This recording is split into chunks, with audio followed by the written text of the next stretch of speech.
Here we go.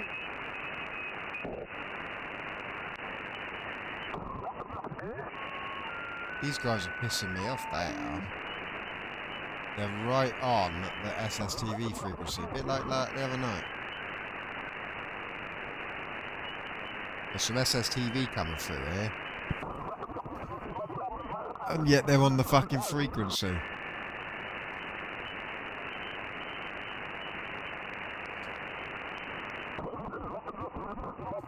Up until they started speaking, I actually got an image through us. There it goes. There it goes. But then he'll speak and it'll break it up.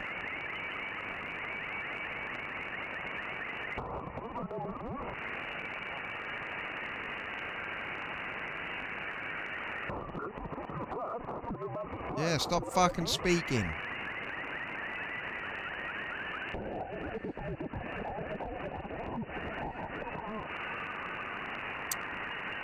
Bloody SSTV keeps getting busted up. It's here, it's in amongst all this crap, you can hear it.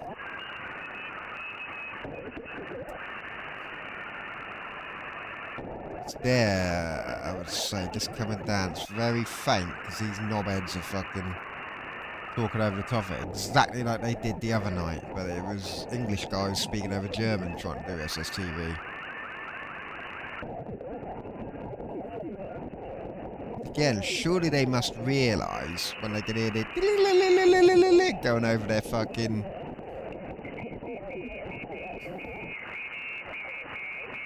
It's really frustrating, this is. French, they're quite rude.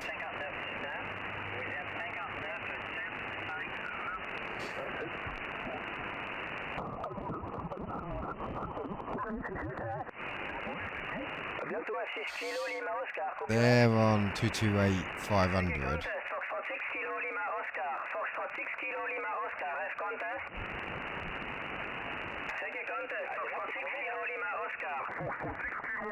I need to be over here. This is where the SSTV comes in. There it is.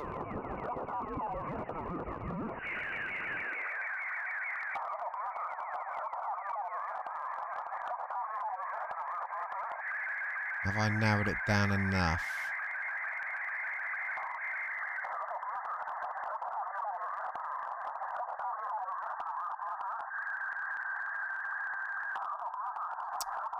Stop fucking going, Foxtrot Lima. I don't give a shit. I want the TV signal behind you.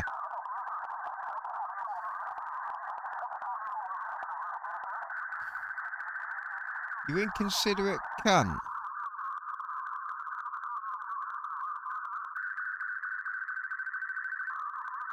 I've lost it.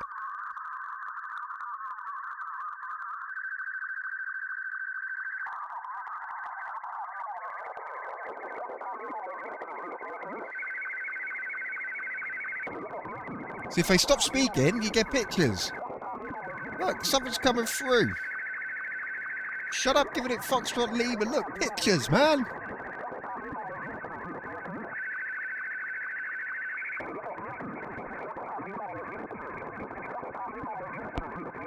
Yeah, and it's gone again.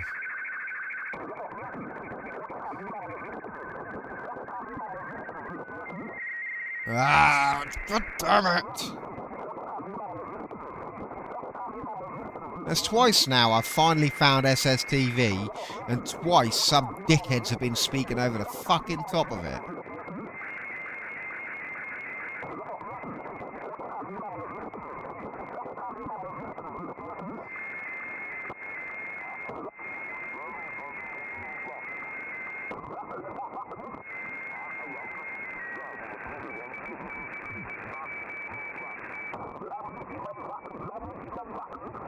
Fucking bastards.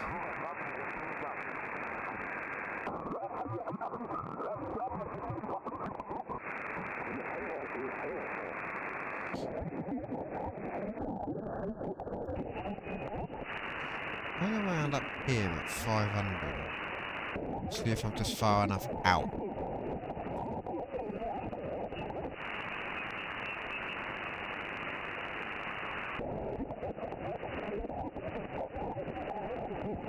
Hey, tiny cat.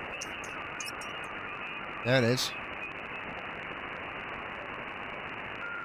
There.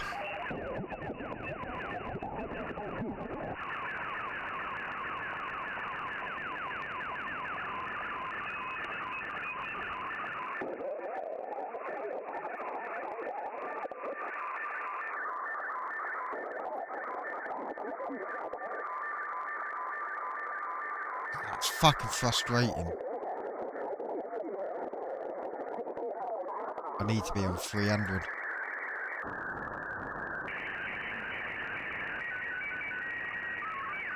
There it goes. This guy shuts up for a second.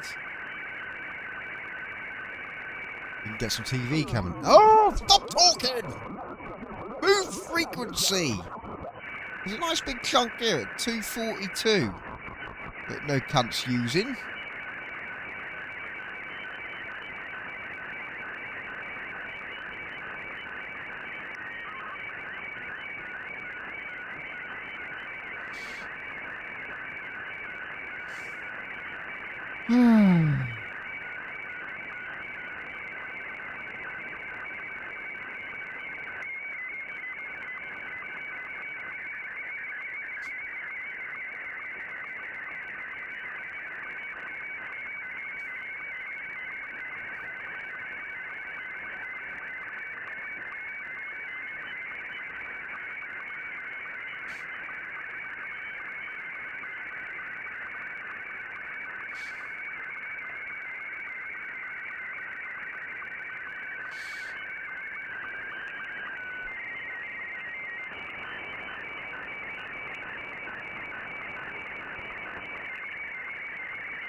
At least the guy's gone from talking over it.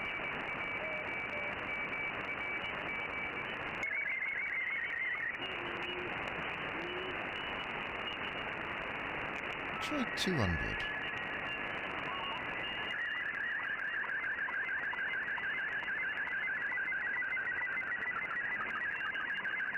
Here we go. It's out.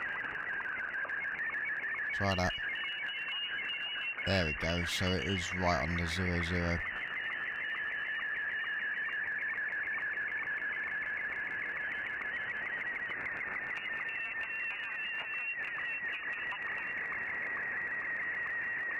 Come on, pick it up.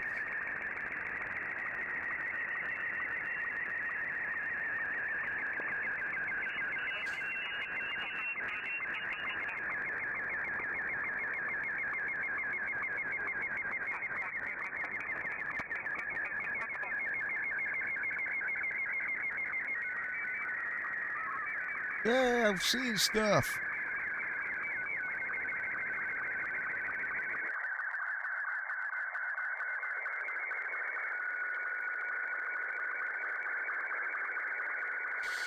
I've taken it too far down from the carrier, haven't I? There it is, there's something there. Someone's face with some fucking big old eyebrows. Yeah, I'm finally getting it coming in.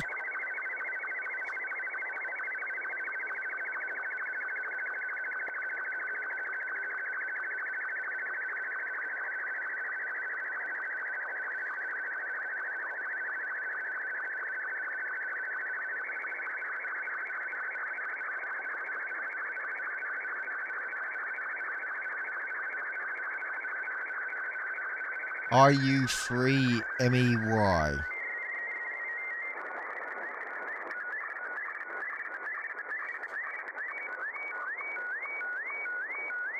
Are you free, MEY? We're on a frequency. We've got some frequencies going. Yep, yep, yep. Oh, look, it's coming in clear now. Now fucking some arsehole's not speaking over the top of it.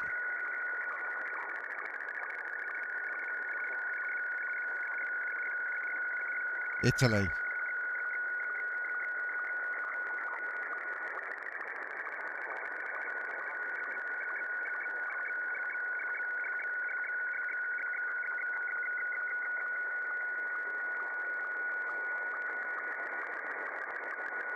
Where do they store these? I know where they store them.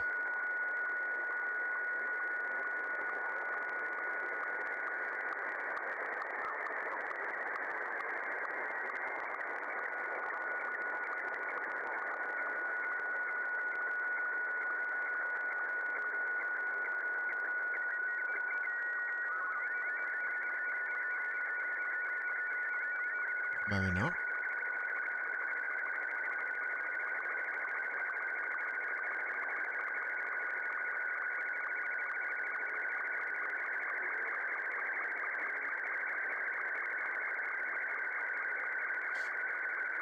Where do they save these?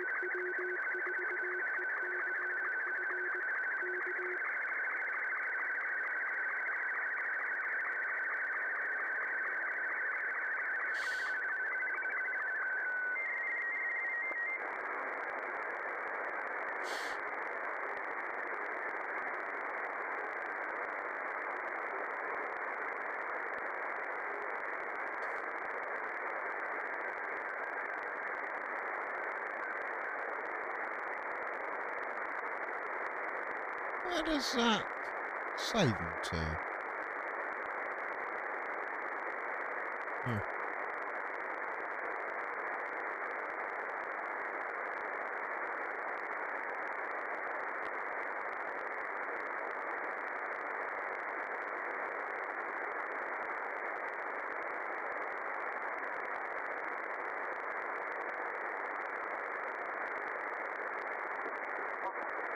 Oh no, there it is.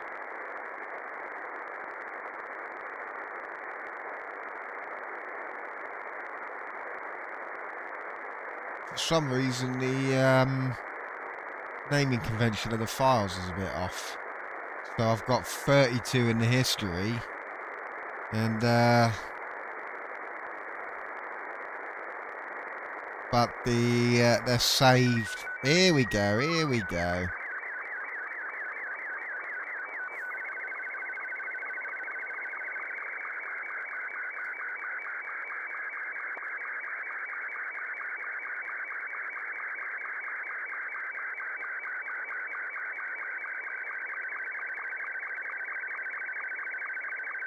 Hey, I'm picking up TV from Italy.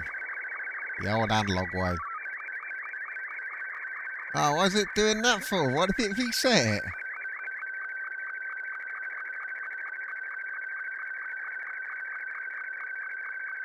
I had it a minute ago.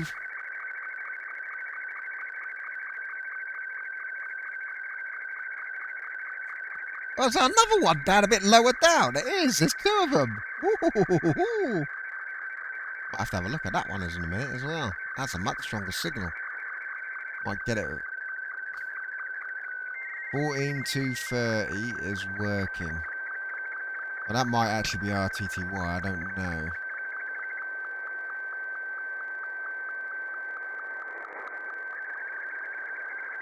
Sort of.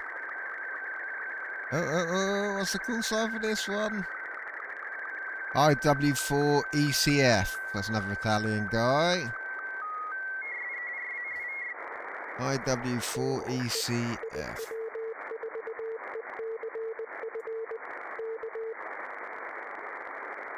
Nothing there on that one.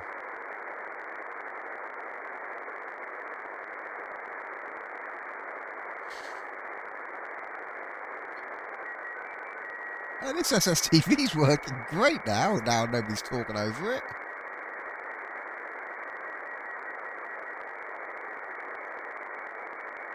Oh, it's very faint this next one is, though. I want to know what that is. That looks like SSTV there as well.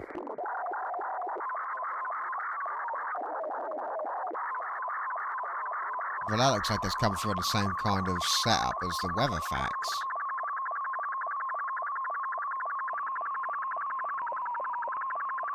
No, there's SSTV again! That's fun. 2 SSTVs.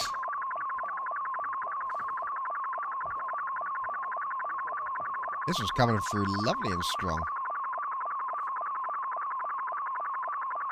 No, it isn't. Ah, I thought it was.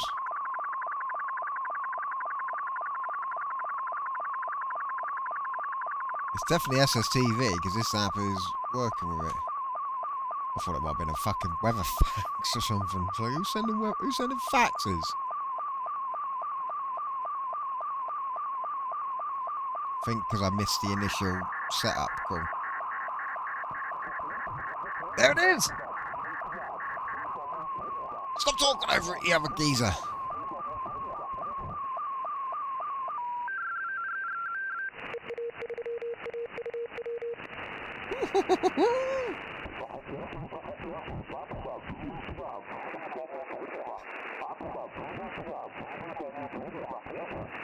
Just nudge that filter slightly. They're going to broadcast again on this frequency. I mean, at least 14230 was also doing something. We're getting some pictures of that.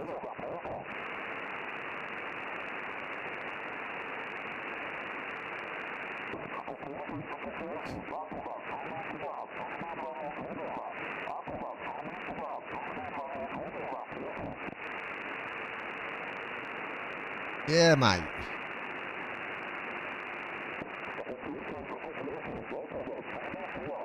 What's that?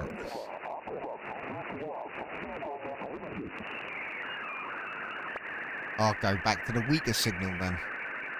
At least we can get some SSTV off this. Yay, look!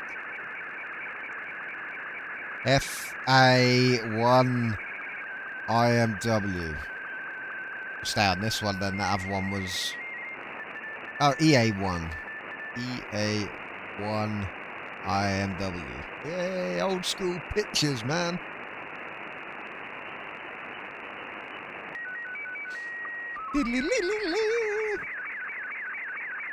Just sounds so happy when it goes. Oh, this one's come through. Oh, look at that. Got me TV aerial aligned right. The picture's not got as much snow on it anymore.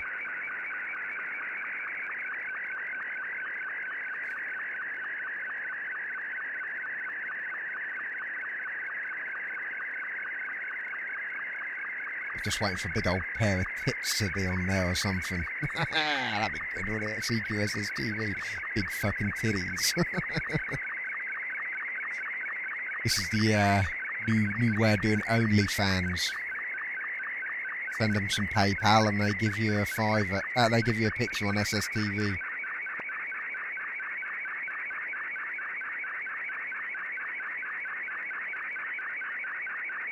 I'm not that bird because she clearly looks Arabic. Yeah, it's working though. Look at that shit. It's cool.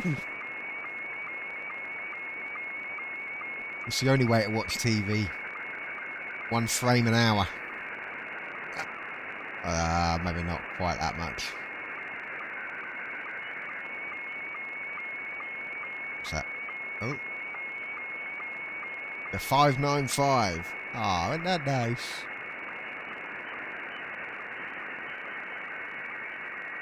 Is he sitting there with a Photoshop making pictures up and then sending them through the transmitter? Ah, this is quality!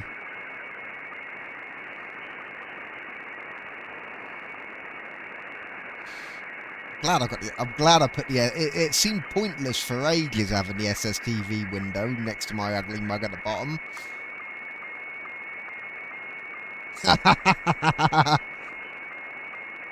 That's it, that's it. PC1 MRG.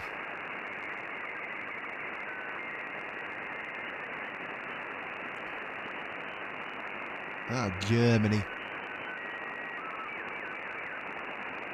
Tell you what, it's not doing too bad at picking the signals out of the background noise there. Because they're not that fucking powerful. They're quite a weak signal.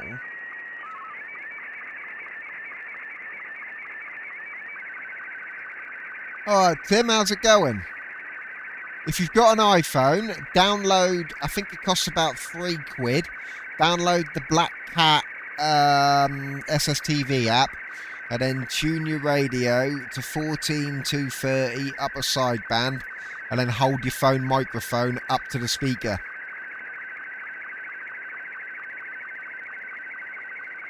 I think it's Black Cat.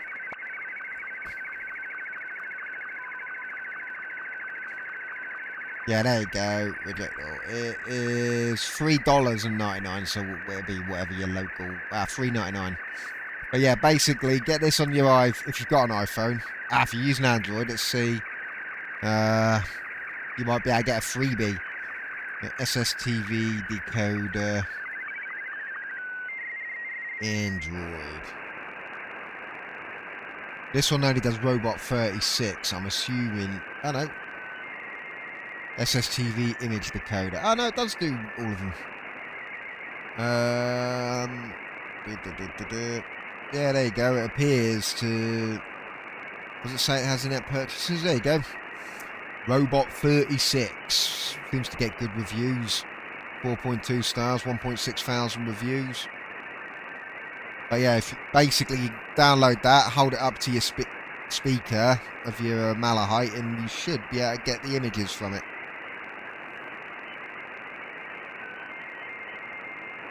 And you might be able to receive them even better than I do, because these are in Europe.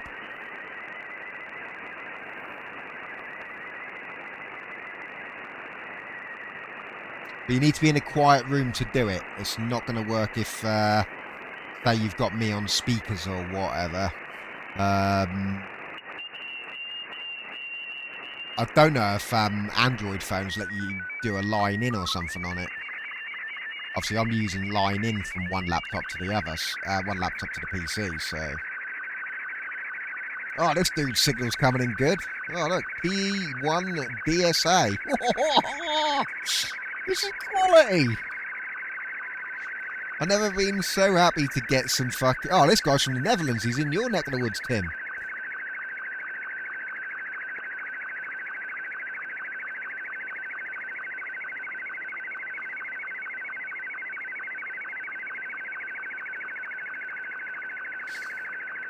It is 14230 upper sideband. I'm using a 3K filter, but you could probably... Yes, I've just noticed. I don't know why the Dutch is P. You'd have thought it would have been N, wouldn't you?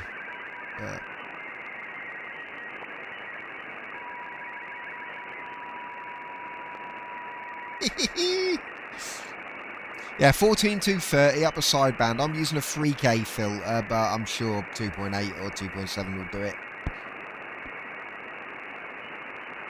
You just need to give it enough volume on the Malahite, if you're using the Malahite speaker, so your phone can pick it up.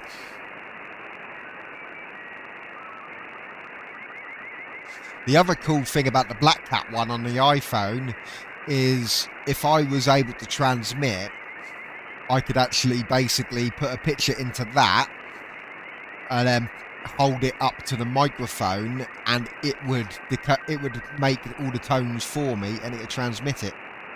So as long as I held it up, so I could do it the other way around. I don't know if the app for the Android does that.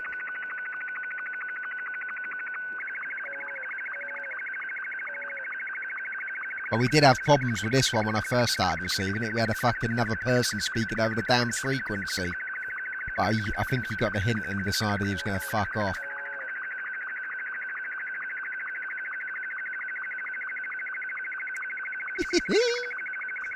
I've been looking for SSTV for a month.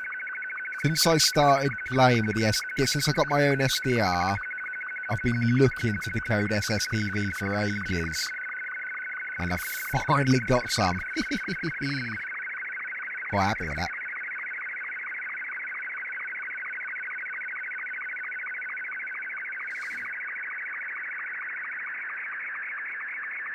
That's some good image quality there.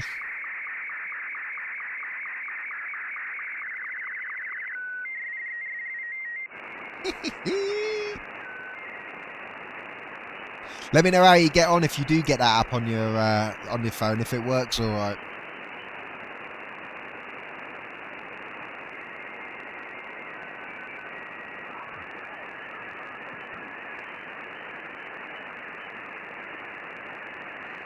Oh, this is a faint signal.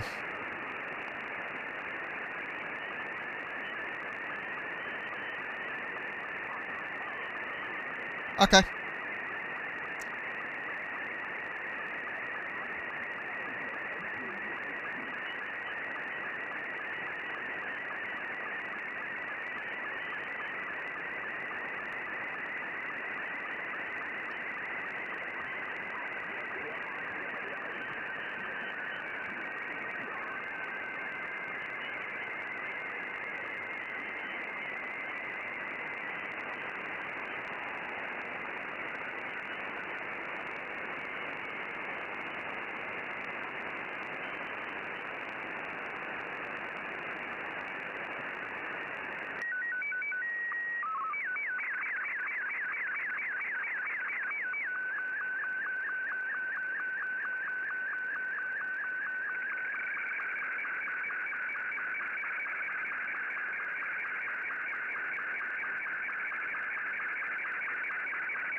Ah, that's cool. I'm glad it's working for you. I've never used the one where you hold up the microphone. Okay, I'll drop it some more. Is it quite loud, the digital noise, is it? I mean, I could actually turn that off for now. Just leave the digital being silent for now, but just watch the pictures come in. I'm quite happy with this. This is quite good.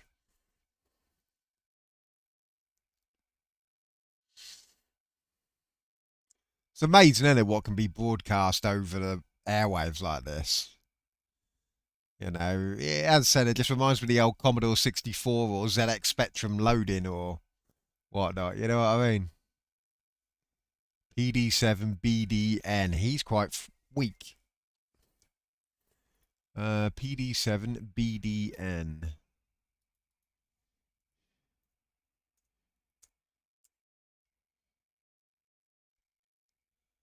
Ah.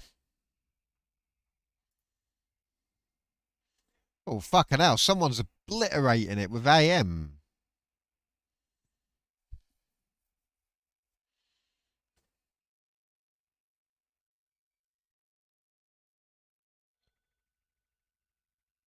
Yeah, this IU3 MEY signal is spot on. Getting him lovely and clear. So, we got this dude.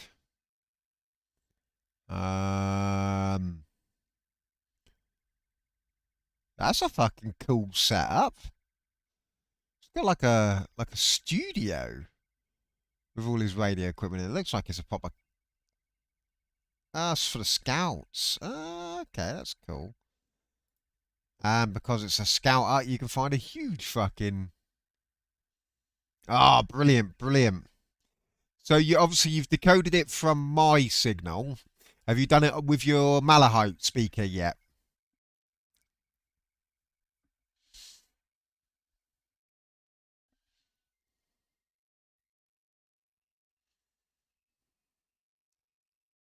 I don't know if SNFL Digi equivalent for Android. Let me have a look.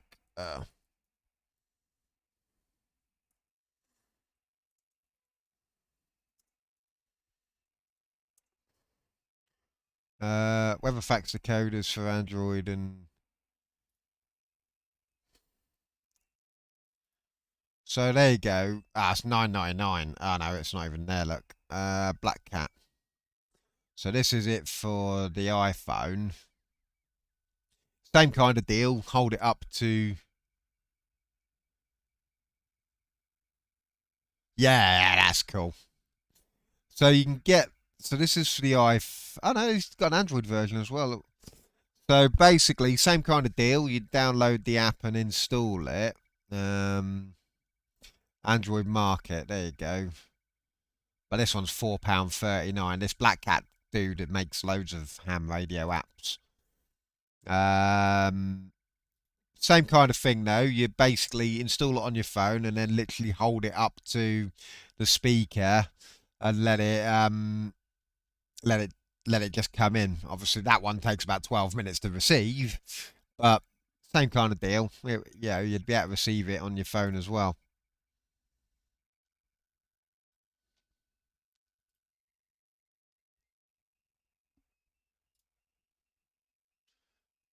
Fucking hell, look at that antenna config at home. That's a lot of antennas.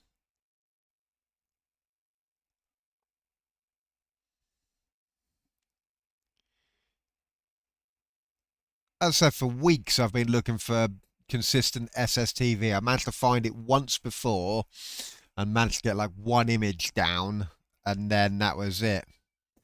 This is the first time I've actually been able to watch people actually send pictures backwards and forwards to each other. So that's pretty cool.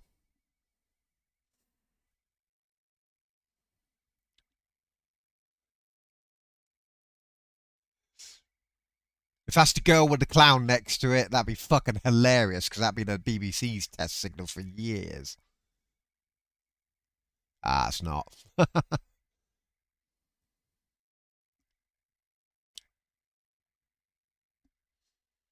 Ah, this is awesome. This is. I'm glad this is working. This one's a strong signal, so if this is the Italian, it's got to be the Italian dude again, isn't it?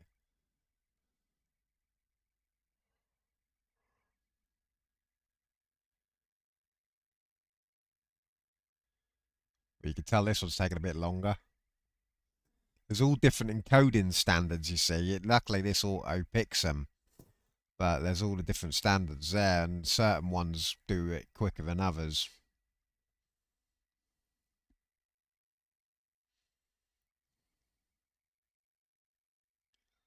What we got here? JN45. Okay. That's a odd call sign. Hello, IU2DRK. IU2DRK. Obviously, that's going to be Italy again, isn't it? Yeah.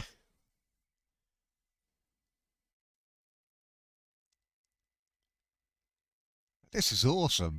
I'm just, yeah, I'm quite happy with this. Ah, Sky in Milan. I'm not surprised that ham radio engineer works for the fucking Sky TV. My God, he don't even look that old.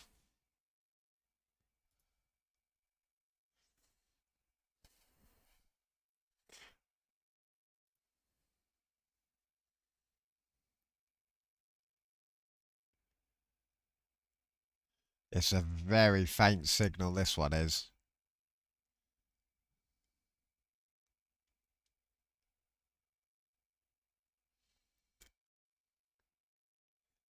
Is that the guy sending Mickey Mouse again?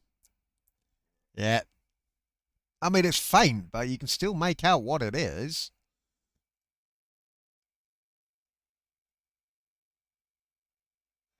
I mean, this is like if your TV aerial's not quite pointed in the right direction.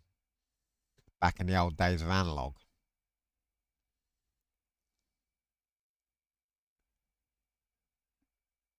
Better not let fucking Disney see this. They might get a bit upset. Disney's copyright lawyers enforcing HF communications. How dare you use fucking Minnie Mouse?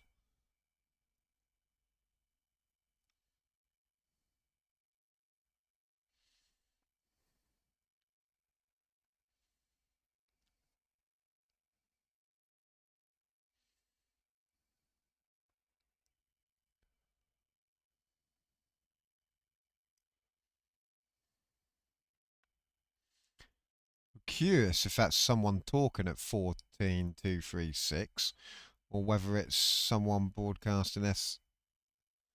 No, I don't think. I don't know. It could be.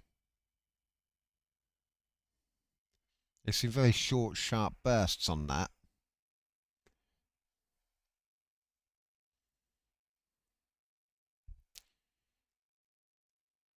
I mean, it's faint as shit, but you can see that it's Minnie Mouse. Can't read the call signs that well. IU2 0 something X, is it? But the fact that you can see it's Minnie Mouse giving it the old pose is pretty cool. This will be the Italian dude again because his signal is a lot stronger.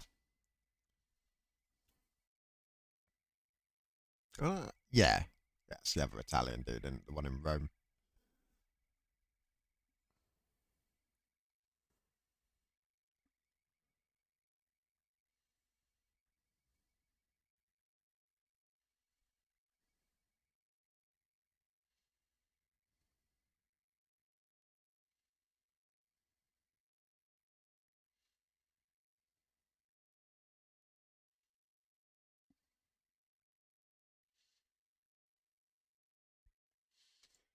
I wonder. I've got to find where it stores them now. Give me a second. Ha ha! I'm not sure how much I can show this one. There is Easy Pal, which is the digital form of SSTV. And I just got it working. The wife was in, because I'm in the bedroom, that's where the desk is. The wife was in bed behind me.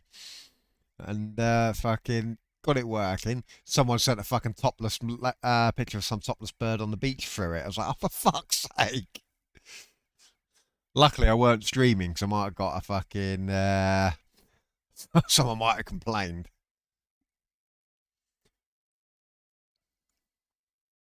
Because I had my stream pulled for going in the strip club in Grand Theft Auto, and they're digital tits.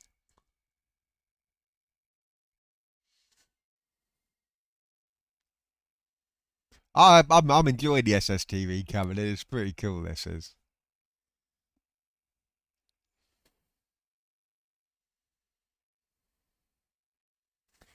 G0 VFB, I would say.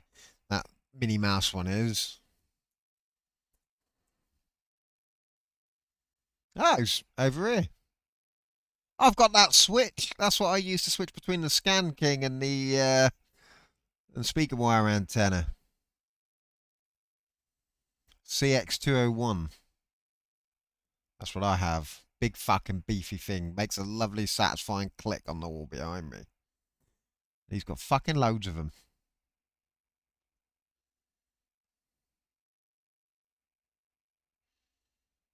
Looks like a pretty sterile... Looks just like an office building.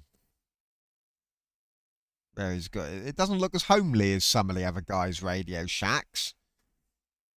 You got the other guys' Radio Shacks that are all nice wooden. You know, clearly tell it's in the shed in the garden, but it looks all nice and, you know, cozy. This just looks like a fucking shop. Like the back room of a shop. But I tell you what, some old school equipment there.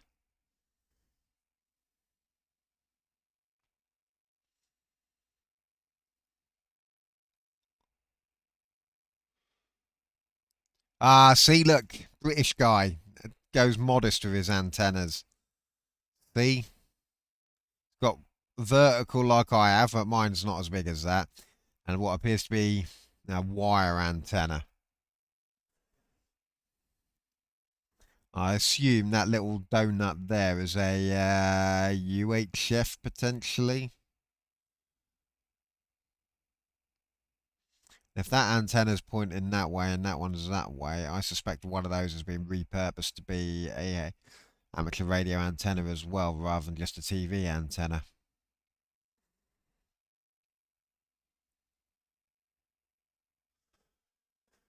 Well, it looks like the SSTV's done for the night. Oh, I was enjoying that.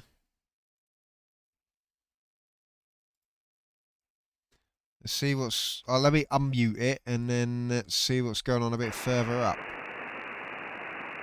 I'm finally glad I've been able to receive some SSTV. I am. I'm really happy with that. Assuming this is talk.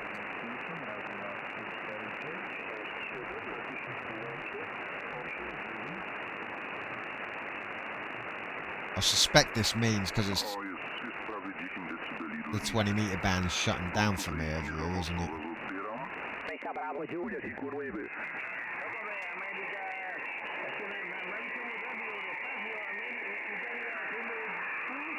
10-132. America, Bravo, Japan. Italia, Kilo 2, America, Bravo, Japan.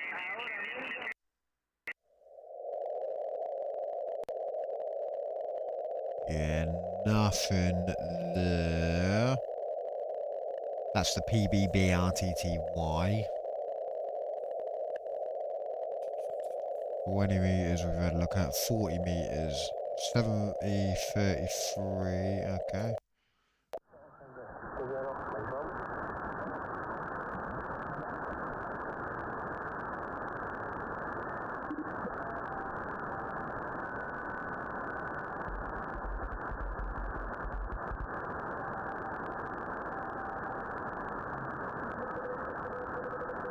This looks like CW, doesn't it, that?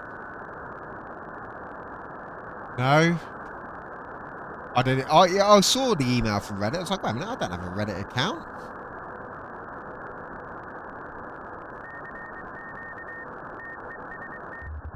Let me have a look.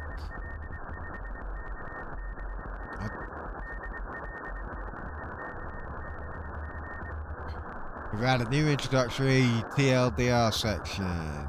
Privacy policy. Da da da da da.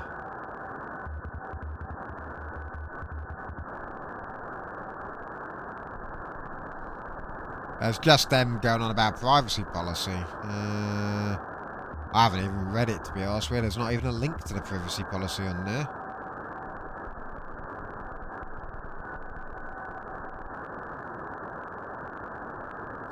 Yeah, so I didn't even realise I had a Reddit account. I don't think I've ever logged in with Reddit, so I've never contributed to Reddit. I know for a fact that I haven't. So there's nothing on 7033. 7040. Oh. Could be something here.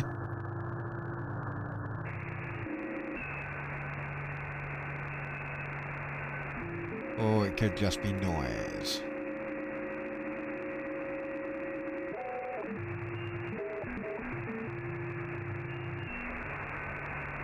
I suspect that be noise. 7058 is a digital signal.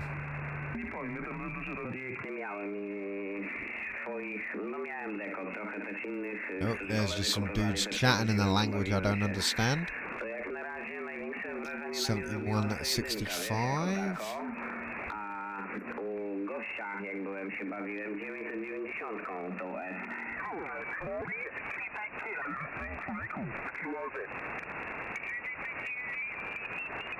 Nothing on 7165.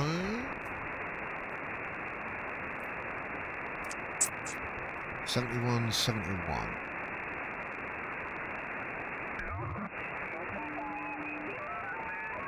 I think that be no more SSTV for the night. Let's have a look. 80 meters. That's where we had the fun the other night.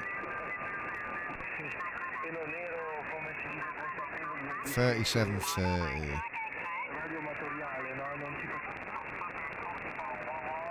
Nope.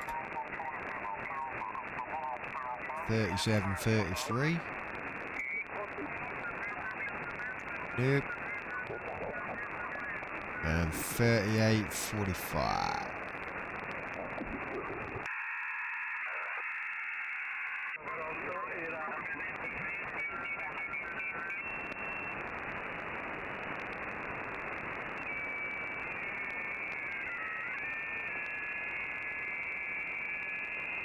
This could be something, though, whatever this is.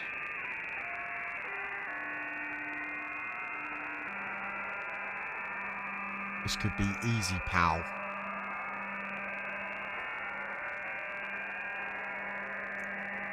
That's an analog frequency, so I don't know why.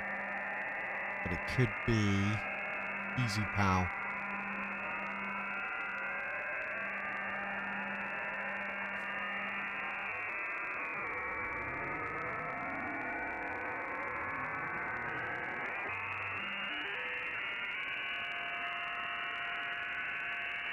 Oh, look, time frame.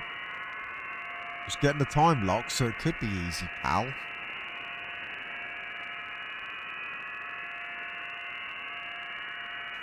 Or maybe not.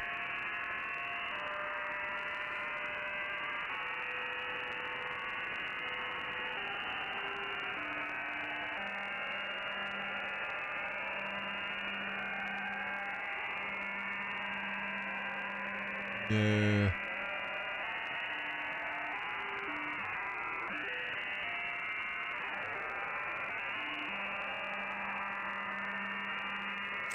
Nah, not easy, pal. Right.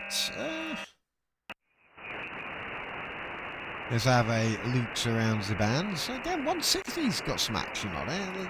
I haven't seen much on 160 for a long time. That'd be why, 'cause it's still a contest. Lima X-Ray 1 November Ontario.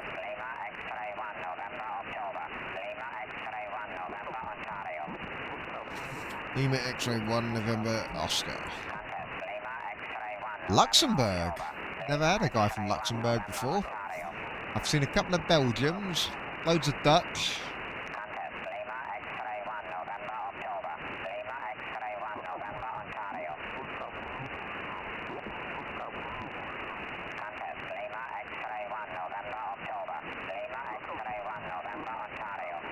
What do you call a person from Belgium? Obviously, You got people from here, British or English, French are French. People from the Netherlands are Dutch. You've got the Germans, Italians. What do you call Belgians? I've just had a mind fart. Yeah, it's Belgians, isn't it? It doesn't sound right. Do you know when something doesn't sound right? But when you say it, but it is right. It sounds like that. Anyway, the Luxembourgian. Oh yeah, what do you call someone from Luxembourg? Luxembourgan? It's like a hamburger, but Luxembourger. Oh, he's gone. He's faded.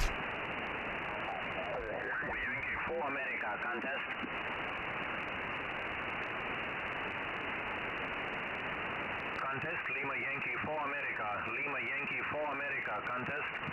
Lima Yankee 4 America. Lima Yankee 4 America.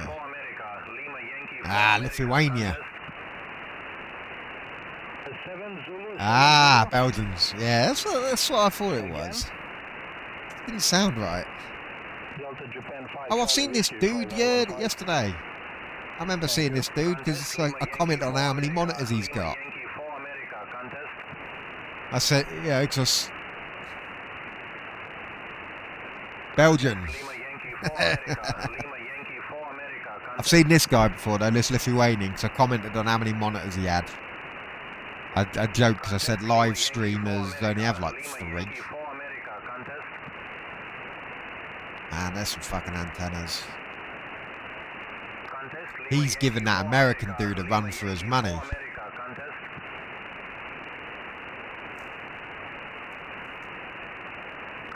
Lima Yankee 4 America. Lima Yankee 4 America.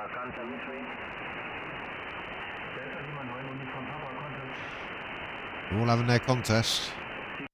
I've never seen anything down here on 2,200 meters CW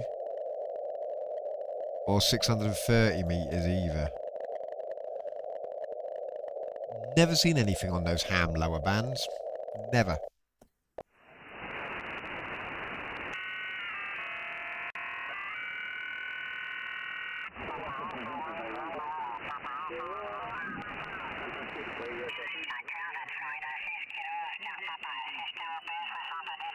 Ah, cool. I actually found an FTA the other night when I went down for tea. I left the stream running. I found an FTA with Canadians, Americans, and Brazilians on it, and I was receiving it lovely. It was like, wow, that's working quite well. Yeah, big signal over here anyway. I will say hello to Ian, Mr. KGC, over. Yeah, very good evening, Ian. M1 KGC, EI2JB from a very wet and miserable County Wexford. EI2JB. Yeah, hello, Martin. Is it 2? EI2JB? Ah, look at his whirligig. Yeah, I don't know. Oh, excuse me. I just wonder what's going on with you. Are you narrow or something? You're about 10 to 15 over 9, Martin. So you sound a bit quiet or a bit HF limited or something, over. Yeah, no, I'm not. Doesn't sound quiet to me. Sounds good. 50 to 405 also. Not really sure what's going on there. Oh, nice. I've never had. See, I've never had anyone sort of further than Eastern Europe from me so far. Like, I get in terms of going east. I've listening to anyone or anything like that. I've had Americans. They come over because they seem to aim their antennas over to us. But I've never really heard anyone from like the Middle East or anything. I think furthest I've seen is Russian. Yeah, I know what Ian's saying actually. You haven't got quite as much in the top end. It's not as bright as you normally are. Still sounding nice and smooth, but it's like the top end's being cranked down a little bit, you know. No problem at all. Yeah, weather's been quite nice over here. No, it hasn't. It's fucking raining. Rain over there, then I wonder, Martin. It's well, yesterday it was lovely actually. So the sun was out most of the Yesterday day. it was lovely. That's what I tinkered with my A load antennas. of bushes and pulled loads of brambles out that need to go, and had a bonfire and all sorts of bits and bobs. So it was lovely here. But yeah, is it a bit soggy, Martin? Over. It is, yeah, just a tad. You know, we need to cut the lawns, but if we attempted to cut the lawns, we would have to get the rescue services in to find the lawnmower. It's just a complete bog, so no trampling underfoot or wheels or anything like that. But yeah, no, I do take what you're both saying, and yeah, I'm not as bright. I'm not as bright as I was, but this is kind of more to the way I kind of want it. Oh, that's something at F3640. Yes! Found more SSTV. That's an SSTV signal, that. I know. 3643. I recognise what it looked like. See, I'm starting to recognise shit on the waterfall now. It's slightly out, but it's close enough. I don't know. 30. I don't know. That's definitely an SSTV I just saw come in. 3643. Not one of the normal frequencies, but. Oh, nice.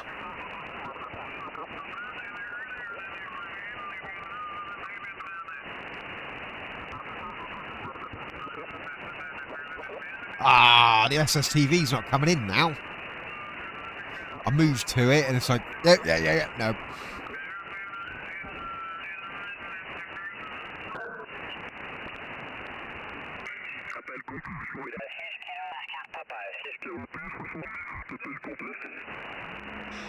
Talking about FTA, if at this time of day you want to be for the westerly contacts, you want to be up here. Let me switch over to my FT8 decoder. Hopefully this is FT8 and not FT4.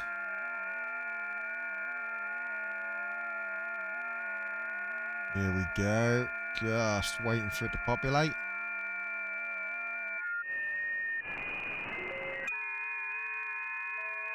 Oh, you're going to be FT4, aren't you?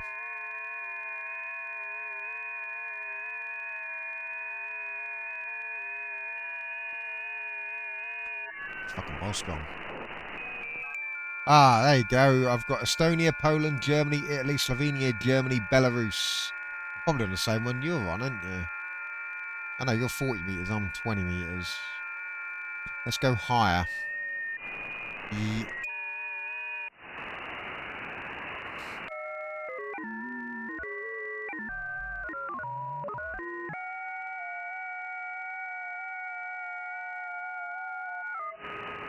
Let's try this one.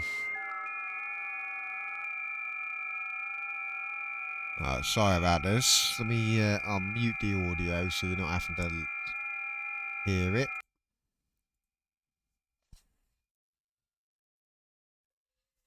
There we go. Got a Canadian in there. Let me pop it up. Local map. And then if I choose the maps, go for world.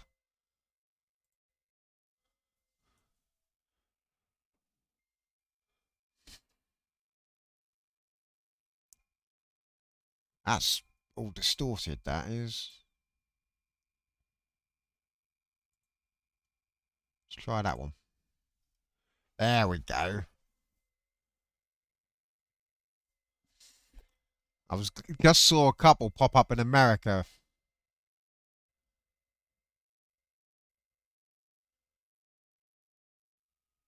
There we go. AC4ZH.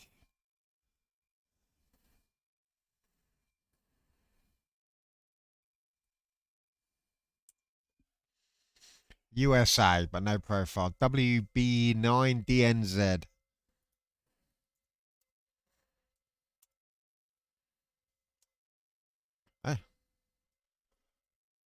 WB9DNZ. There we go. He's in whatever state that is. Is that Nebraska? Oh, Indiana.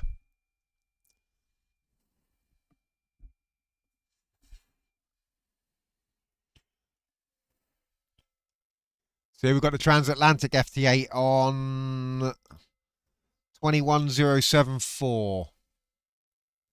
So bear with me. He is in Lebanon, Indiana.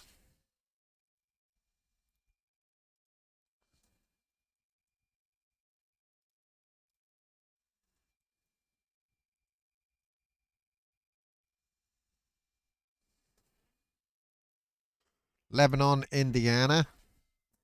So that dude is 6,336 kilometers.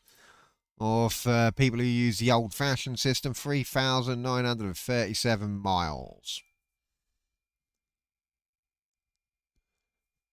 November 0 Kilo Kilo. He's even further west. So, he is... Oh, look at that antenna. That's a big old fucker, that is.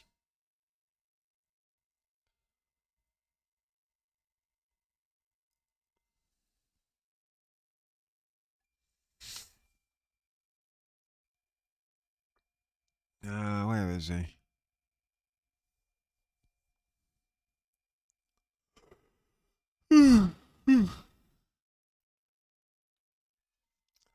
Doesn't say whereabouts old November 0 Kilo Kilo's located. Just says USA.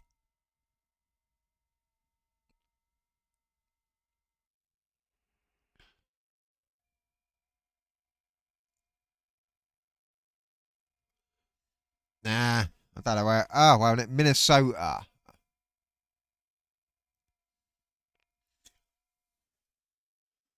Look at that. That's loads coming in now.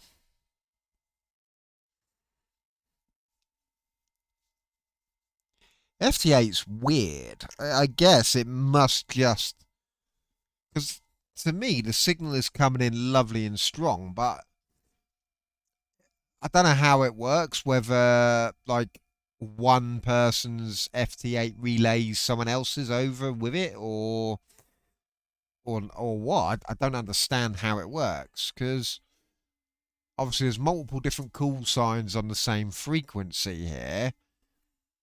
And obviously every time they broadcast, their multiple messages are going through. But yeah, I'm not even going to begin to understand how it works. All I know is that it's like an automatic DXing system. So basically, they just leave this running while they're not, while I do something else, or while they're in bed or whatever.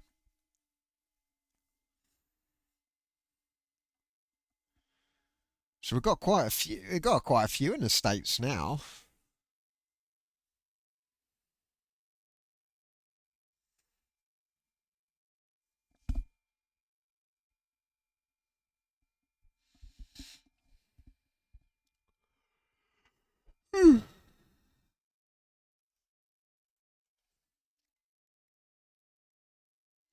Yeah, there's loads in the States.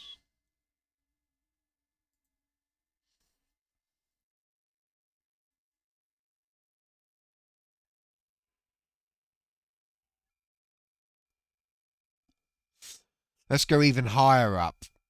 If we go higher, because the Americans will be on higher frequencies at the moment, because it's their daytime, isn't it? So let's have a look at the 12-meter band. There's some FT8 here. It's a bit weaker, this one is. Let's clear the map.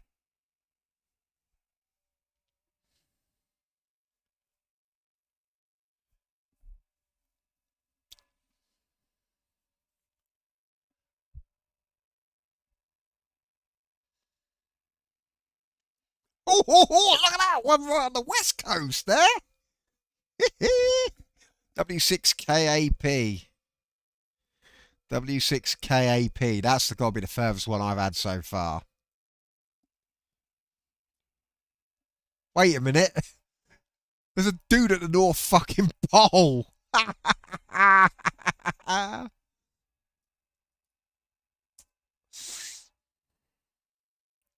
Sacramento Valley.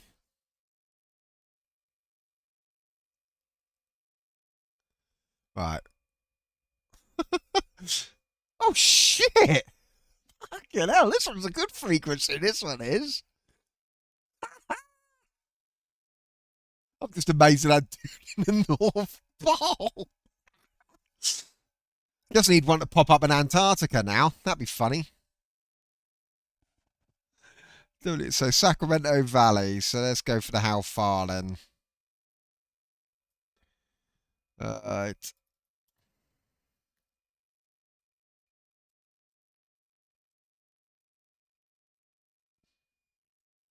Let's just go Sacramento, California. That's close enough. 5,219 miles or 8,399 kilometers. Or let's just round it up. 8,400 kilometers there. So ZS4JAN. ZS4JAN.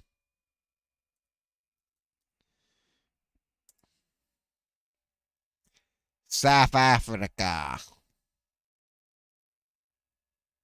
This just makes me think of Lethal Weapon 2. But you cannot go to South Africa.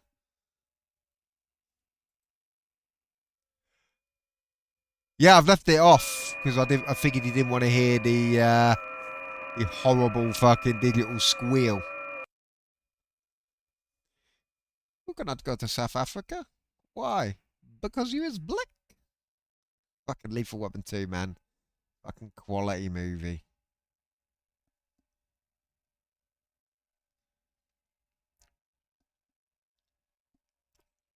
Right, where are we looking now?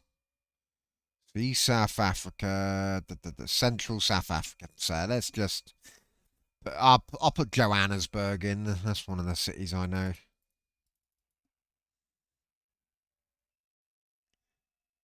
Oh, nice.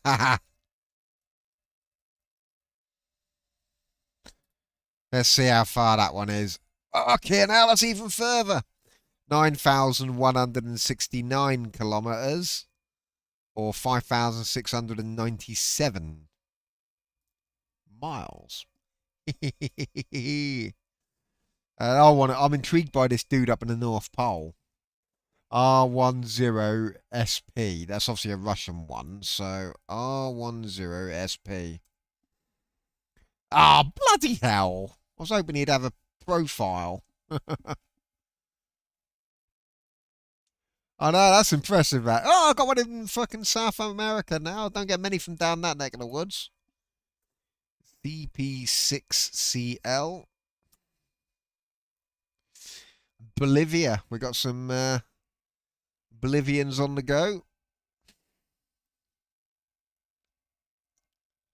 Santa Cruz de la Sierra.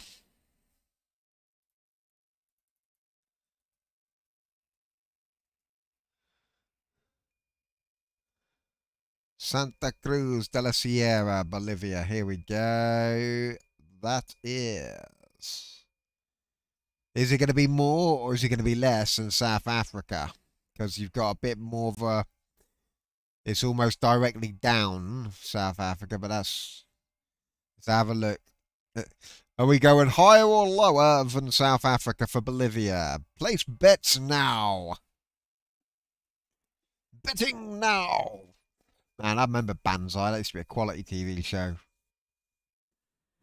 So are we going more or less than South Africa?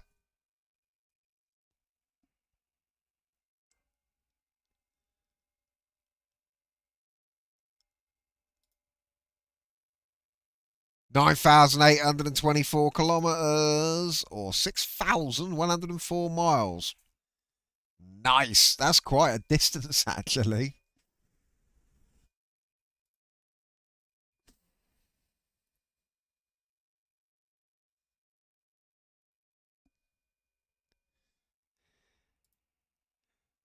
Oh, I've got another South African coming in. Like a North America's just populated like no tomorrow. That is. There's loads on this.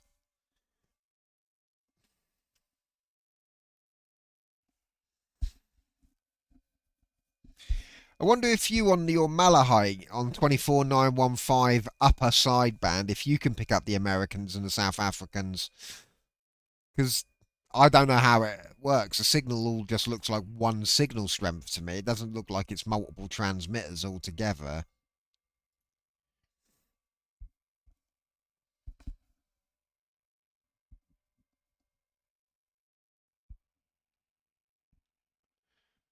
I mean, America. The only issue with this multi PSK is I can't zoom the map in. I can only zoom. It's weird. It only allows me to change the map. It doesn't allow me to zoom it in or anything funny like that. So we've got one in Angola, D2UY.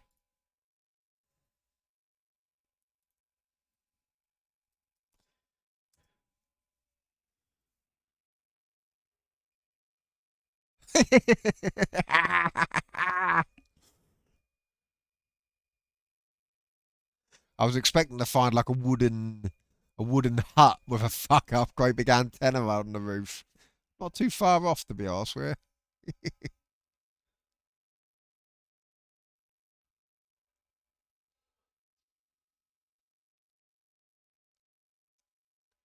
Those cobweb antennas.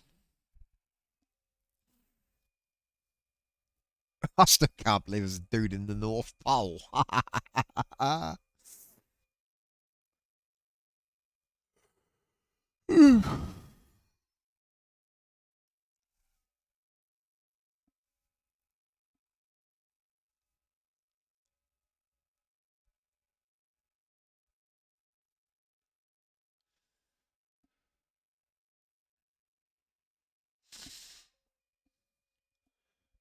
I mean, I think I've got the whole of the United States almost filled now with contacts.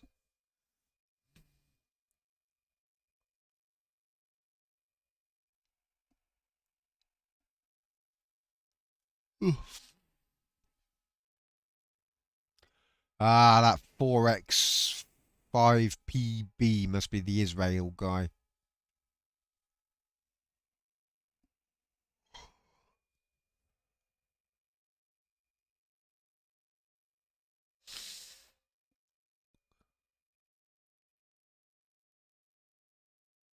The one I'd love to see coming would be Australia.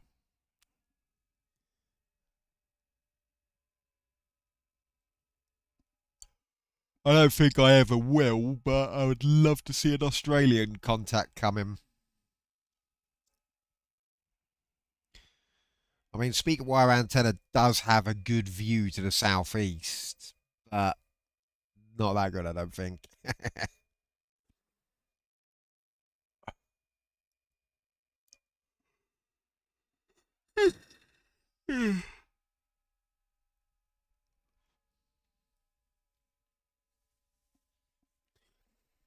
Oh, let me put a jumper on because I'm getting cold. Bear with me a second.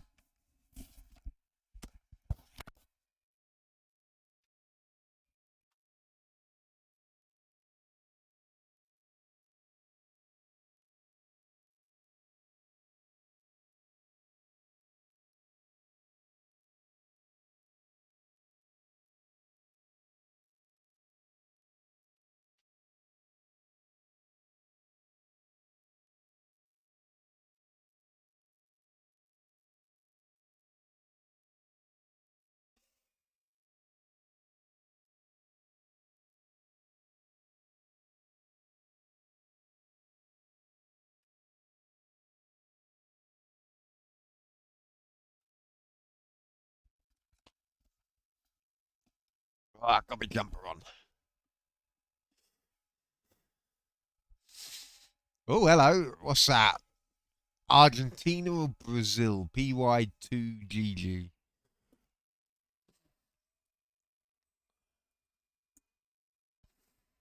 Brazil. Nice, nice. N2BJ. That's American, isn't it? And to be. Yeah.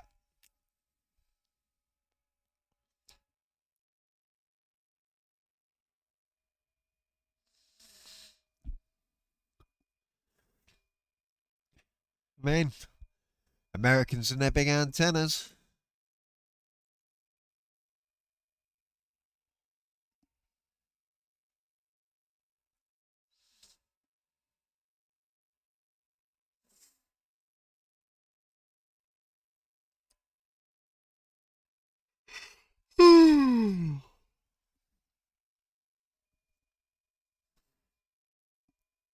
Fucking hell. Fucking what? What's all of that? That's almost as bad as Skaz's computers with that many apps open.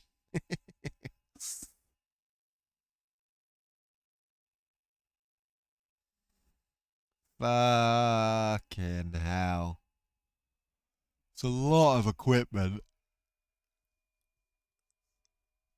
Oh, you go to this Radio Shack and you're like, where do you look? Where do you fucking look? What bit of equipment do you use?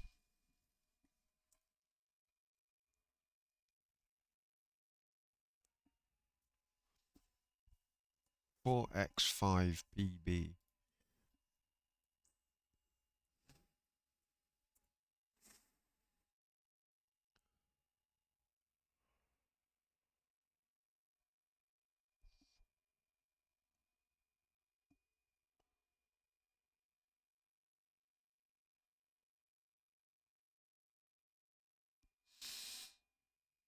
Ah.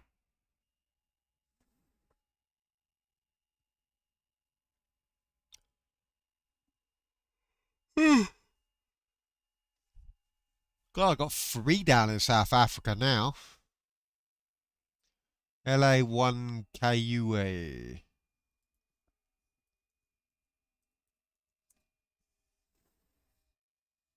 Norway.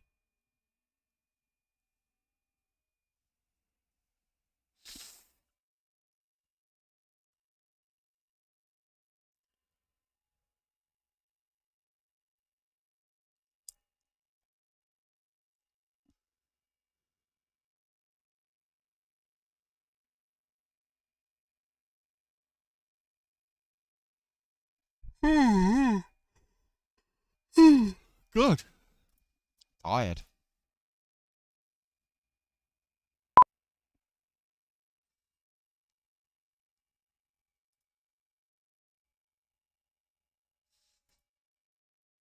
Don't even know why I bother looking at Noah. I've not been able to pick it up properly.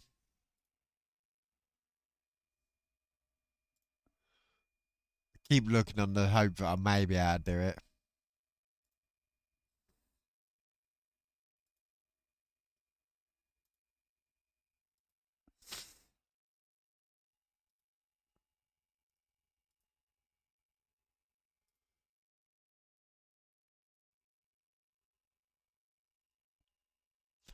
Oh, hello.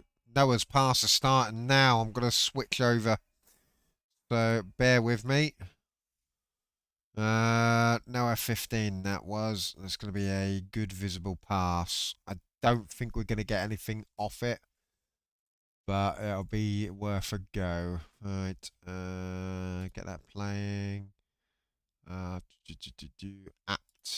Load plugins. Right, and let me change it to Noah 15. There we go. Noah 15, start up. There's 15 signal, so it's there already.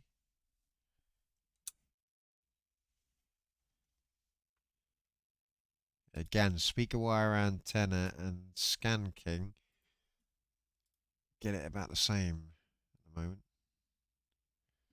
Here we go, here we go.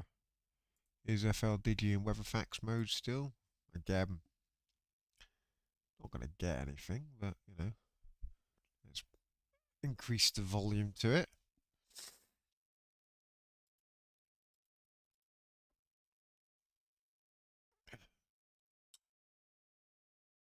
my god, the Scan King's actually doing better this time. For some reason, sometimes speaker wire antenna seems to get it better. Here we go. We've got some NOAA action on the go. See, the signal comes in. I just can't get it to work.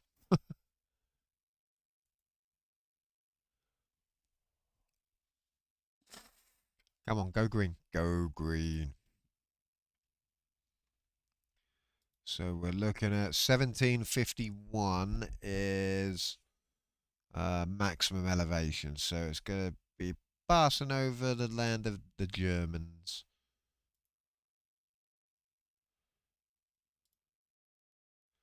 By all accounts, 15 has got a weaker transmitter in it because it's been up longest. So I don't know how true that is, but kind of makes sense, I guess.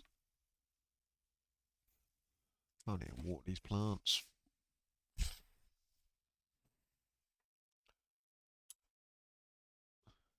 There you go, speaker wire antenna's got it now.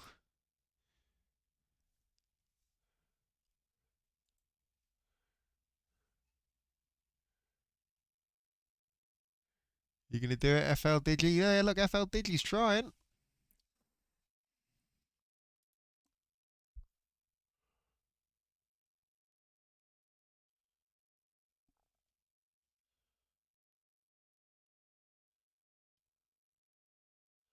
Come on.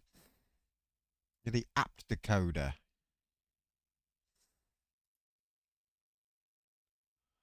think once I've tried this, I'm gonna find an FT8 signal, and then I'm gonna go put the pause screen with the pause menu up and mute the microphone, and I'll go and have some dinner because it smells like onions are being cooked downstairs. So, I tell you what, we switch over. There we go. Scan King's got it now.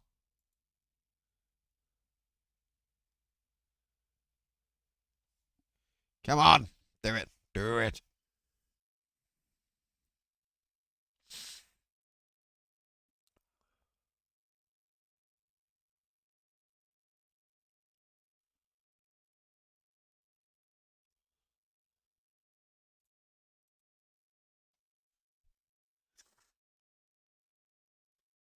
Wow, so maximum elevation now.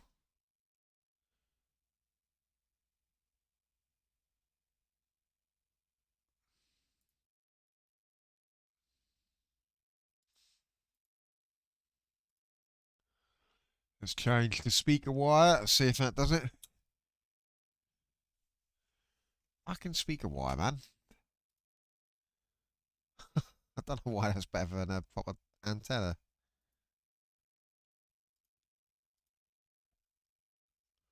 Here we go.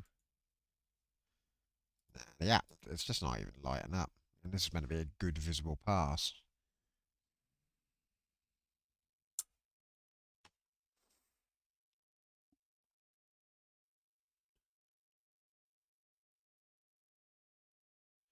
Nah, we're losing it. We're losing it.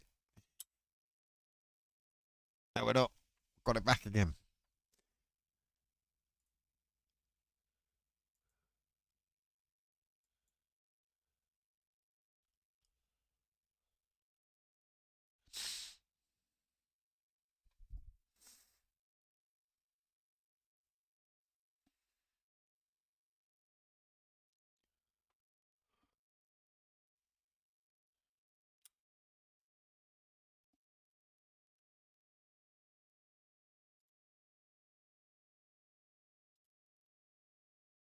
Yeah, look. It's over fucking Norway now. It's not going to do it, is it?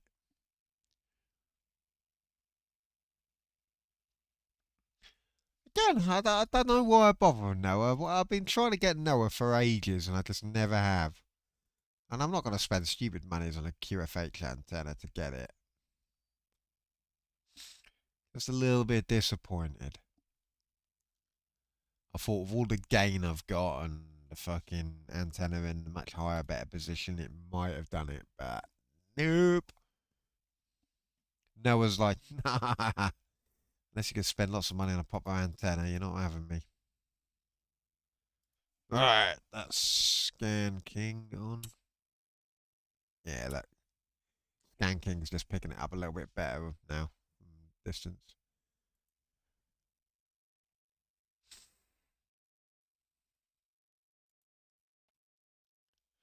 I do wish there was a way to combine the signals from both antennas and just have like one super antenna for full coverage all the way from fucking 0 to 1500 meg. That'd be fucking awesome. But the minute you try doing that, you end up with fucking wow, yeah, you end up with lots of problems from what I've been reading. Okay, that's that done. Alright, let's go find some FT8. And then I'm going to go for T by the sounds of it. SDR connect.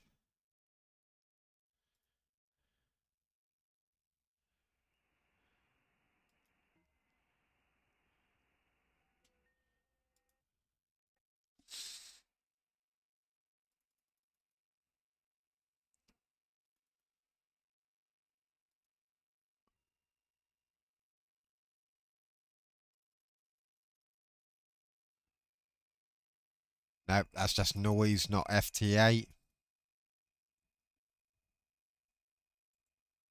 Oh, I never unmuted it. Ah, all fair, you only heard Noah.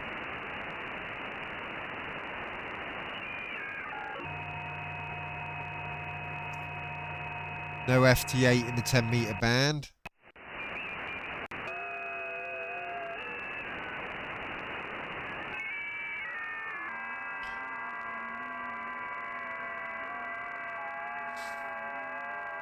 Ooh.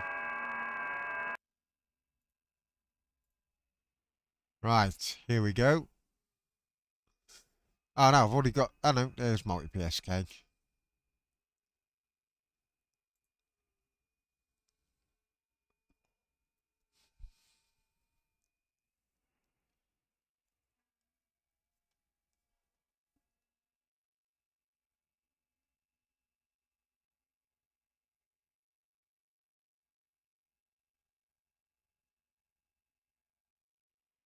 Yay, look, they're all back again. There's a much weaker FT8 here. Let's go on this one a minute.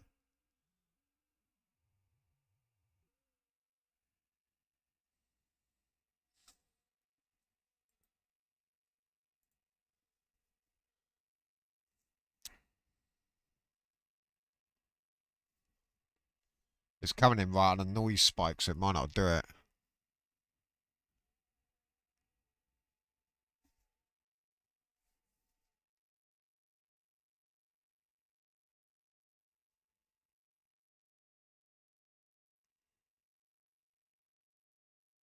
Ooh! Florida.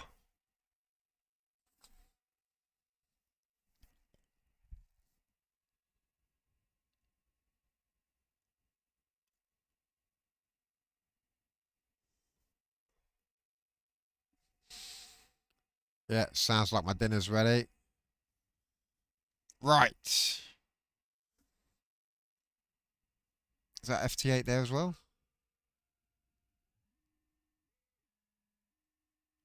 That's just noise. Right. Let's get for this good FT8 here. We know this one works.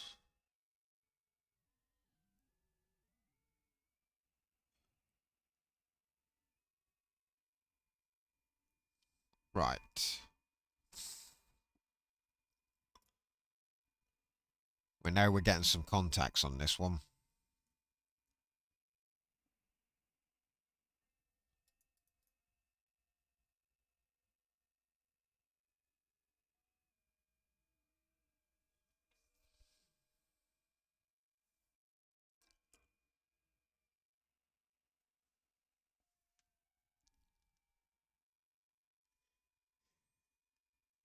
Yeah, that's what I'm going to do now.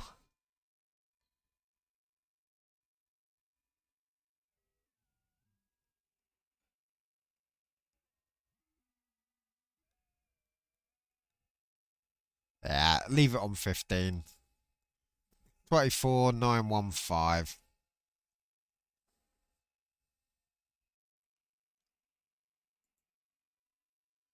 And let it just now pick up. See, that one there is too close to noise spike, so it ain't going to do it.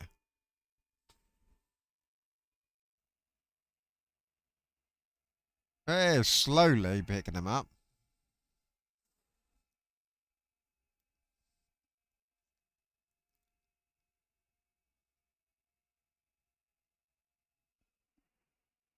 There we go.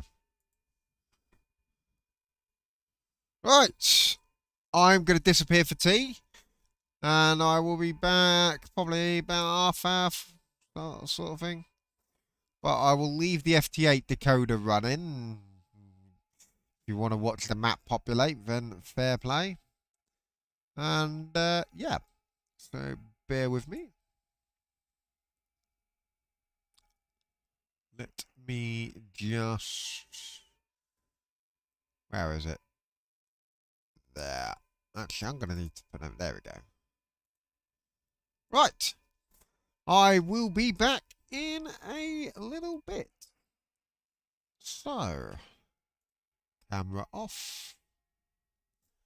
And ugly mug muted. Right. Catch you in a bit. Bye.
Right, I'm back at the desk. Here we go. I'll tell you what, whilst I've been having me tea, it's picked up quite a few contacts, hasn't it? Let me just turn my volume up again.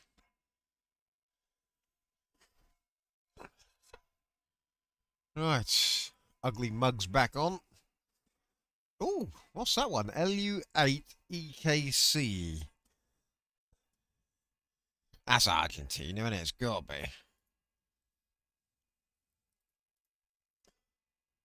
LU8EKC.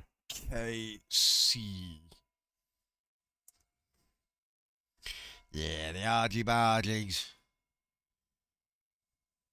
Ah, fine. Ah, the guy, the old Russian up the North Pole didn't come back, I noticed. That must have just been a dodgy signal.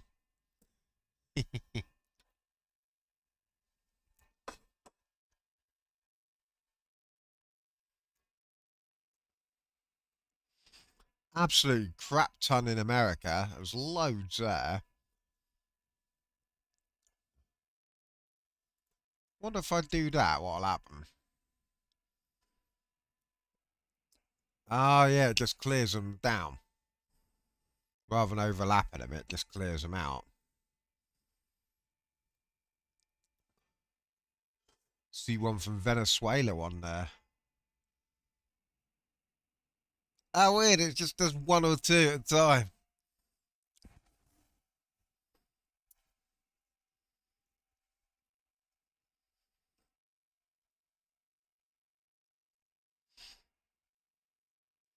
Yeah, look, it's bouncing.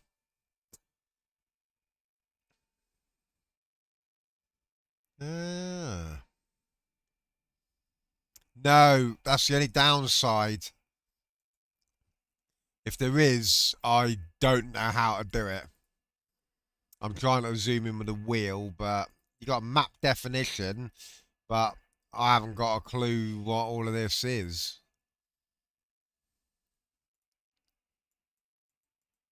Ah! Oh, what have I done? Oh, I've done something. I've broken it.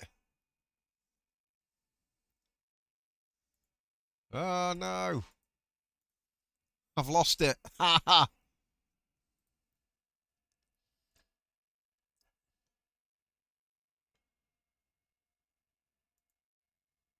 I've done it. I've broken stuff. Oops. Right, here we go.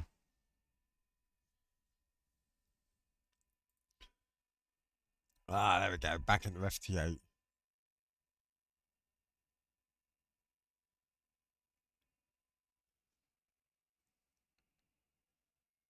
Right, there it is. Right, there is OM map, whatever that is. But I don't know how to start OM map. Ah, right, it's a separate mapping app. Anyway, let's go and have a look and see what's about. Let's put the noise back on. Switch that off and that on. And, yeah. Here we go. Right. So FT8 has been quite fun. Let's see what's going on in the locals. If there is anything. Oh. We might have some cantankerous old geezers. No. Nothing.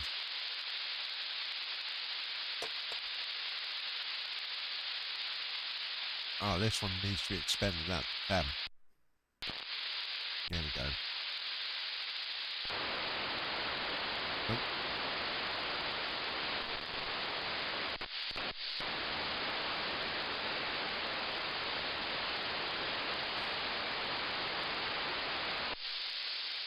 Oh, bloody cats are having a fight. Two moody girl cats.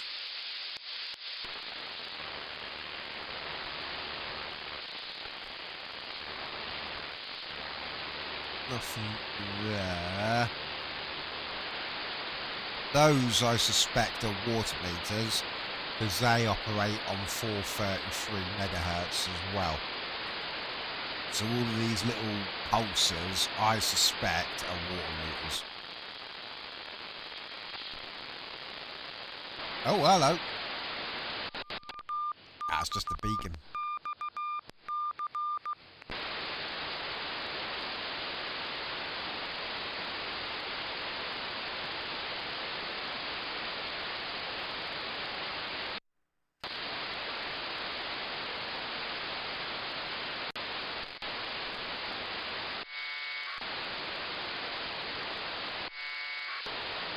nothing there. I've got scanking turned on, haven't I? Yep.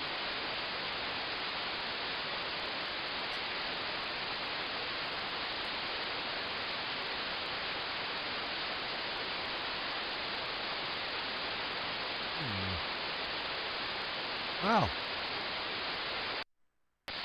Not much going on locally. I'm curious what this signal is. It's just there and it sounds like just an open mic. But obviously nothing's broadcasting. But it sounds like there's a transmitter out there putting out just a nice clean signal.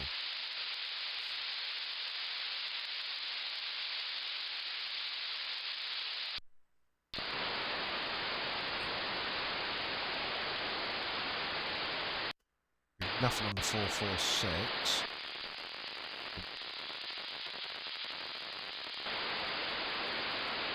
Yeah, nothing on the local walkie-talkies.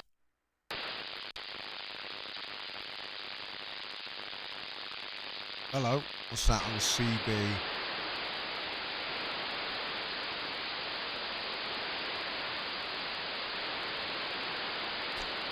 Nothing.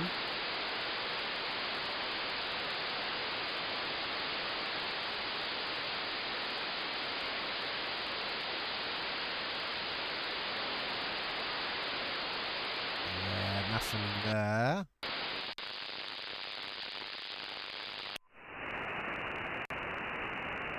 Oh, wait a minute. 1 minute.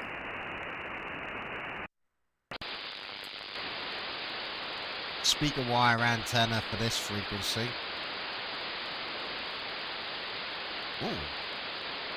That noise floor's a bit jumping.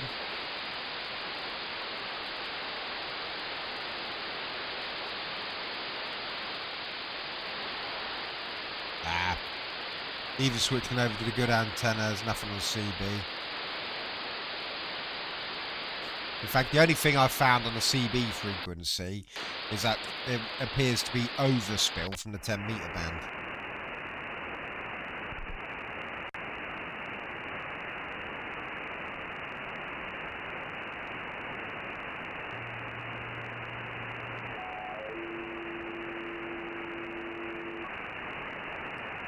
Oh, hello, what's this?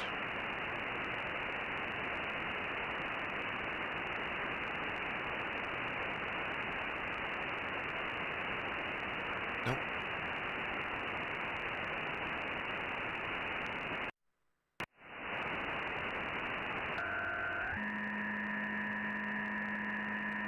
See, that's a noise spike, but that's FT8 there.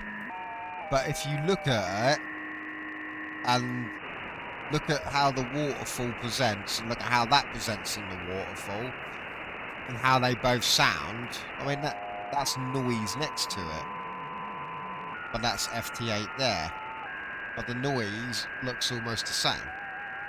We unplug the signal amplifier from skanking. That's not it. I know that causes a little bit of interference, but not tonight.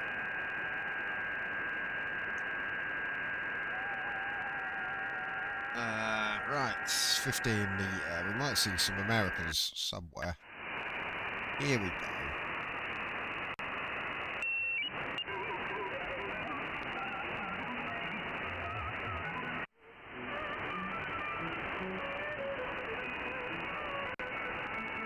That have one FT8. It doesn't go away.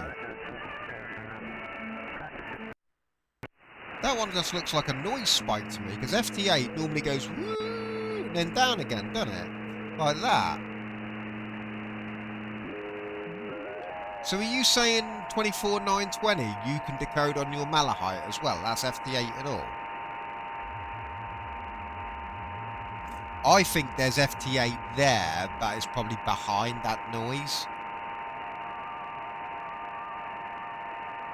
Let me drop a notch in, which is going to break any decoding.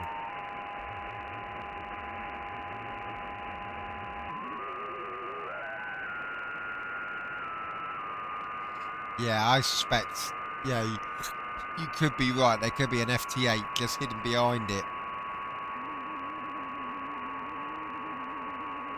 But you've got them noise spikes there.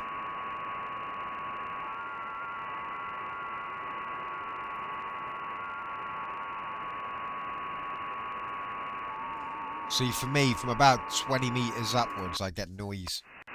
It's just very noisy.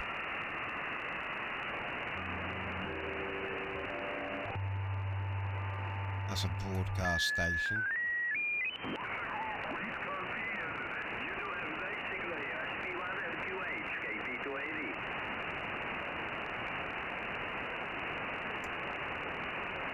But if I swung the antenna, I'm pretty sure you'd be plus and the audio was good.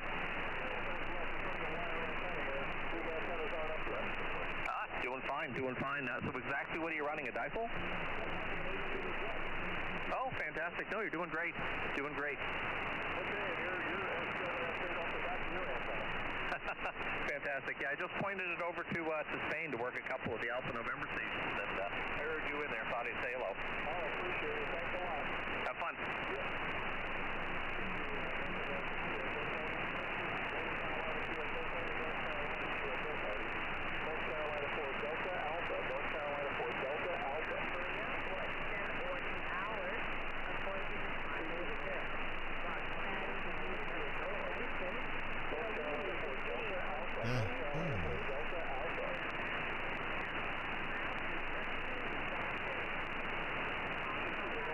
That's that dude there.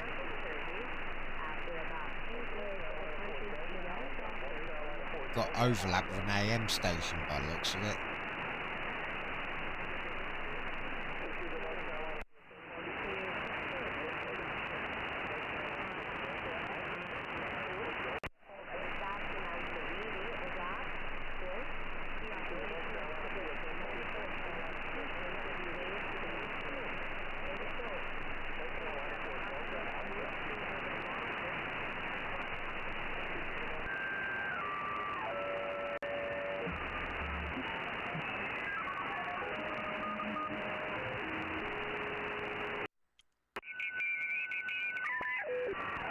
Thank you, Alpha November 44 Japan America.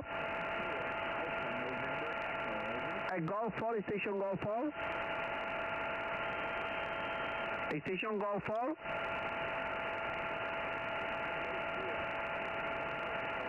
Kilo 4, Alpha November Echo 69. Oh, there you go. Alpha November 44 Oh Japan no! America. The dude had his shack burned down. Mike Zero Zulu Bravo 69. 2 acres of Alpha land. November 44 Japan America. Alpha November 44 Japan America. QRZ. Gold Whiskey 5. Gold Whiskey 5. Gold Delta Papa. Gold Delta Papa is correct. See, my 6 meter band, I can't use that at all. Okay, it's Gold Delta Papa is correct. Hey, why you right? Thank you, 65. Thank you, 73. Alpha November 44 Japan America. Alpha November 44 Japan America. Anywhere. QRZ. Alpha November 44 Japan America. Alpha November 44 Japan America. QRZ. This guy's strong as anything. Alpha November 44 Japan America. That's Alpha why. November 44 Japan Because America. he's not that far for us. My cousin. My cousin personal. My cousin Alpha November number 4 Japan Alpha Roger.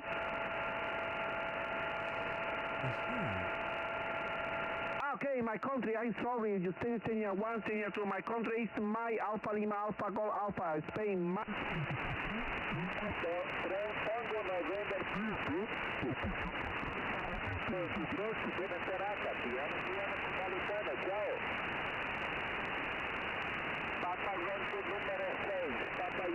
I need to learn when countries are going. What I know that this time of night, these higher frequencies is where I'm likely to find the Americans. Oscar Mike 2, Victor Lima. Oscar Oscar Mike 2. But I don't know Victor when Lima. like the Australians and the Japanese go on. 5 shine, Delta X-ray. That's some strong FT8. Eles vai magreiro qualquer país que deu aí carros, é pneus, é tem mapa, que aquilo é tóxico, não tem os povos. Tenho aqui, a ver, onde é Output 1.3 into a 3-element full-size opti-beam on an 18-meter tower, pointed to northwest, over. Yeah, no wonder I can pick you up.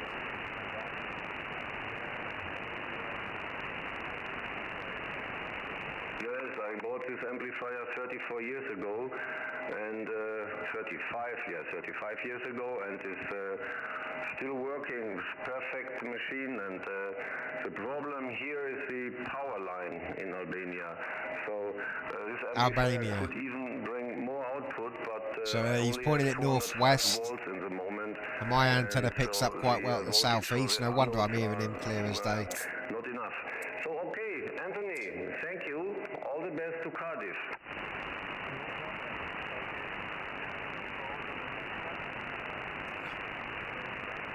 It's amazing how the antennas work, isn't it? Like, Cardiff guy, can't hear him for love nor money. Yeah, I can hear the Albanian clear as day. Yeah, you'd think if the Cardiff guy was aiming his antenna for sort of Albania, I'm not. I'm to the east, so. No. Thank you for first contact with you, and hope to meet you again, maybe on another frequency. So 73 here from Albania, and have a nice. Ah, yeah, no, so yeah, I'd be out of his beam there if he's beaming down from Cardiff. Echo Bravo 5 Lima Tango. Echo Bravo 5 Delta Echo Tango. Alright, there's Delta Echo Albania. Tango. Okay, I got you. Yeah, southeast. U1V, greetings to Spain. You are not very strong. You are here 4 and 5 in Albania. My name is Fred. Fred in Albania, mate. Oka 59 75 73. Thank you, Yuan V73 from Albania. This is Zulu Alpha / Oscar Echo 8 NDR listening.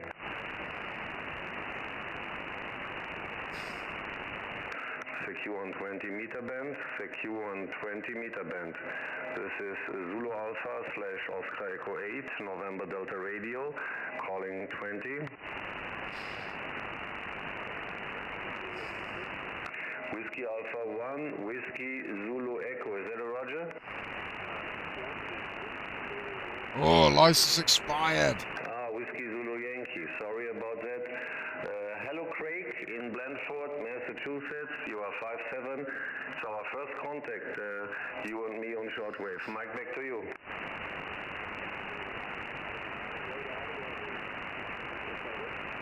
Roger. And you are connected to Northwest Albania. Thank you. 73, I put you in the log. There's faint American. You too. You have a good afternoon.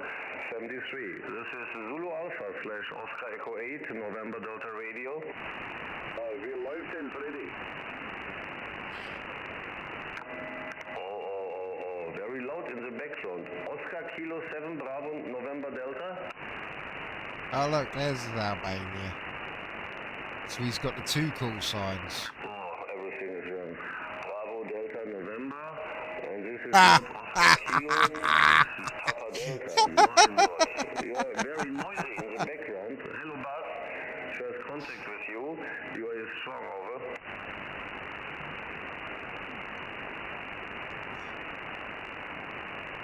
You are 10 over 9 in Albania. Thank you. I put you in the log. Greetings to the Hague. Bye-bye from Albania. This is Zulu Alpha / Oscar Echo 8, November Delta Radio. Hey, Freddy. Ah, that's some good antenna in there. Roger. Gary, greetings to you. Nice to meet you again. First time this year. You are 5 and 8 in Albania. It is embarrassing how pretty much every other European country can speak English really well, yet us in Britain, if you don't speak England, we'll just speak it louder and slower until you understand it. This is Zulu Alpha / Oscar Echo 8, November Delta Radio. But it's the same with you, Tim, in Holland. That every Dutch person I've met all seem to speak English. England, there you go, I can't even speak it myself. But all seem to speak English really well. Oscar Echo 8, November Delta Radio listening. It's CQ120 meter band, CQ120 it's just shit band. that we don't really do foreign languages that well. I sort of know a couple of words in German and a couple of words in French, and that's about it really. The only reason I know a couple of words in German is because I listen to Rammstein.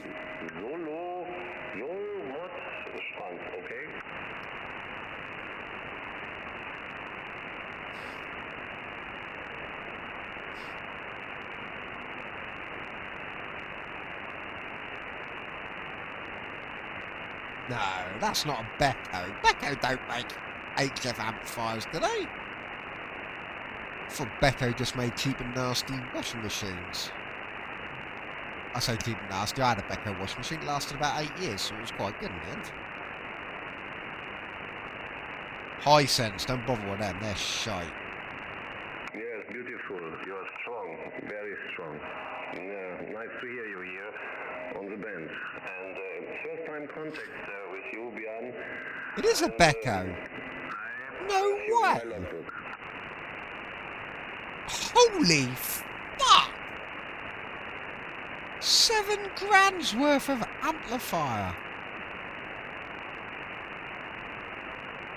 Jesus Christ. Honestly, I never realised. Honestly, Becco, I don't know if it's the same in Holland or whatever, but yeah. Oh Christ, I don't want the manual for it. Obviously, I've got the manual now. 10-tech Centurion amplifier, output about 1.3 kilo into a 3-element full-size. Nah, it's not got to be the same. Becco All is the best here from Albania. Greetings to Denmark. as the washing machine people. It can't be.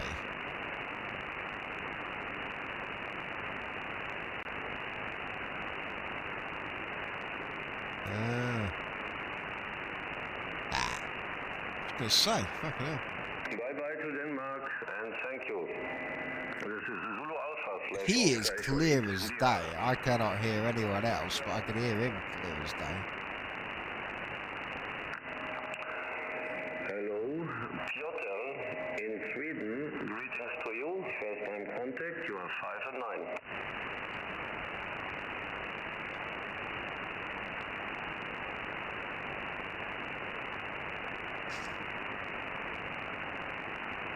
See, my 20 meter band is completely fucked anyway with all those noise spikes.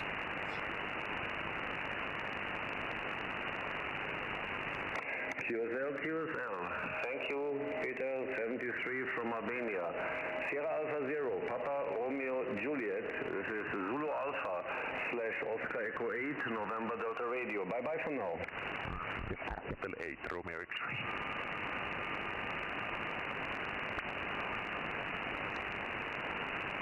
I'd love to know what those blips are that go across. They're so cool along the blip. Oh, that strong signals will come back. Come on, transmit, mate.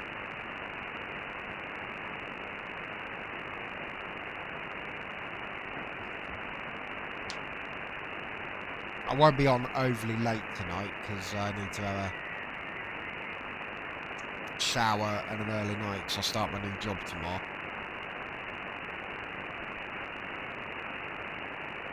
Oscar November 2, Papa Sierra Alpha, Oscar Hotel 8, Romeo X-ray responding. Yeah, thanks for the report, and I have no complaints on your audio. At least it sounds good. It is nice modulation, and I think not the widest possible, but really nice for and making some powerful effect also. So nice area. I like it. I like it very much. No problem on that, Pedro. Oscar November 2, Papa Sierra Alpha, Oscar Hotel, Romeo X-ray.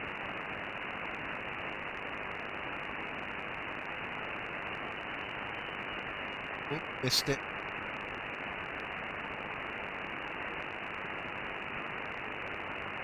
Oh, 2041. That might be a good visible pass. I might try for that one.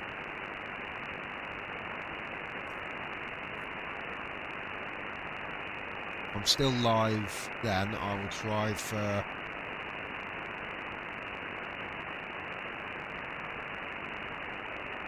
set time and 90 minutes.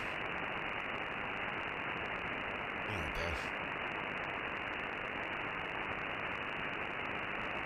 That gets me just in range. About 18. Is that going to be a good pass? Barely visible on that one. We'll try for 19. I don't, as I said, I don't know why I'm going to try, because I never really get... Oh, hello. E11. 10487. Is this the oblique station? E11. Oh, it's oblique. We're tuned into that. 4 minutes. So what frequency did that say that was going to be on? I want to see if I can pick it up over here. 10487 upper sideband.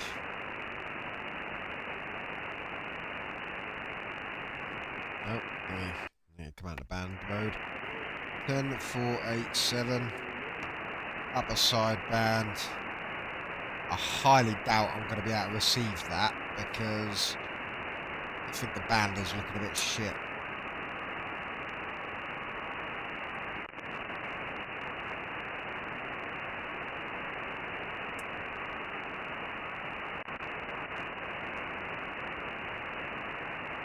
Uh, 10487.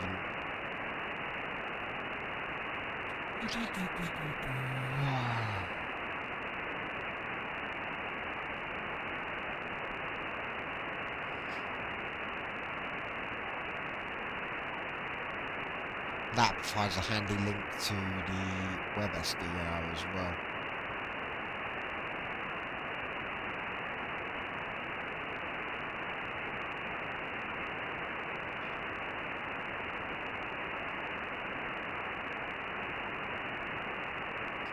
Sunday 25th, 1910, E11. I would have stood a better chance. Get me 6849 version of it.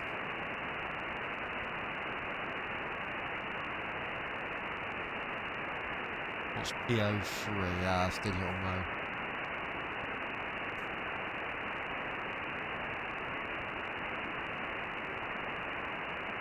Oh, excuse me.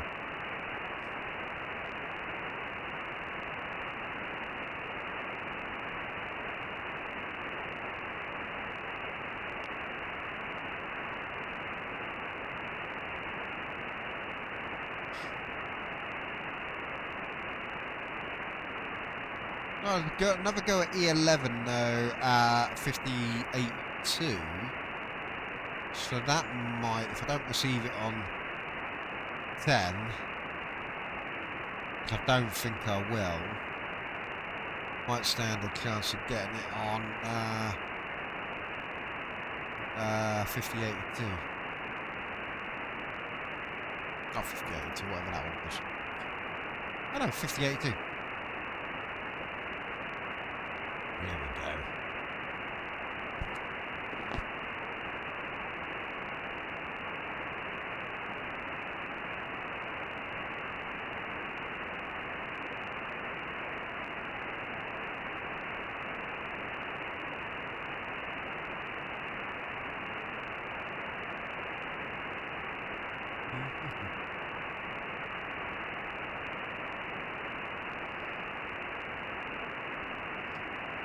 In a minute. 20 more seconds. 10487. 10487 upper sideband. Here we go, we'll see.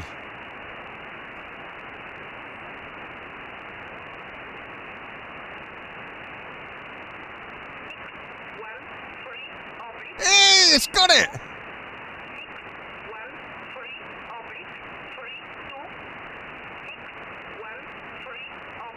Oblique.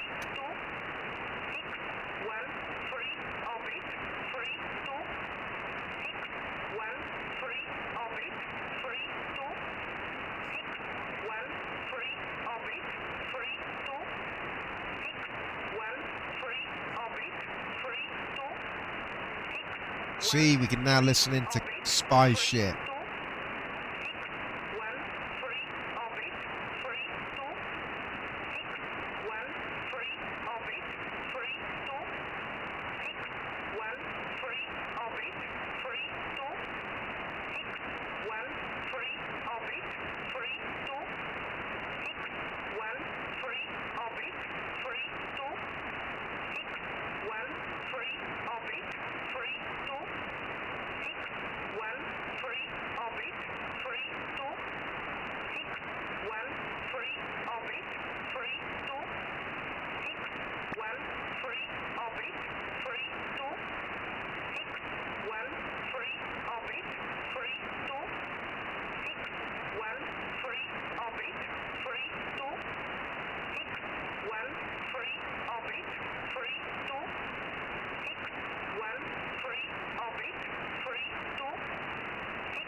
See, I got into the SDR a bit too late because we had all the old school number stations still on.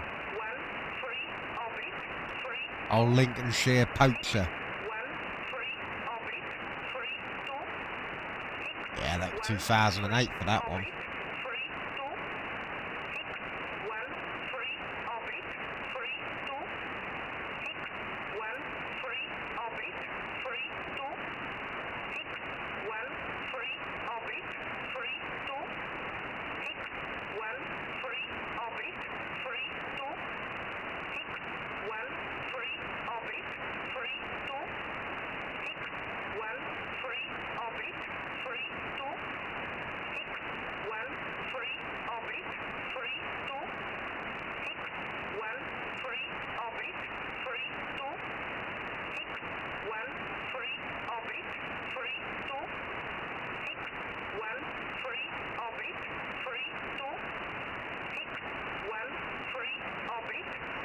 I don't know how long she goes on for. She'll... Over.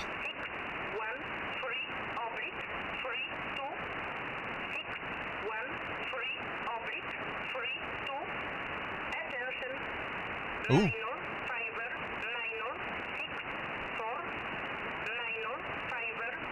Ah, no worries. I've got the secret spy shit on.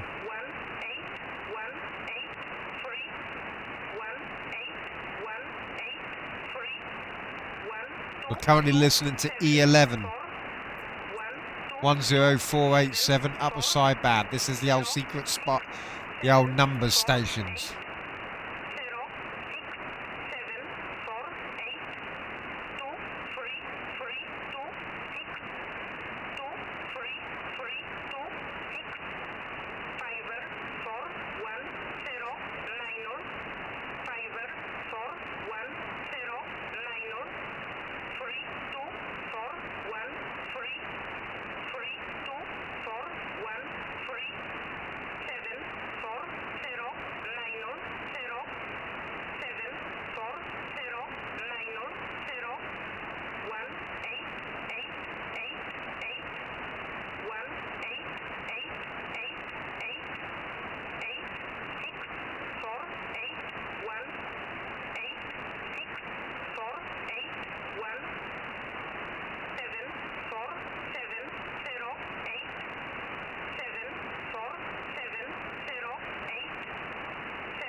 Ah, it's faded.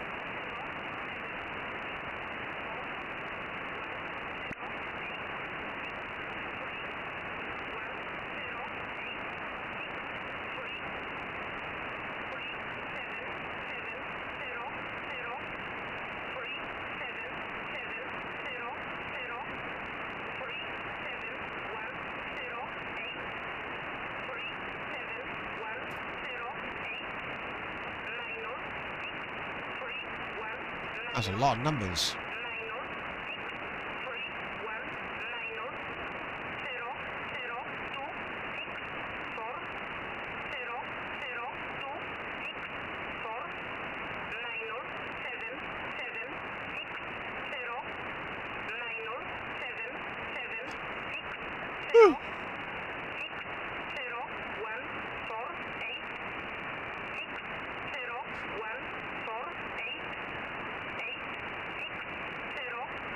How long does it go on for, out of curiosity?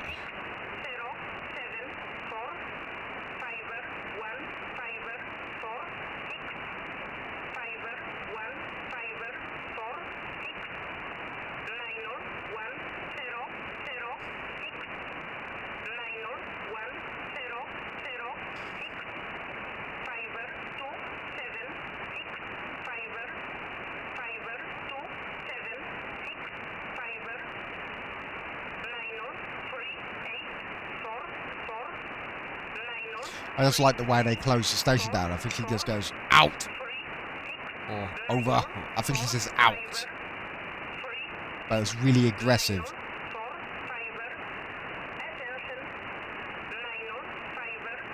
I don't know what she said there. Absolution or something? Maybe she's a Muse fan. 1, 2, 2.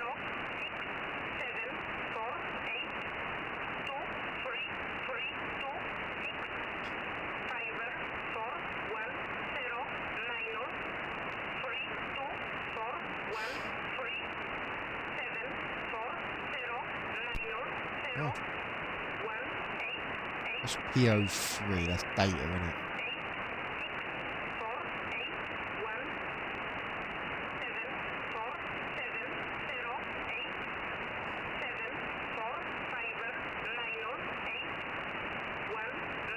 Yeah, it's the same. It's the same people who run this one.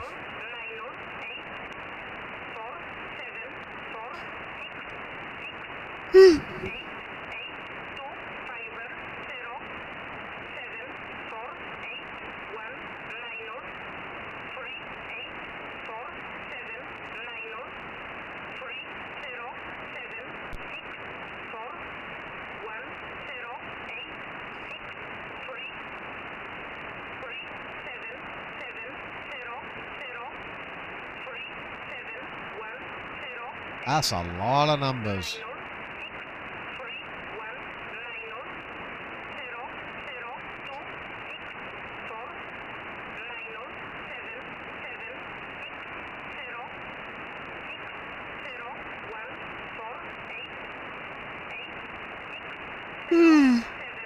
Oh, the mouse has decided to go backwards.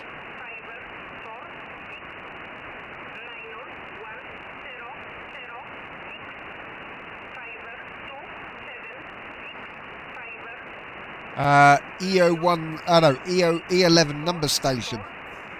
Spy shit.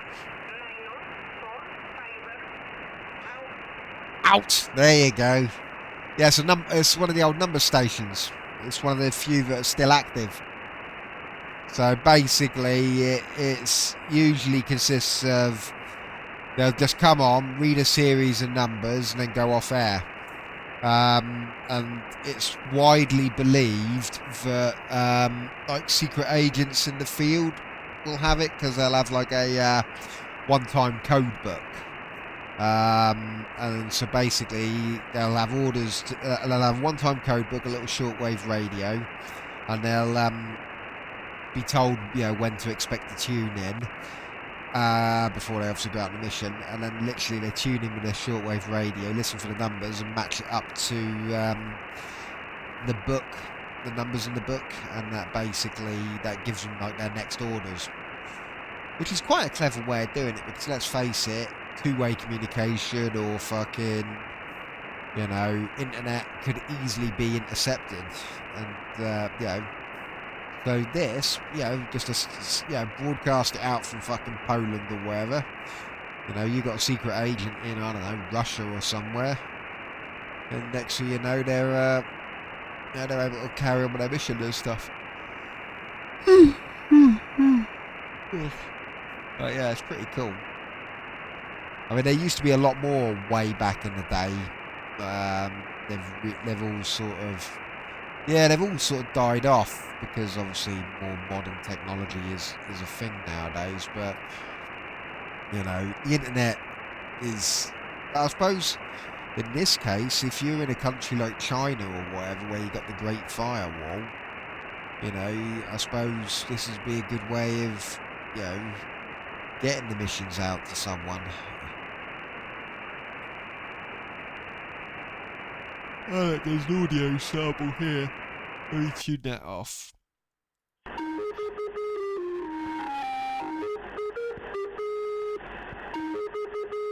Oh, Lincolnshire Poacher. This is one of our ones from years ago.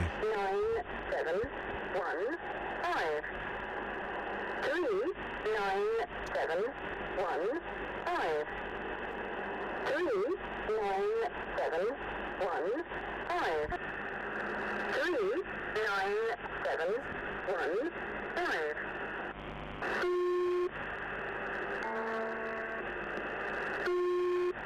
The old school tape recording of the Lincolnshire Poachers, freaking digital chimes. 66475.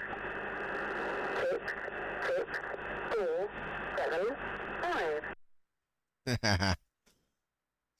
Yeah, you can hear the recordings from all day, but it's cool to listen to one actually live, you know, knowing that somewhere in a field somewhere or like in a hotel room there's a guy with a fucking shortwave radio and a code pad listening in. Do you know what I mean? It's long believed that the buzzer here is something along the similar lines, because occasionally this will stop buzzing and you'll actually hear Russian military go out on that frequency.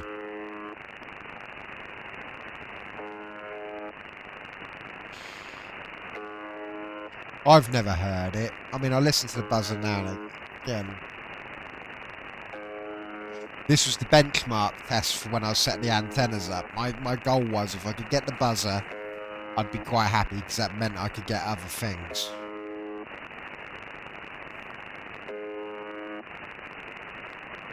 I am on the correct antenna, talking of antennas. Yeah. Whew.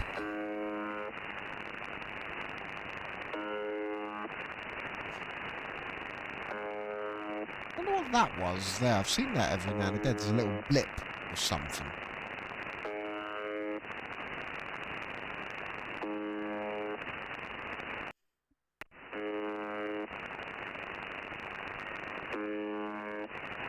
Hey, look, that radar's back again. Didn't see that earlier.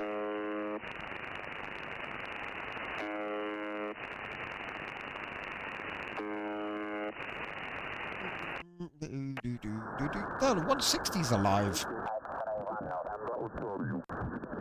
They're still having their contest, are they?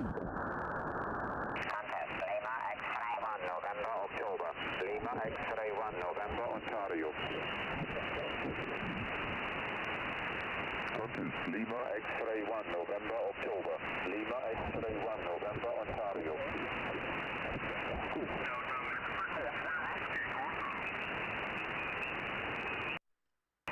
Eight is alive.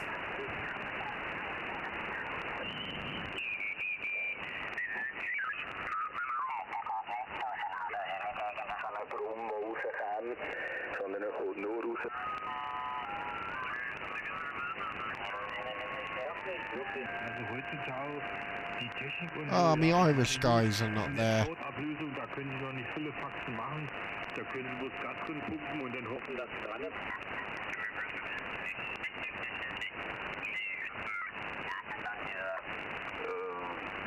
Nasenbrille, Nasenbrille heißt es, glaube ich, ne?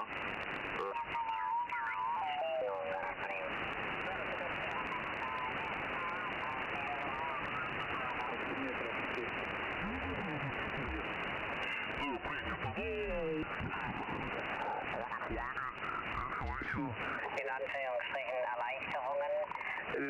Dass man die dann zu Dingen missbraucht, für die sie eigentlich nicht gedacht sind, ursprünglich. Hat genauso geklungen hat wie mein TF 78 noch. Also, ich denke mal, da bist du mit den beiden Dingen sehr gut aufgestellt. 4, oui, il me semble qu'il y en a 4 dedans. Those are Germans on. Mais j'ai vu qu'il y en avait un avant. I suspect they're Germans.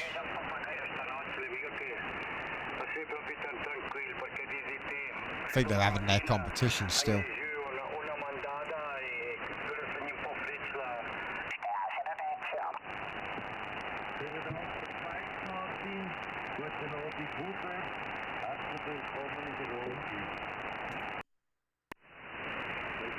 Delta Lima 9, United Papa, contest.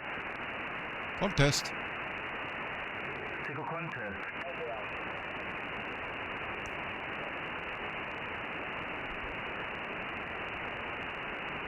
Thank you, 5914.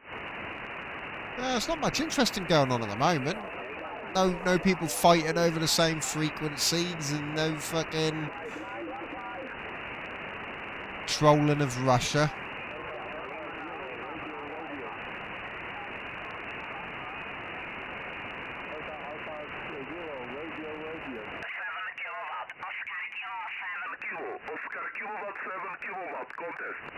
Oscar kilowatt 7 kilowatt.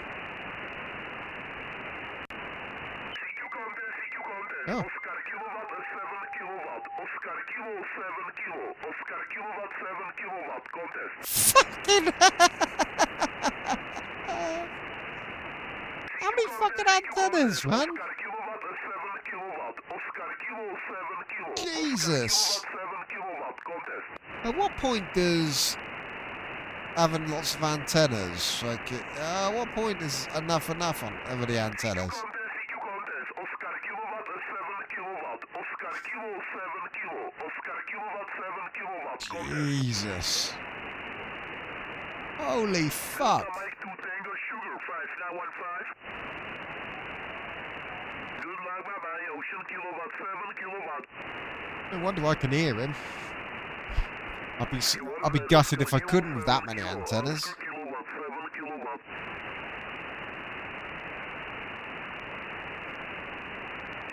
Ontario kilowatt Excuse me. 7 kilowatt. Oscar kilo 7 kilo. Excuse me again.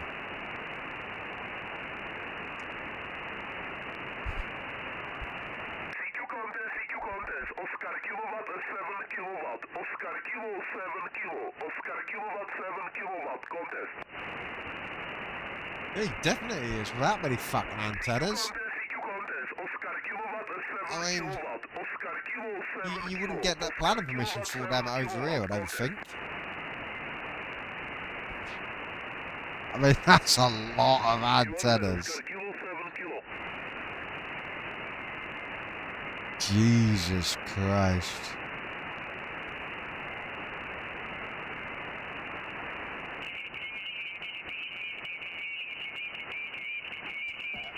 "39-meter height." Jesus.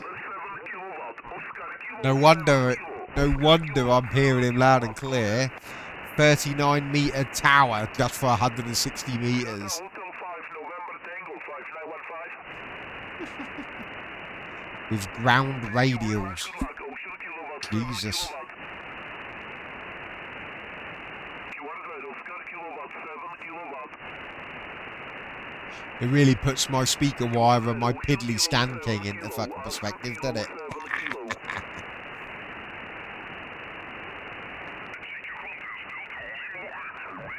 At what point does it become too many antennas?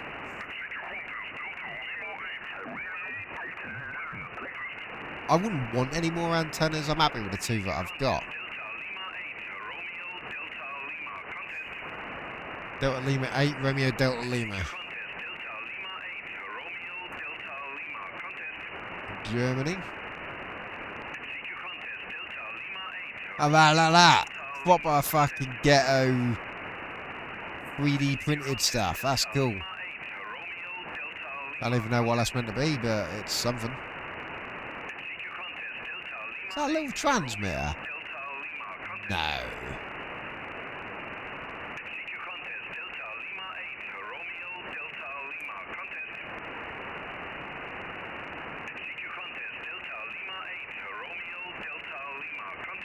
What's that? True SDX.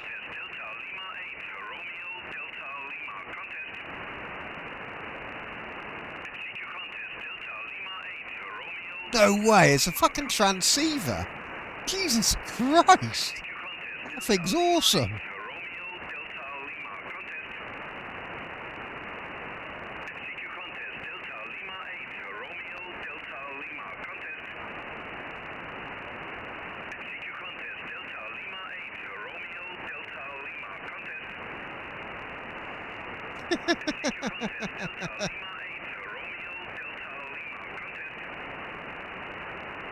I mean, how much?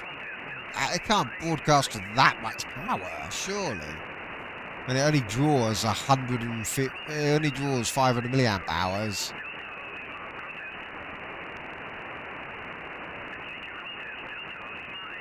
Ah, look, 5 watts of transmitting power. Oh wow.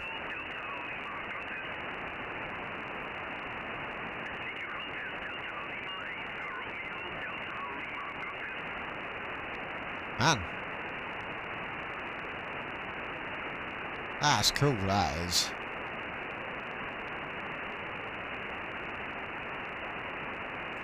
Tiny little fucking transmitter.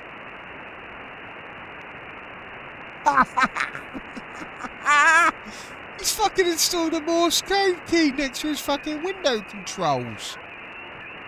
What, is he driving around one arm on the old steering wheel? Well, I suppose, yeah, if it's only going to need 5, if it can draw 5 watt from, transmit 5 watts, yeah, you could, yeah, you'd amp the shit out of it, wouldn't you?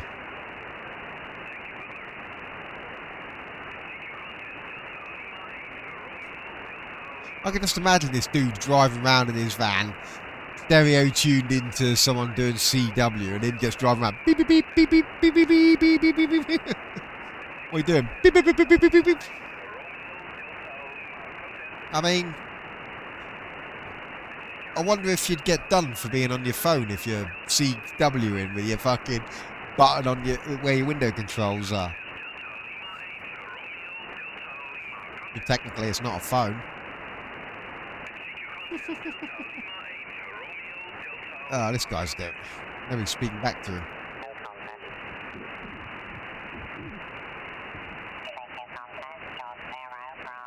November Romeo contest. Ooh, it's one of our lot.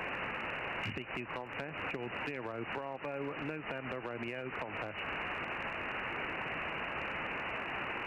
CQ contest, George 0 Bravo, November Romeo contest. Oh, there we go. CQ contest, George 0 Bravo, November Romeo contest.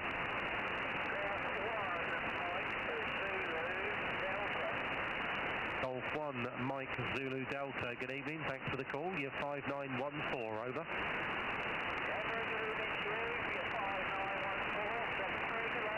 Thank you, good luck. Wait a minute, I should be able to pick that guy up on a fucking toaster. Northampton Radio Club. CQ contest, George 0 Bravo, November Romeo, Golf 0 Bravo, November Romeo contest.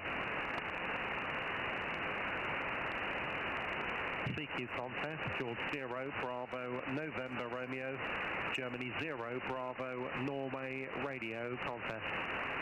He was quite faint. He must be... His antenna must be highly directional. Because I should be... If he's in Northampton, I should be able to pick him up on a fucking toaster.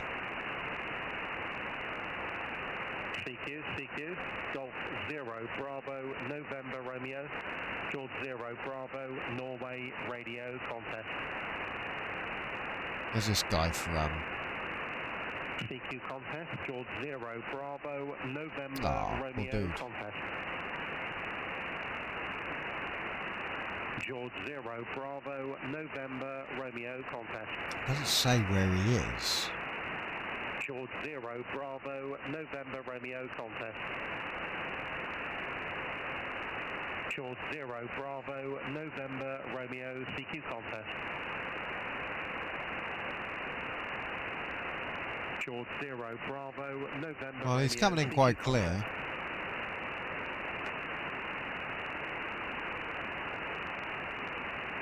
Mike India 0 again. Mexico and 0, QSL. Mike India 0, November Alpha Sierra, thank you. You're 30 5914, decibel over. signal noise on that. Sorry, Lima Yankee 0. Ah, yeah, they're not clear doing November something. Alpha Sierra, thank you. 5914, over. Yeah.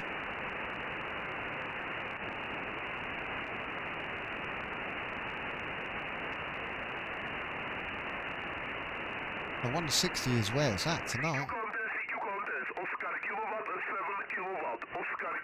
Ah, I think I got him, didn't I? Already seen this dude, hadn't I? Yeah, that's the one with the fucking massive antenna farm. Deserving to win the fucking contest. Seiko contest. Delta Lima 6 Whiskey Tango. I think I've seen him already. Okay, Oscar Hotel 6 Zulu 5914.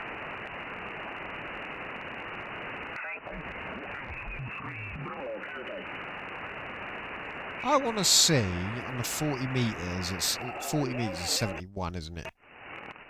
I want to see if the dude, the Ukrainian pirate dude was here. There was last night, there was a Ukrainian fucking pirate being all fucking weird on here. Yeah, that radar's overloading my fucking receiver. Oh, there's some FP8 going on there.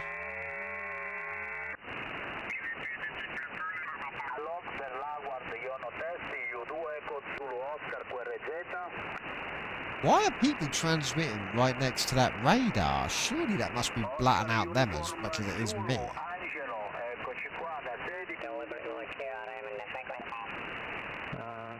For whatever reason, I don't know.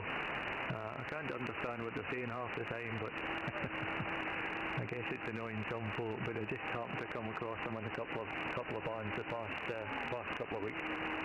Back around to you, Martin. EI2JEB in the group MM0KBT. Yeah, lads, up 2 KCs, up 2 KCs. Going up. Ah, bollocks. Ah, there we go.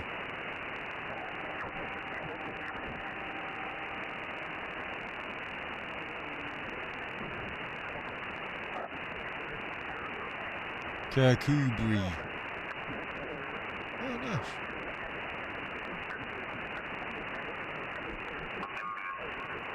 Hey, look, he's got SDR Uno.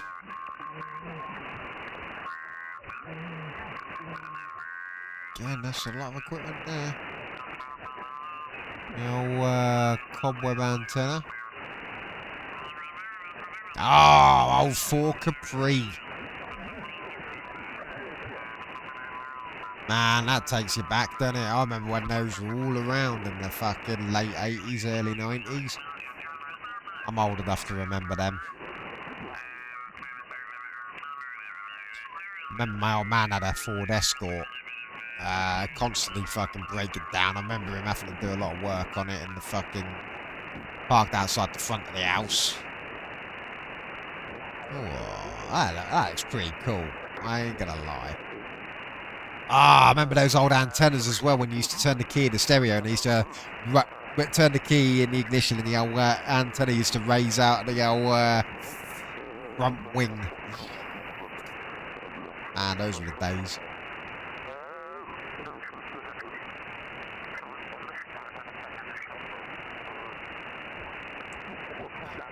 I was listening to A DX station.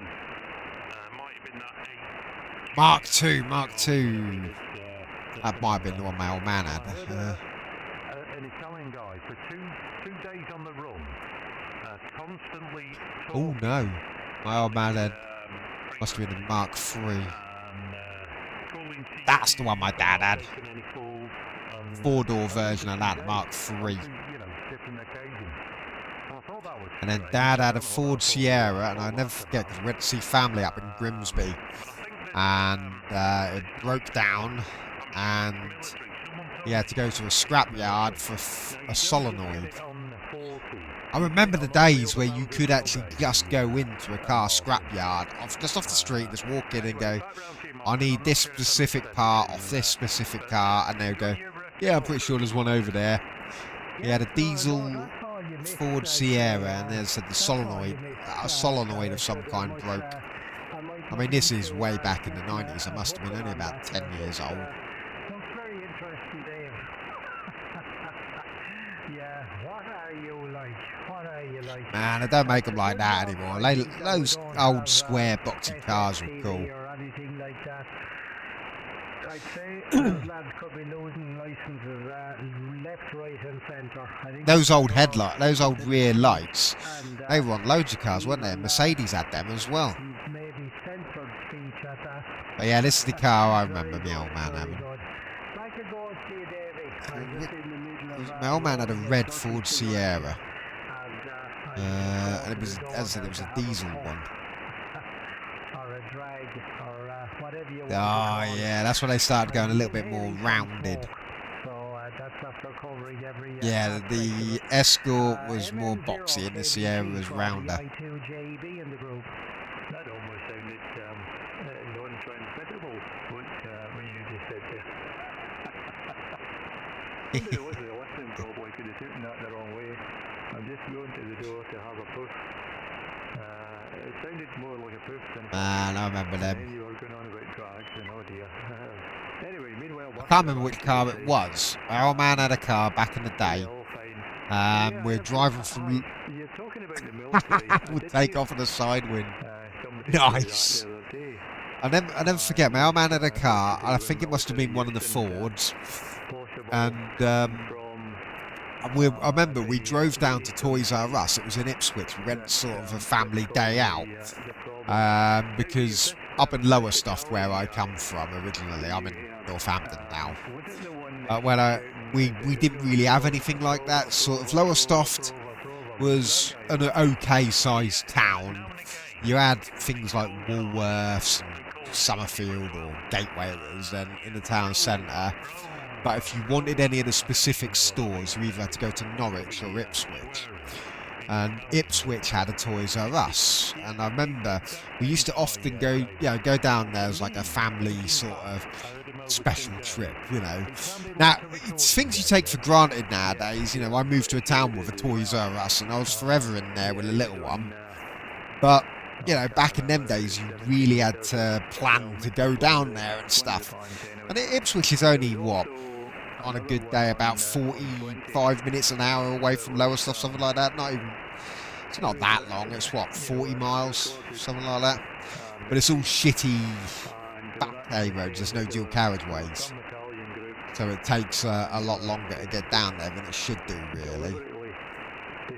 But yeah, going back to... So we went down there, and I never forget, the car broke down. It kept overheating. So I remember we had... bear in mind, these were all like country lanes, like normal like back A roads. But Dad would have to drive for a bit, and then he'd have to pull over, and you'd hear the car ticking as it was cooling down. You'd have to then wait for it to cool down. It might have been the Escort, actually. And then we'd get back in, we'd then drive the car a bit longer. Then it would overheat again, so we'd pull back over and wait for the thing to cool down. It was like that. It must have taken about fucking 3-4 hours to get home from flipping Toys R Us in Ipswich. Or did we even get to Toys R Us? I can't even remember. I just remember going to Toys R Us in Ipswich and the car breaking down and overheating. Oh man. Yes, I think you could be spot on, Davey. That's a nice. They are cool. Say what you will, they are cool looking cars. They don't make cars like that anymore. All the cars are so big and fucking clunky. You know, I don't like big cars. I'd be happy with something small like that. Like a modern version of that where my legs aren't the crumple zones. Do you know what I mean? He is causing havoc anywhere that he sets out. I just drive a Nissan Juke because that was my wife's car. She basically, the wife was doing loads of miles, so she upgraded to a Hyundai Kona. I got the Nissan Juke, and then my Fiat Panda got sold to the neighbour. Man, I love that Panda. It was fucking quality. I had a subwoofer that took up 1/3 of the boot. You could hear me coming from a mile away. But it was a cool car. I like that car. Yeah, me too. Do you want the latest thing? What winds me up now is the big pickup trucks. If you genuinely use a pickup truck for work, fair play, you know. I've seen them when they're dirty and you see that the back is clearly being used for lifting and shifting shit. But the other day, I saw one pulled over and there was a guy in a fucking business suit stood next to it. I was like, you just look like a dickhead, mate. And the reason we're doing that is because Britain tends to want to be little America, and pickup trucks are big in America. And the thing is, we went for like Land Rovers and fucking big old SUVs, but then they became the school-run mum cars. So now the blokes need to have big 4x4s to feel manly, and it's just like, no.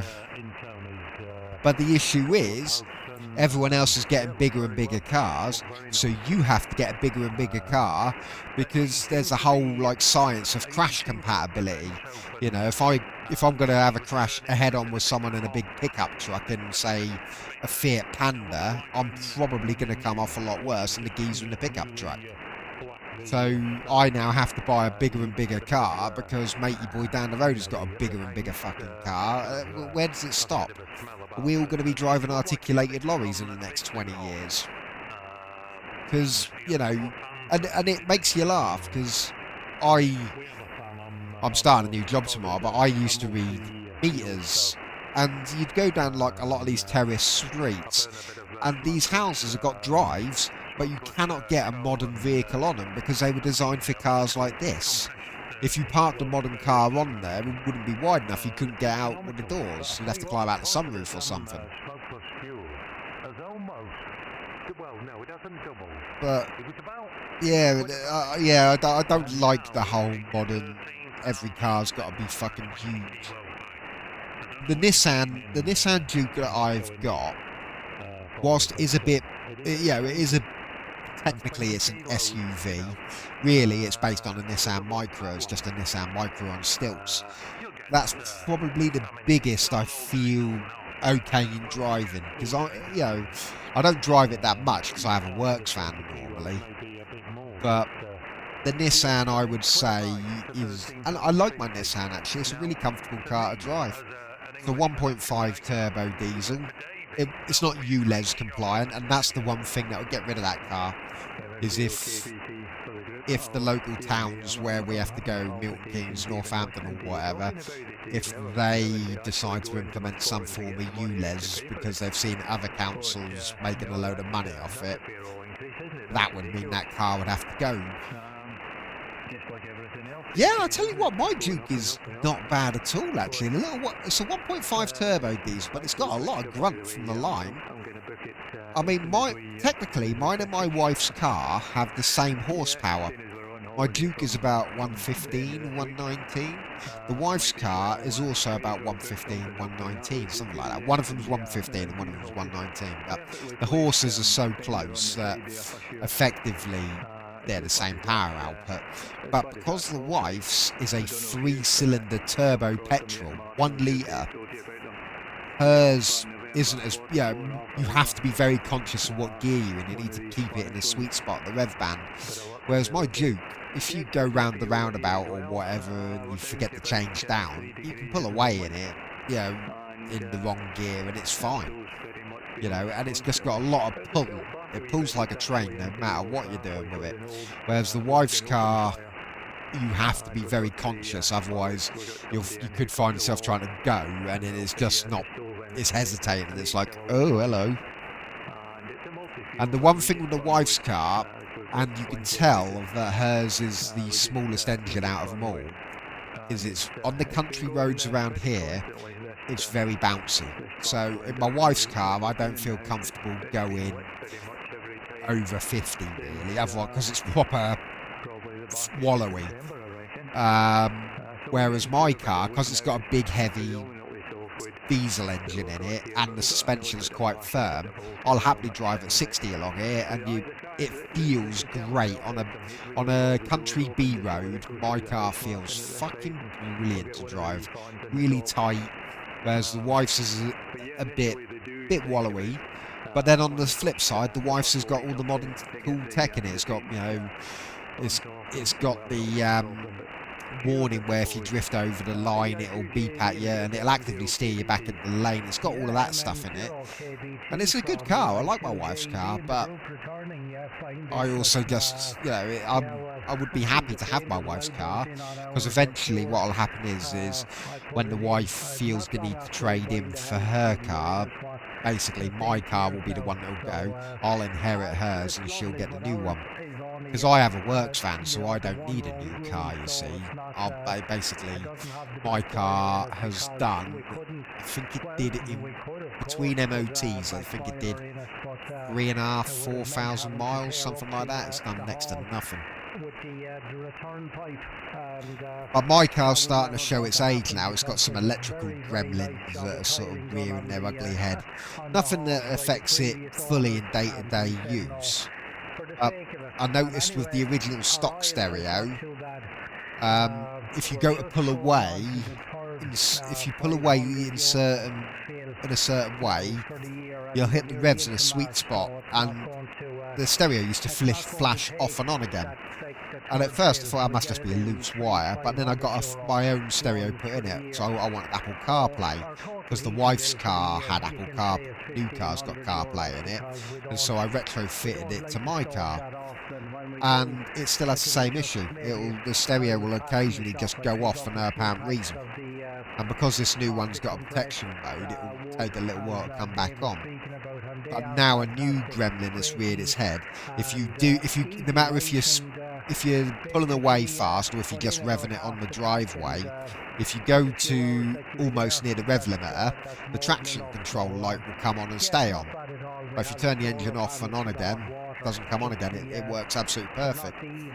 So it seems to be some weird little electrical gremlins that have sort of reared their ugly head. I suspect it's probably something like the voltage regulator is on its way out, because I keep a little voltmeter in the cigarette lighter. It's a thermometer and a voltmeter, and if I'm driving along, after a while it'll sort of sit at about 14.7 volts, which is slightly on the high side, because I think you want 14.4. It's 12.5 on battery and 14.4 on the alternator.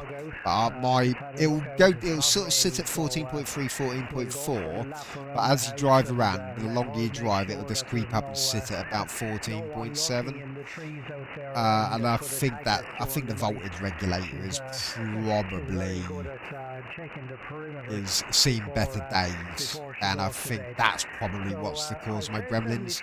Because I think if you blip the throttle to full revs, that's probably sending a big spike of power through. It's probably tripping one of the ECUs on the sensors, which is probably causing the light to come on, which is then when you take the key out and turn the engine back on again, it resets.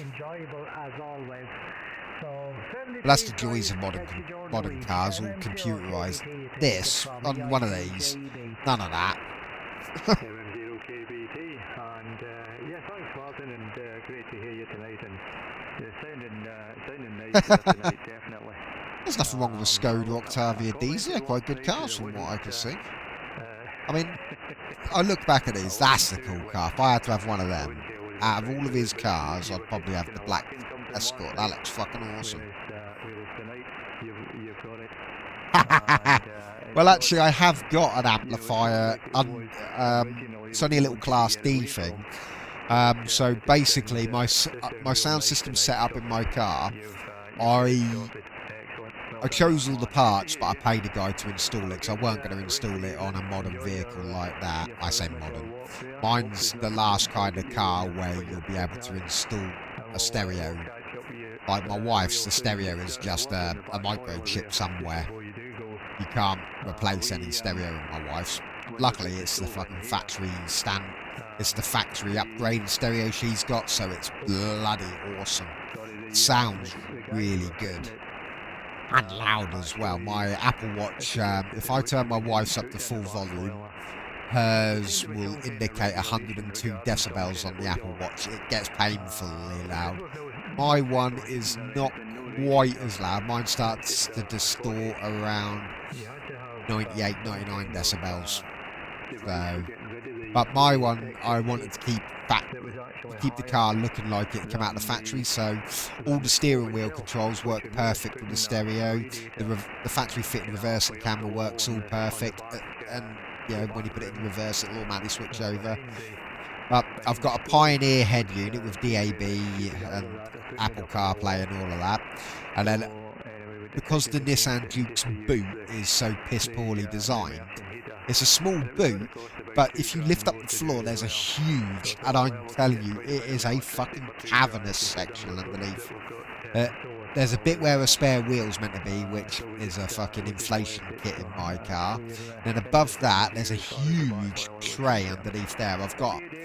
I keep a blanket and a handful of tools in there, but next to that blanket and a handful of tools, I've got a flat subwoofer. It's a little 8-inch Audison thing. It cost me about 500 quid to get installed that, but it's hidden. And then when the floor of the boot is down, you wouldn't even tell there was a subwoofer in there. It's fucking brilliant. And then behind the stereo, there's also a little tiny, and it goes in between the original ISO harness and the stereo. There's a little Vibe 4x65 watt amplifier. Although that has a little issue where if you turn the volume up loud and you have a little quiet section of a song, when the first drum note hits, it crackles because it's not able to pull enough voltage from the battery in time. But after that first drum note, no distortion at all, it's absolutely fine. But it seems to, only if you crank it up to full volume. But yeah, I could get a capacitor to put in there, but it'd be a pain in the ass and it's not really worth it. As I said, I don't drive the car as much. But as I said, I like my car. It's comfortable as well. It's got all the aircon, climate control, all of that stuff. The seats are bloody comfortable in it as well. But for me, I think what will price my car out, well, there's a 2013, but would be ULEZ. I can't drive it into London, and I can't drive it into Birmingham either. The wife's car we can, but my car you can't.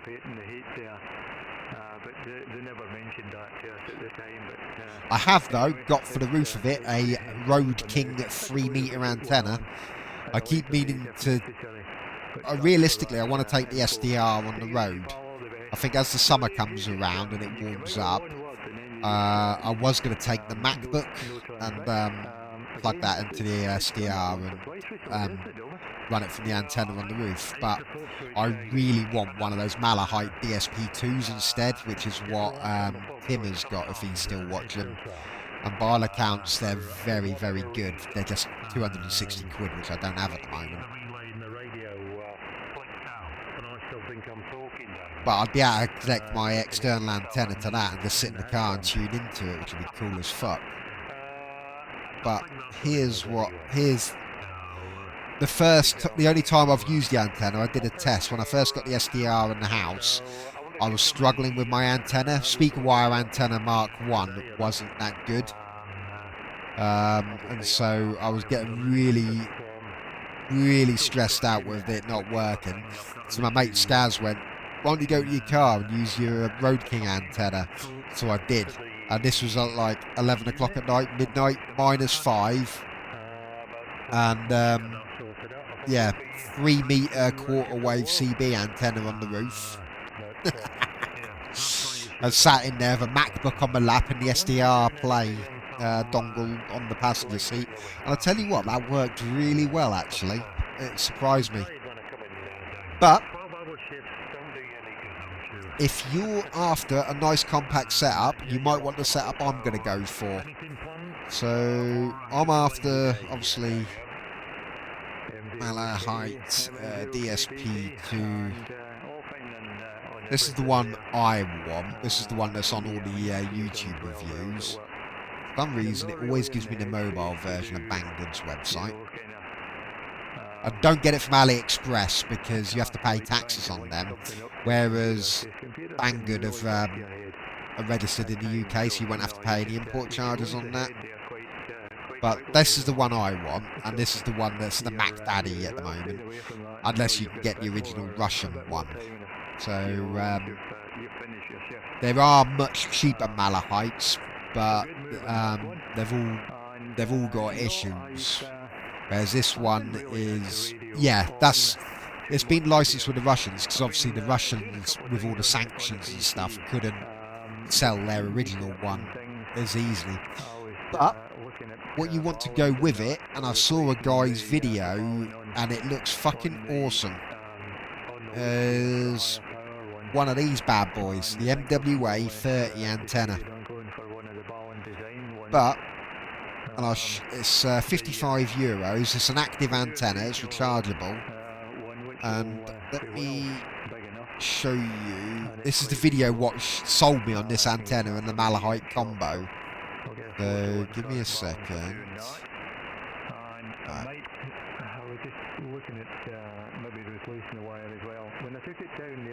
This guy's setup looks fucking awesome. Where is it? Where is it? There's a little 4-minute video. There we are. I'll mute the audio. So he's got like a little car bracket for it. But now look at how he's got this set up. So he's got it obviously plugged into his stereo. But look at that antenna just on the back of the car. Looks fucking brilliant. I hope this guy doesn't mind me showing his video on the channel. But yeah, look, little MWA 30 goes in. That's a Ford Fiesta as well, isn't it? Old school. And yeah, a little Malahite attached to the dashboard like that. I wouldn't go as far as having a bracket for it on the dashboard. But that's what I would like, a proper mobile rig like that. No, don't get me wrong, the 3-meter Road King is cool, but it's not what I thought it would be. I was hoping that I could collapse it down and leave it in the boot of the car permanently under the fake floor of the boot. But it comes in two 1.5 meter segments, so it's too wide to leave permanently in the car. Basically, to take the Road King with me, I'd have to sort of post it through from the boot through to the front seat, which isn't that convenient. But I think a Malahite with one of those MWA 30 antennas like this dude's got set up, you know, don't need to necessarily plug it into the car stereo, but you can do. And I think that looks like a really good setup. And you can see it's pulling in quite a few signals there as well. But that's one of the old DSPs, that is. That's one of the Chinese clones. DSP2 will be even better, that would. But yeah, that's a setup I reckon would be quite good. MWA 30 and the Malahite DSP2.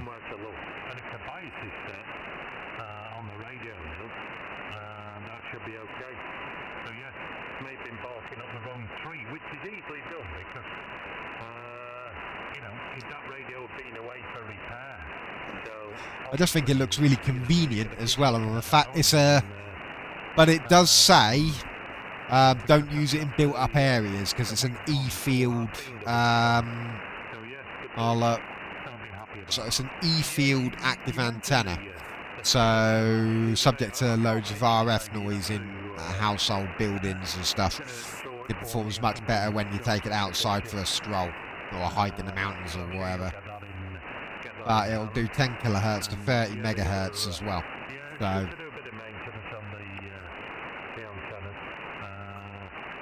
But saying that though, by all accounts, the whip antenna that comes in the Malahite, the standard whip, is also very good as well. Especially if you use it on the high Z port for HF. The connections together on iWorks. Oh, these guys are just chatting away. I haven't been listening to them. I've been going off on my own little tangent there about cars and fucking Malahites.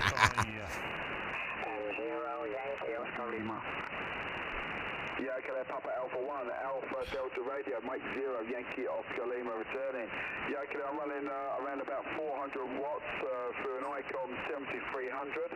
I'm putting in around about nice. watts in through the radio and just over 400 watts coming out through the amp, which is an SPE solid state amp there. Nah, that's it. Antenna is a high half-wave end-fed antenna. I said the Road King I can't drive with it, it's too big. So back to their Papa Alpha 1, Alpha Delta Radio for Mike 0, Yankee Oscar Lima. Yes, okay, Dave. Well, very nice setup. It's doing a very fine job, Dave. Nice signal. Hope to meet you again, my friend. It's always a Dave. Whenever you listen to the amateur radio guys, there's always a Dave in the chat.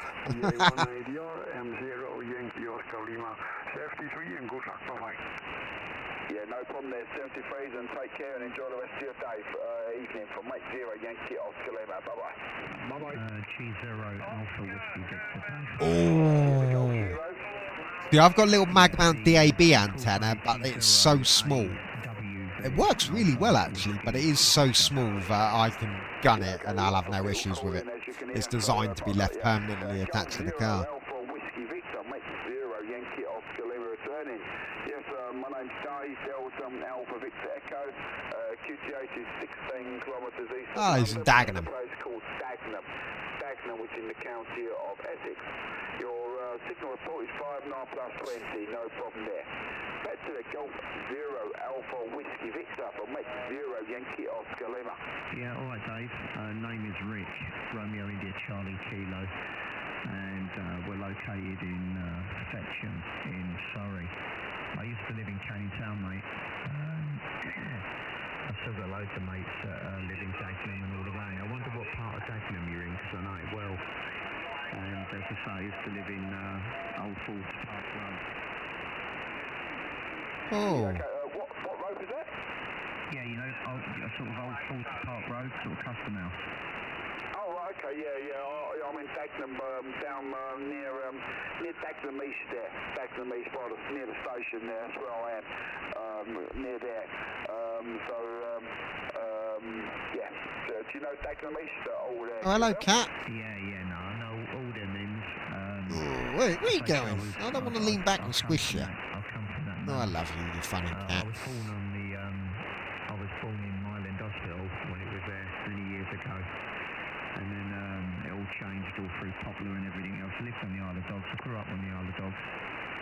Hey, look at that. That's a fucking redonkulously powerful signal, that radar, isn't it? I moved into with this girl in Canning Town. Yeah, lived there for all my life. And then, I don't know, probably about 20 years ago, decided to get out of there. But yeah, nice to meet you, mate. I was kind of like drawn towards it because I thought I heard you say Dagenham and thought, blimey, that's my sort of out my old way. It's been years since I've been down that way, to be honest with you. I suppose there's a lot changed. I know the A13 and that, all that changed, Canning Town, flyover and all that. It's, it's completely different. When I was down that way, I don't know, a couple of years ago, and everything was mental. So it all changed. I used to go through the Limehouse link all the time, and it's all changed around there now. So nice signal by the way. You're 20 over 9. I'm using an Icon IC7600. Those Icon radios are so expensive, aren't they? Icon IC7600. And they're about $3,000 or something. 40-metre dipole. So back to you, Dave. M0YOL G0AW. Ah, 1,300 notes. The second-hand one, though. Nice. Yeah, I'm running around about 400 watts for an Icon 7300. Antenna is a half-wave end-fin antenna up around about 7 Holy meters or so. shit. Also running a SPE solid state amp there. You're actually working full. Cheapest transceiver is 1,200 quid. Okay, now. Changed, there's not a lot of Fords left because we don't make cars there no more. I've been working at Fords for 36 years. But a lot of it's gone. His audio is good, I to don't be honest know with you. how much longer it's going to be there for, to be honest. This one's a bit shite. Just waiting really to see what happens. I reckon in the next 5 years. Yeah, I was on the right maybe frequency. if that actually, But I the reckon yeah, within the the guy next speaking 5 to him years was it'll, the whole of Dagenham fall to be gone. It'll be basically end of an era. Kyoto? Oh, blimey, yeah, not many. yeah. This That site is mental, that site. it sounds almost like an AM broadcast, doesn't it? Will be. Like And a really, in a way, broadcast that'll be station. devastating in a way, because that has been there for donkeys years. That's the other thing about this So, country, though, is all the I mean, manufacturing really, is gone that'll be because, you know, really, to why think pay that, British people a living wage when you can pay Chinese slave labour wages? And it's the same with I would have thought, to be all honest of with the you, I thought they Western might have been countries, making, really. It's just a shame. making the battery You know, operated, we you know, used to electric motors. we They're not used to doing be a nothing like country that there, used to no? manufacture No, things. there's no. You know, No interest at Dagenham site to do that. Dagenham site. yeah, I don't know what's because his signal's good. Unless he's just put a real narrow filter on it. It sounds like he's probably narrowed the filter down, maybe. Further along, because I used to work in the press shop. Because the other guy speaking to him's got really deep gravitas to his voice. That is now being turned into houses as I speak. Press shop where the press shop used to be, which used to be at Checkers Corner. But yeah, no, it's a shame. I've seen a lot of it round here in Northampton. Oh yeah, I forgot you said about the vintage radio fair. Was it a couple of days ago? Ah, dang it. Oh, I bet some of them were tasty. See, if my mate Skaz keeps trying to get me to transmit. He's like, "Why don't you get your license? Why don't you get your license?" But I don't know if I want my license. I like just eavesdropping. I like just seeing how far I can. I know there's the fun of trying to transmit and see how far you can have a conversation with someone, but for me, yeah, it's not that far. Damn it! I should have gone. I would have got me out of the house as well. But yeah, part of me, I just all the rules and regulations and stuff with it, and having to do exams and stuff, and it's just like, and then the equipment you need to be able to do it, and it's just like, yeah, nah. My mate was like, "Why don't you get a CB?" But it's like, there's nobody on the CB. I've looked at the CB band all the fucking time. Nobody uses it. Because Thunderpole, the CB people, are literally just down the road from me. I've bought all my cables from there when I moved to Scan King to the roof.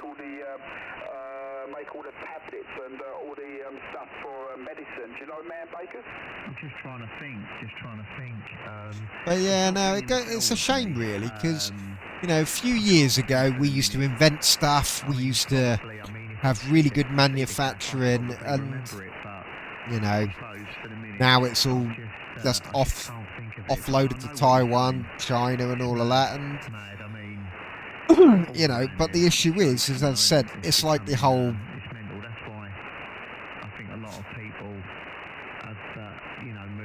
Fair that, yeah. I suppose a lot of the EastEnders went. I can pick up America quite well. They went that way. My mum and dad went. They went southeast. But yeah, CB I'm not getting much of. I will get a few more local repeaters up on 70 centimetres and a 2 metre band now. Now I'm on. Now I've moved to Scan King to the roof. But the issue is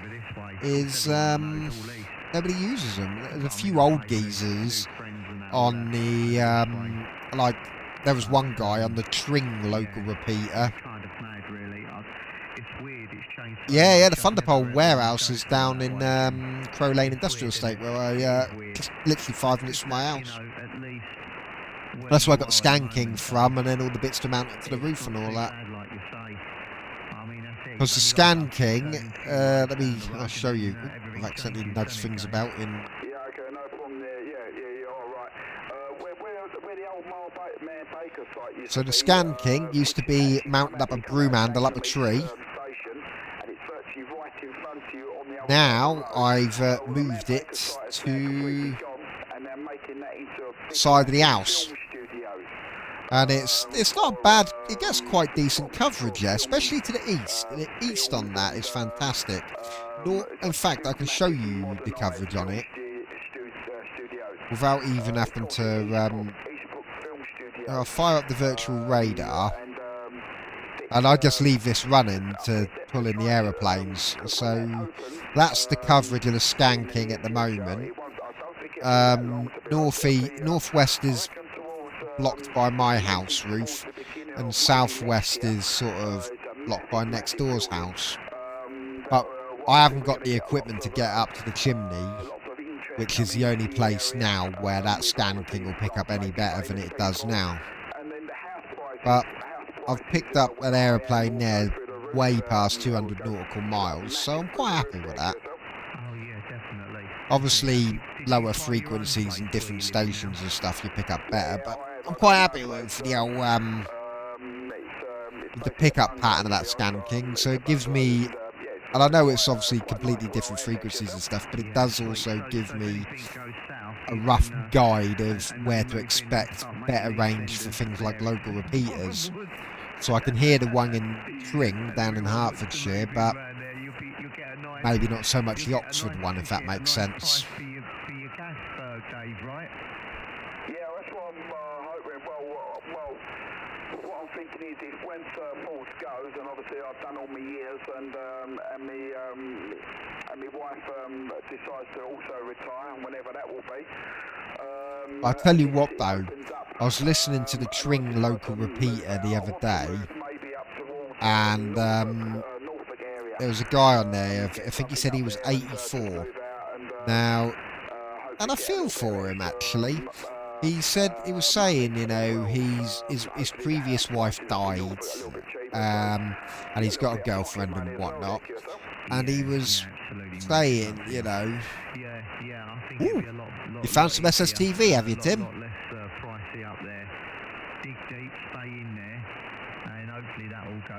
Or let's have a look, see if we can find some.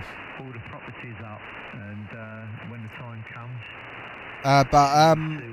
Yeah, we were saying he if his girlfriend would marry him, he could sell his house and then be able to they'd be comfortable for the rest of their days. And then he was saying he bought his house in the 80s or whatever when the right to buy came in from Thatcher for 14 grand. And he was offered, just by a lowball company, you know, one of these companies that we buy any house, and he was offered 1.2 million. And now, obviously, if you were putting that on the market privately, you could get a hell of a lot more. But yeah, 14 grand to 1.2 million. So have you found some SSTV, Tim? Whereabouts are we looking? Which I was 2 Echo 0 Yankee Alpha Lima. 3730.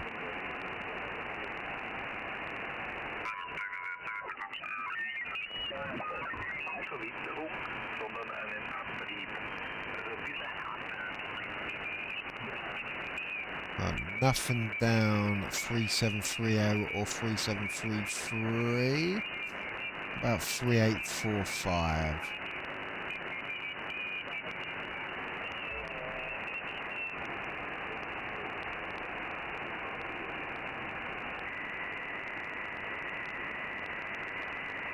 Nothing there. Now, we were getting SSTV up on 20 metres earlier, but I don't think there'll be any on 20 metres now, but double check. 14. Seja qual for. 14 to 30. Entre os 6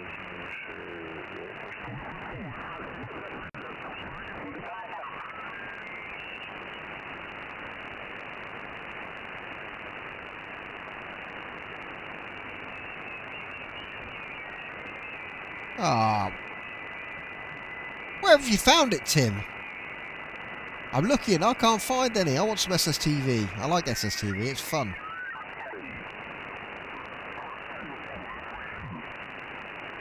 We are beaming into North America. I'm beaming into North America. Let's have a look at... Listening. Oh, I've tried 14 to 30.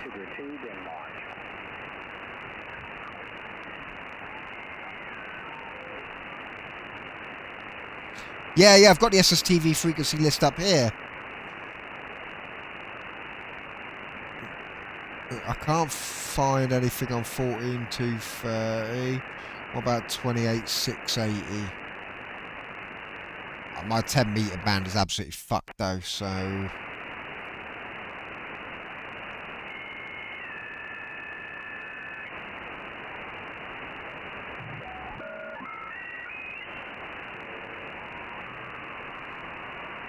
No, nothing on 28 680. 2 meters, definitely won't get that. That's quite local.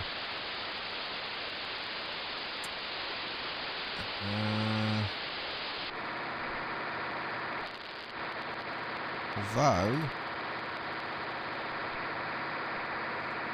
is that a PMR or is that an easy PAL? Not PMR, DMR, I should say. Let me have a look, see if that's easy PAL. I suspect that's a packet radio. I suspect that's digital radio in that one.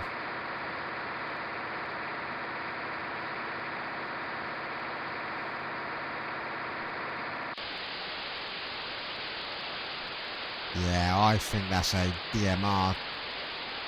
I don't know how to decode that yet. Ah, we've got a local net! I'm going to return very, very quickly. I actually sit here now, and the food is on the table, so I'm going to sit on the quiet side for a minute. I'm sitting here with a couple of friends, and probably not too friendly with them, me talking while we're all having a meal. So I'll let you carry on talking, and I'm going to sit on the quiet side for a minute. M7FID returning.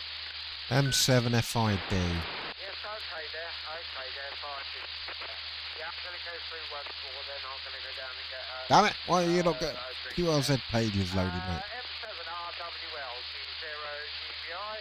M7RWL, I recognise that call sign. Yeah, I didn't get down the club this Saturday because it was a cadet event, but I'll be down next Saturday. But yeah, I got back... Oh, Andy Kirby, I've seen a few of his videos. So tired, but because I've been out all morning, been out since 8:50, but yeah, it's definitely nice down there though, but yeah, I've been looking at a radio, a Chinese, I think, yeah, it's a Chinese rig, it's like a remote controlled one. 145. It's got no screen on it, it's like a mobile radio, a 50 watt one. I think the power modes are like 10 and 25, I'm assuming.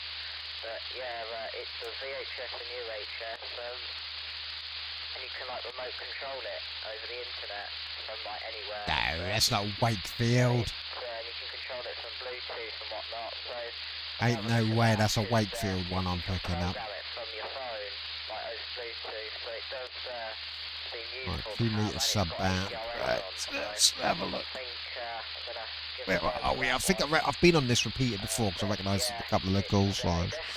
I've been on that guy's page before. 145 787. 145 787. Ah, it's either the Bedford one. That's right. It's either Bedford or... No, it's Bedford. It's definitely a good radio now that I've got it all working. Yes, he does all the Meshtastic stuff. Part of me's thinking of getting a little Meshtastic node. I don't think there's much going on with it though. I don't know if I would use it much or not, but part of me... Have you got a Meshtastic, Ian? Not too bad either. I've not had to charge it yet, and I've been using it quite a bit, so yeah, it's nice. I suppose if I got a Meshtastic node, I could literally just run a bit. I could put like a little antenna just off the bottom of the skanking pole, couldn't I? It doesn't need to go up stupidly high. I'll pass it back to G0 GDI from M7RWL. Because isn't it designed to last ages on battery? Alfie, you mentioned cadets. What cadets is that, right? Police cadets. Say that again? It's the police cadets, but yeah. Isn't it Hell Tech, isn't it, or something? Yeah, roger. Because I was in Sea Cadets for years. I was a petty officer, and I was the area examiner for electrical studies, electrical courses for kids. Right, 2E1 LE60 See, there's none in Northampton at all, but I potentially could pick up this dude's net in, I don't know what the range is on him, isn't it? About, what's it, about 30 miles, is it, on a good day, if you get it higher enough up? It'd be, yeah, it's to the east of me, so I could do it. Because I'm near the Sywell Aerodrome, yeah. I mean, I didn't realise there's an airport in Pittsford. No. Is it? I've been up there loads to read the meter up there. Range Lane? Yeah. No, there's not a fucking airport up there. Oh, clearly there bloody is. I've never known that. Ah. So realistically, I'd stand a chance of getting Milton Keynes and Wellingborough guys from where I am. Did you say you're Watford?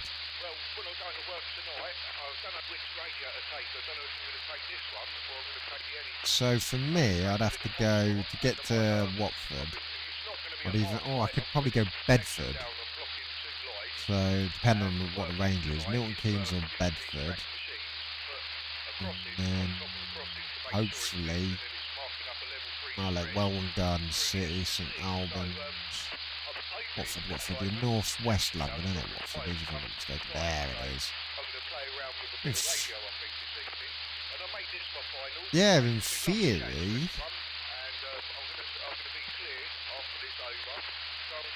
I could potentially hop from Northampton to Milton Keynes. The Milton Keynes one should hopefully, in theory, hit the St Albans. Well, may even get Watford from where you... Yeah, be interesting actually.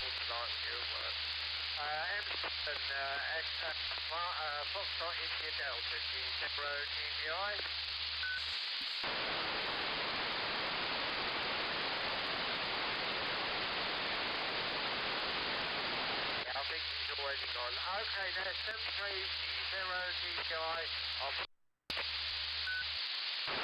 Yeah, 73's nice speaking to everyone, and this is M7RWL going QRT.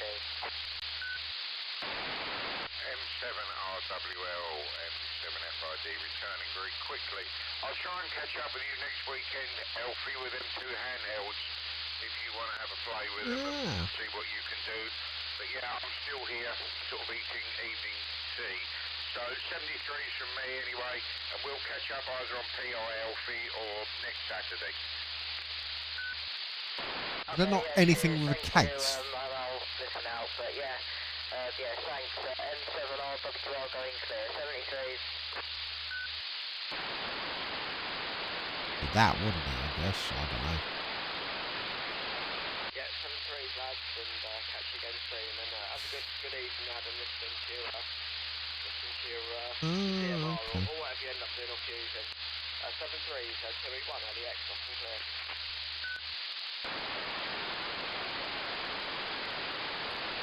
I want to know what that is, the capsule sensor. I've seen that on someone's video recently. There we go. Let's get the squelch on. Oh, I better get moving ready for Noah while we're here. I don't think we're getting to get anything off Noah, but yeah, I don't know why they don't ever sell them in the little plastic cases. I know you can buy the 3D printed cases, but at that point, it's just like, yeah. I mean, part of me wouldn't mind, because I like the idea of the old Lily Go Blackberry thing. I've seen that. Because I thought the whole idea is you could say, go climb a tree and shove a node up there and the battery would last for fucking ages or something stupid like that. So you could basically set and forget it. And then obviously connect to it via Bluetooth or whatever when you need to use it.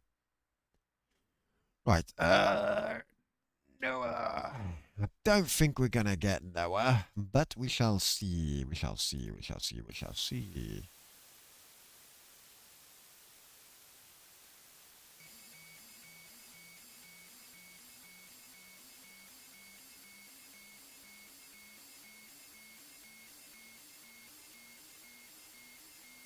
Oh, look, there's 18 already. Oh, I'm on the skanking. Yep. 18 is there.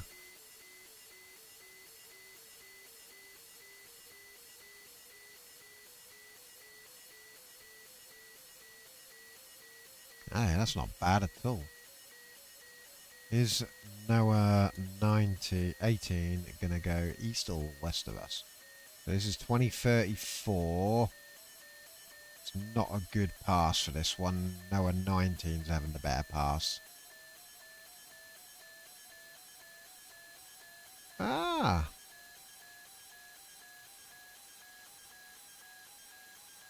In this case, speaker wire antenna. Yeah.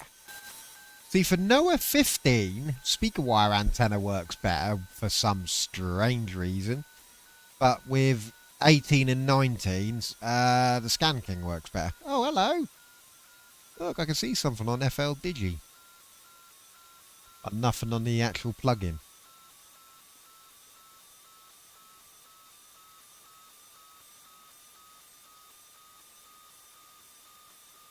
FL. Yeah, next path is meant to be better. It's meant for 19. So we got the 10-day prediction there.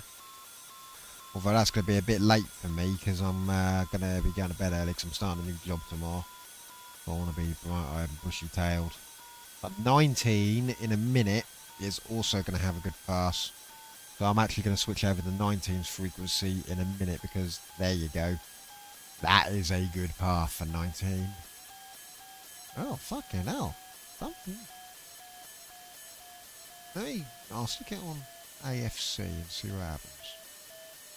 I'll stick it on continuous on that one. Right, let's switch over to 19 because that's coming in now. And it'll be a bit closer. I don't think we're going to get it. I've not had any luck with any of these Noahs. I've got about 4 lines off the damn thing. So, here we go. Right, so this pass should be good, but it is going to the west. And that's where I've got the roofs. They may cause me some issues. So I usually start to get Noah just as it'll go over the top of Algeria into the Med. Oh no, there it is already. There we go, I can hear it. I can hear you. I hear you, Noah.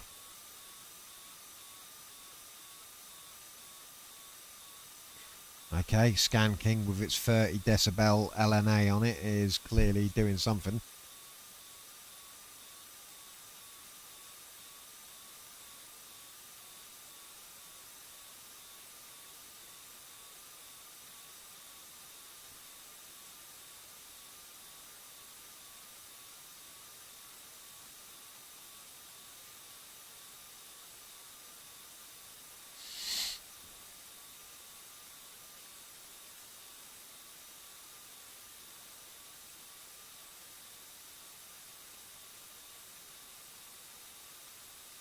Right, here we go. It's starting. We're just back. Let me switch over to out my wrist. Ah, see, speaker wire antenna for some reason seems to get it earlier than the skanking, but then the skanking seems to hold it a bit better. I don't know. Antennas are weird maidens. I know on any piece of paper and any mathematics you do, the 22 meter piece of speaker wire should not be able to receive NOAA this as well as it does, versus a multi-band scanner antenna which is specifically designed to go through this frequency range. But yet this is the speaker wire antenna and it looks quite clear.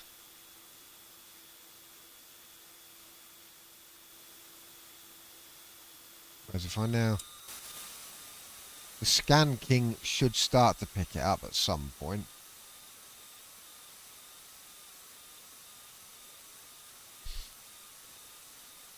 As I said, if I don't get this one, the only one will be better would be an excellent pass on 19, because 19 has got a much better transmitter on there. But there's no excellent pass that's going to happen again for, well, next 10 days at least.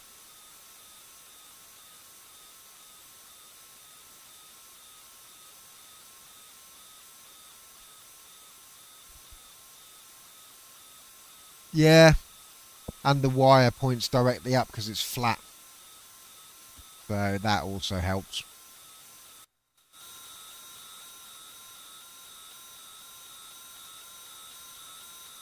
As I said, that speaker wire antenna it far outperforms anything I ever expected of it. I thought, okay, it'd be great for HF, but it seems to do quite well with some of UHF as well.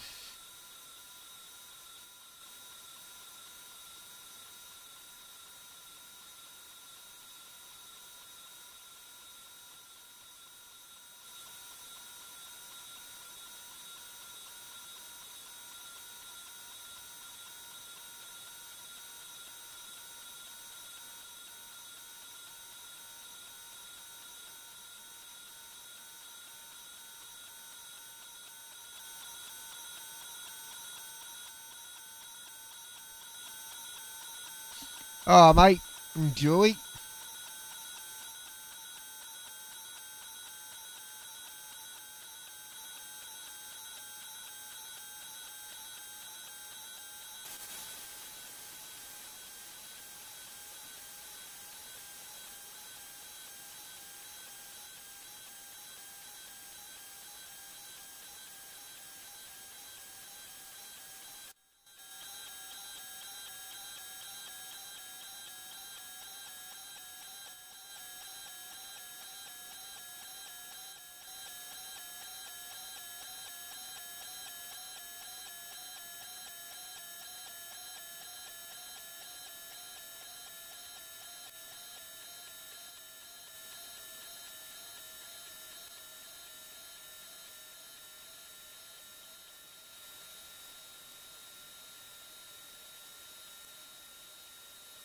Oh, lost it. There we go. Skankings took over now. That makes sense because it's to the west, so speaker wire antenna's more east facing. Yeah, I've got a 9.1 Ballon at the moment. 14 meters of 2mm ice. Yeah, that could work actually. I could put another antenna up.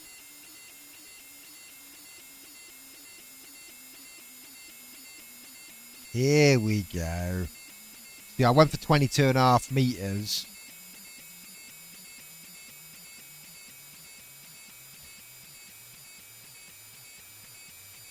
Well, I went for 22.5 meters because I read somewhere that it was not a resonant length. I actually had a 14 meter antenna before and it was rubbish. And it was in the 9.1 Ballon as well. I found the 22.5 seems to be a good sweet spot at the moment. Yeah, it was on the ballon.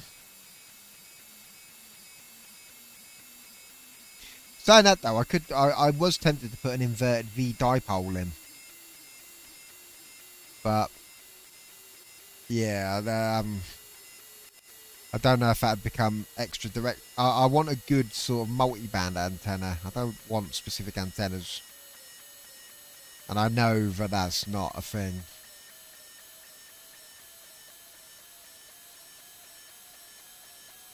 Alright, max elevation should be now. I mean, to be honest with you, Noah's the only thing that's eluding me at the moment. There you go, that's the speaker wire again.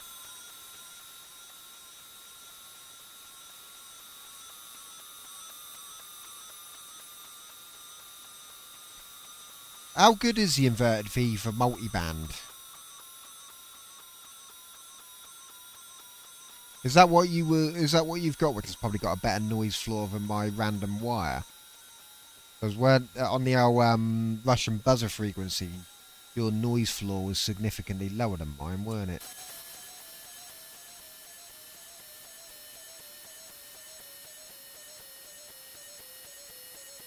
Ah, okay. See, my speaker wire antenna is 2 meters of coax out. The ballon is just by the window. Well, it's an Unan at the moment because it's unbalanced. 9-to-1 Unan.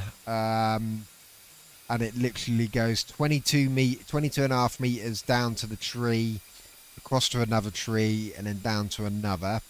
And then the other leg goes down to ground with two 4-foot ground spikes.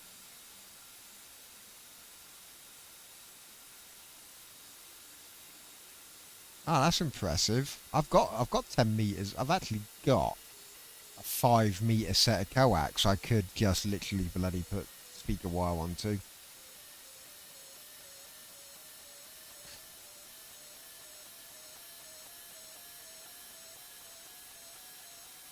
I think the wife might go spare if I put more wires in the garden, though.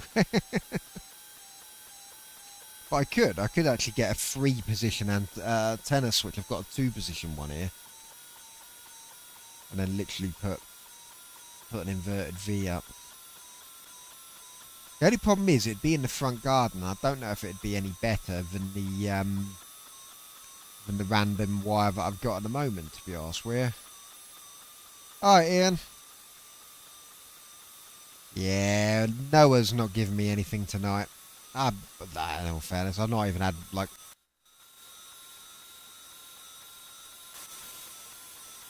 I've just not been able to get Noah working at all. I think it's something I've tried, and it's just something I've had it lock and get sync for a few lines, but I've never had anything more out of it, and I didn't get anything tonight. It is frustrating though, because I have got an antenna that should work with it.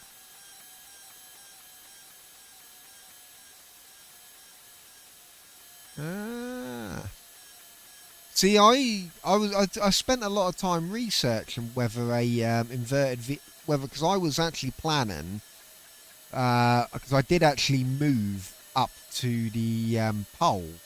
I tried repositioning the random wire antenna and start it at the base of at the top of the pole where the Scan King is to get it some more height, but it actually made everything worse because I couldn't get the ballon to the top of the pole. You kind of had 2 meters of antenna going up to the top of the pole and then going down the garden, and it just didn't work as well.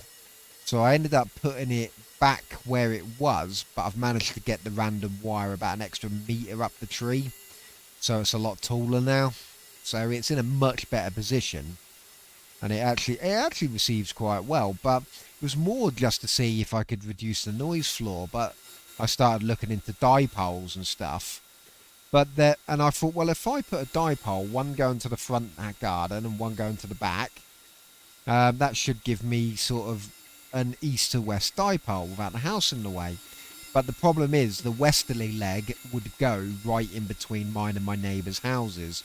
And I just think if I do that, it's just going to be interference city, isn't it? It's just going to be so much interference that it's going to be pointless me doing. Because the other, as I said, the other thing I could do would be inverted V dipole, which would be but it would be in the front garden again. And I don't know. I don't know if that'd be directional or and because I've heard that I could do a loop on the ground if I wanted to. I had a look down to do that potentially.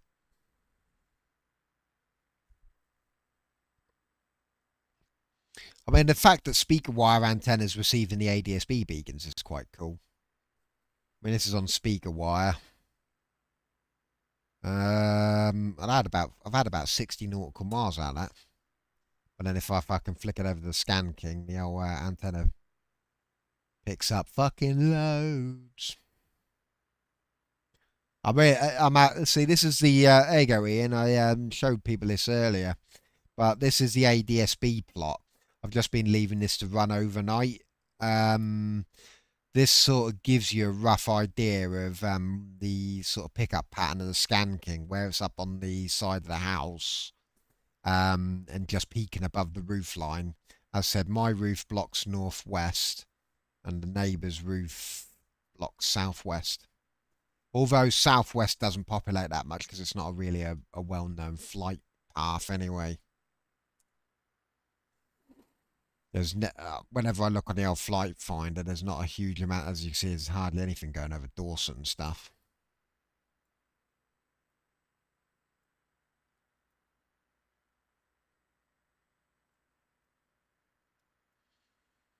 Where are you? There, Newcastle.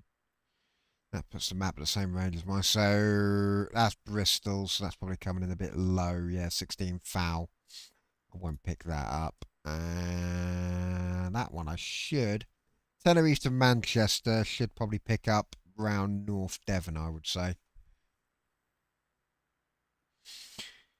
But yeah, for me, as I said, I would like to. I was looking at doing a dipole, but I just, as I said, I ended up sort of backing out of it in the end. So, as I said, speaker wire antenna is 22.5 meters. I did a lot of research into the length in the end. Obviously, I experimented with different lengths, but yeah, it's a yeah, it's what's it? Yeah, it's 22.5 meters because I read somewhere doing the resonant lengths and stuff. That being said, I've heard an inverted V dipole should have less noise than a random wire. A, because it's balanced, and B, because the ends hit the floor nearly. So in theory, closer to the ground, the less noise you get. And then there's obviously the loop on the ground antennas as well. How does the loop on the ground antenna work though? Do you, because obviously you put it down to the ground, you go around, obviously the first part of it will attach to the antenna connection. Does it go into a balun or an unan? I don't know now. And then it goes around the garden, and then the other end attaches at the other side, but I don't know if you have to put a resistor in or something. Or capacitor.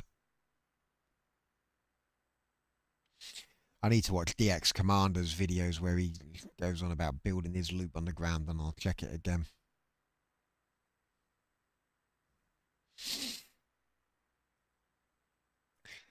The reason I don't want to mess with speaker wire antenna Mark 7A though is just because of how well it works for other frequencies as well.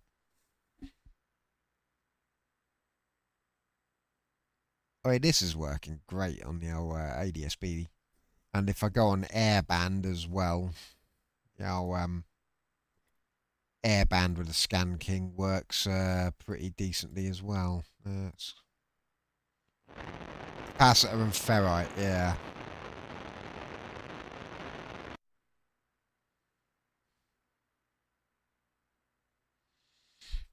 Yeah.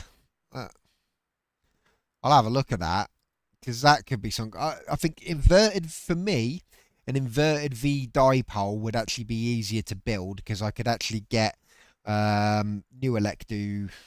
Give me a second.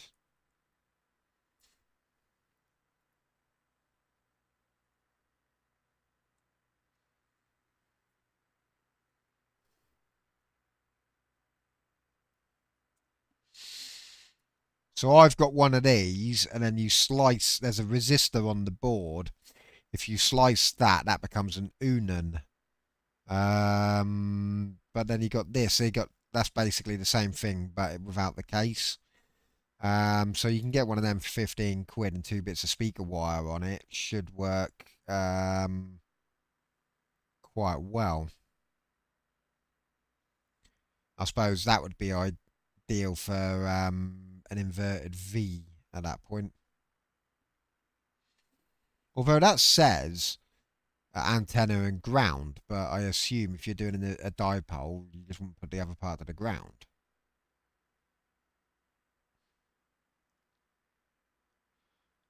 Obviously got all these rando balance, but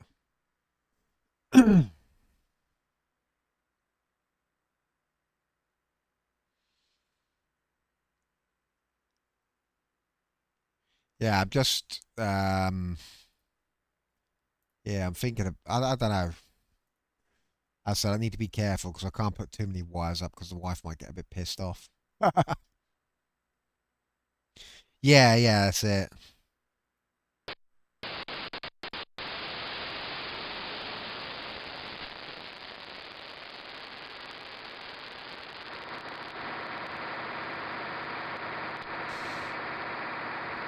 As I said, I think if I do a dipole front to back, it would, I think I would run into problems with the house causing interference.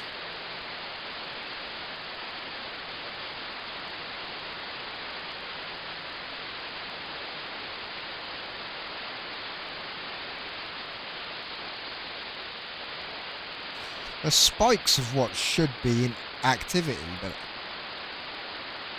there's no actual activity.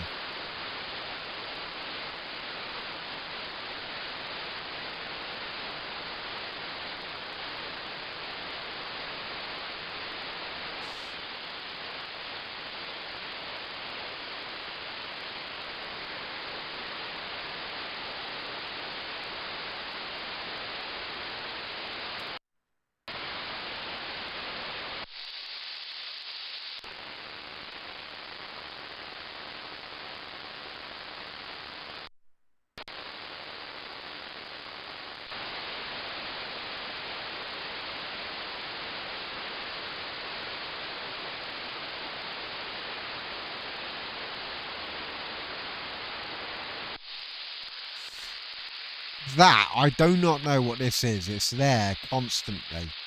I don't think it's noise because it's too quiet to be noise. This looks like it's just a local repeater that's just been left open. It's the only thing I can think of it being. It's too, because it's not noise. It can't be noise. It's too quiet to be noise.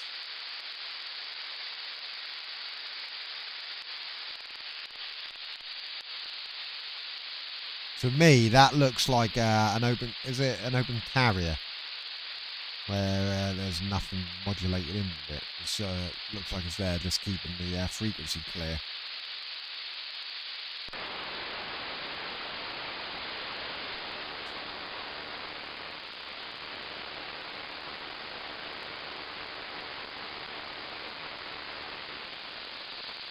That's just noise.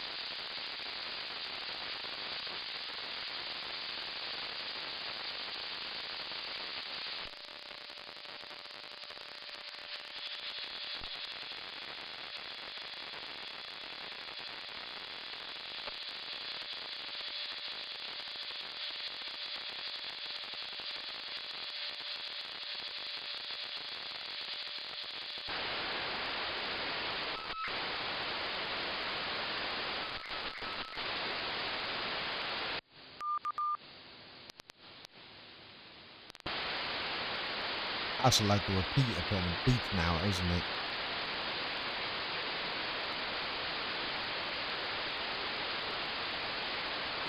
So there's nothing much nearby.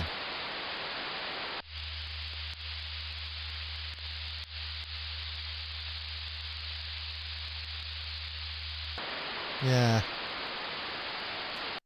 It's a 23 centimetre band. I don't even know who the hell would use that.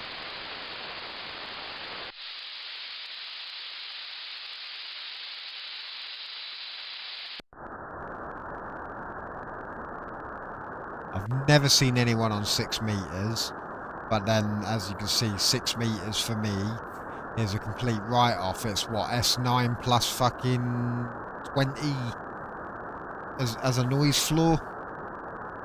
And if I switch over to speaker wire antenna, it's lower, but there's just too many noise spikes around it.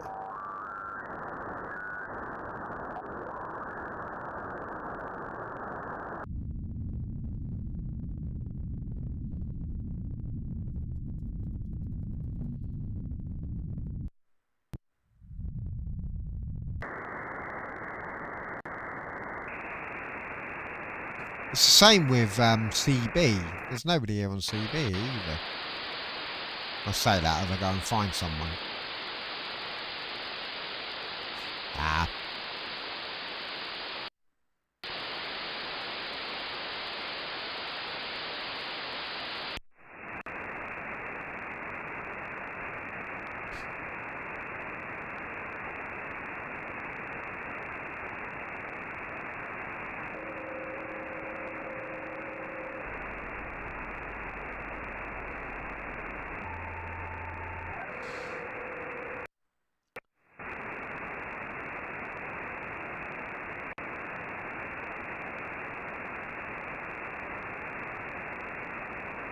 Yeah, if you're in the Netherlands, it might be too far.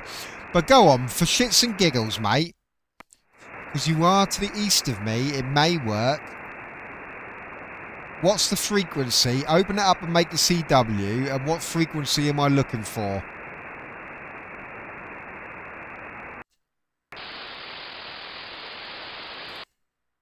This will be quite interesting, actually. If I can pick you up in the Netherlands. Yeah, go on. If I'm not running enough power, tell me, I'll not mind. Oh, here we go. We've got a local repeater finally up. But yeah, go on. Give me a frequency. Let me know and I'll build it up a and bit. let's do it. And I'm not sure he sent me a text. It might have been Terry, unless it was you. But thanks for the text anyway. I appreciated that. I wasn't sure whether, being a Sunday, you'd be on or not at 2100. But anyway, no, I'm always happy to come on. 430.050, okay? G4 Papa Echo Fox, so a little bit more power, please. Is it FM, I presume? Go on then, I'm ready, I'm tuned. I'm in narrow FM mode, 10k.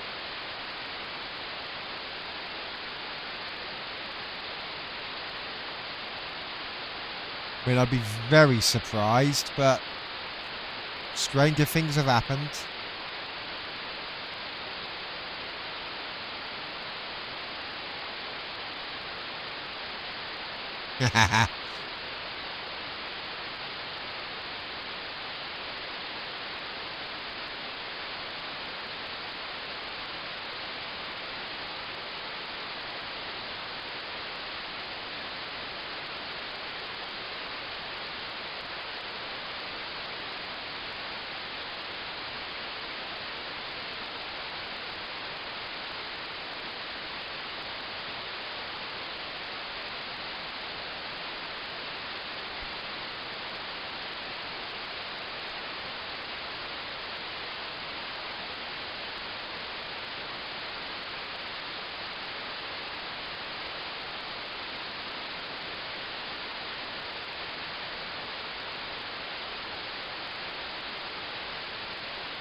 Nah. What's the one on the 2 metre band? That may stand slightly better chance.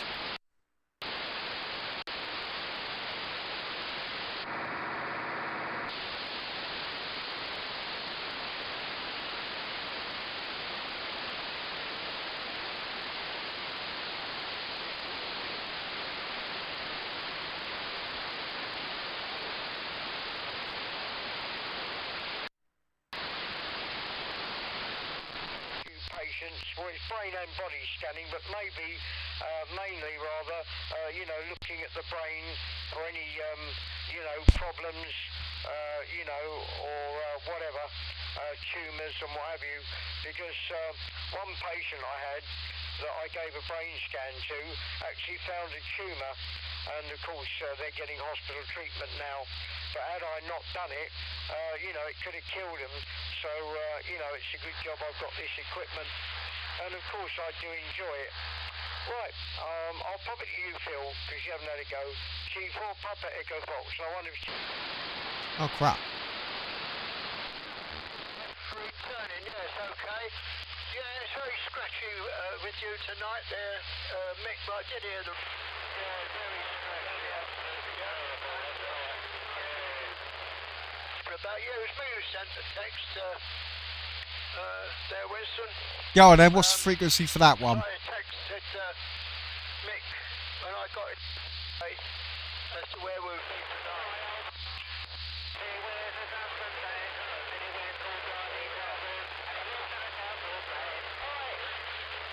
Wait a minute. It all went very, very well. Thoroughly enjoyed it all. Of course, plenty of sun. I think I'm getting 2 repeaters there. Going back to it, 430, 125. we'll see it. So I think it's stopped now, but it's been raining for quite a while. And of course, it feels... The Brandy Tower.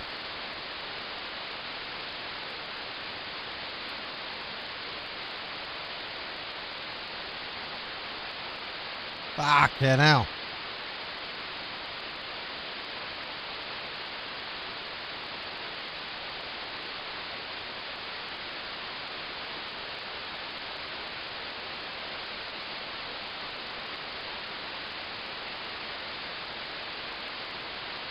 Right, I'm tuned to 430, 125.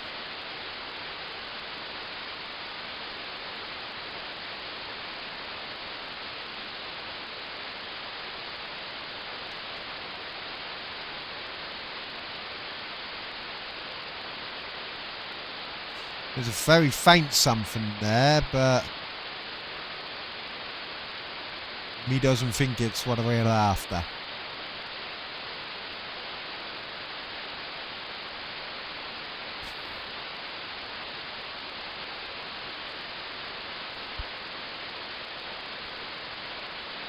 Let's have a look. No, that's awesome.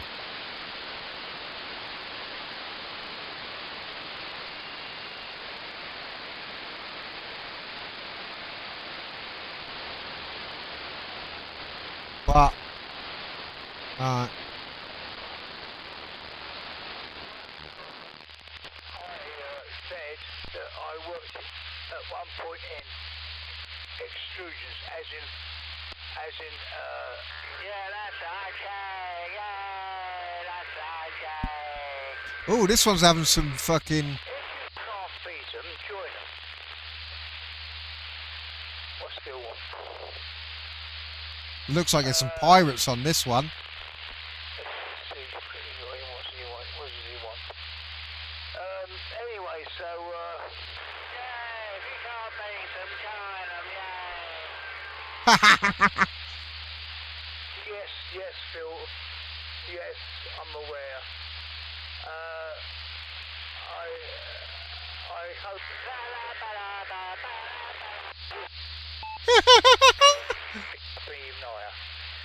But apart from that, you see what it is? They want you off of this repeater, that's why. Forming myself. At least that way I can say I've made the plastic bits to go on there.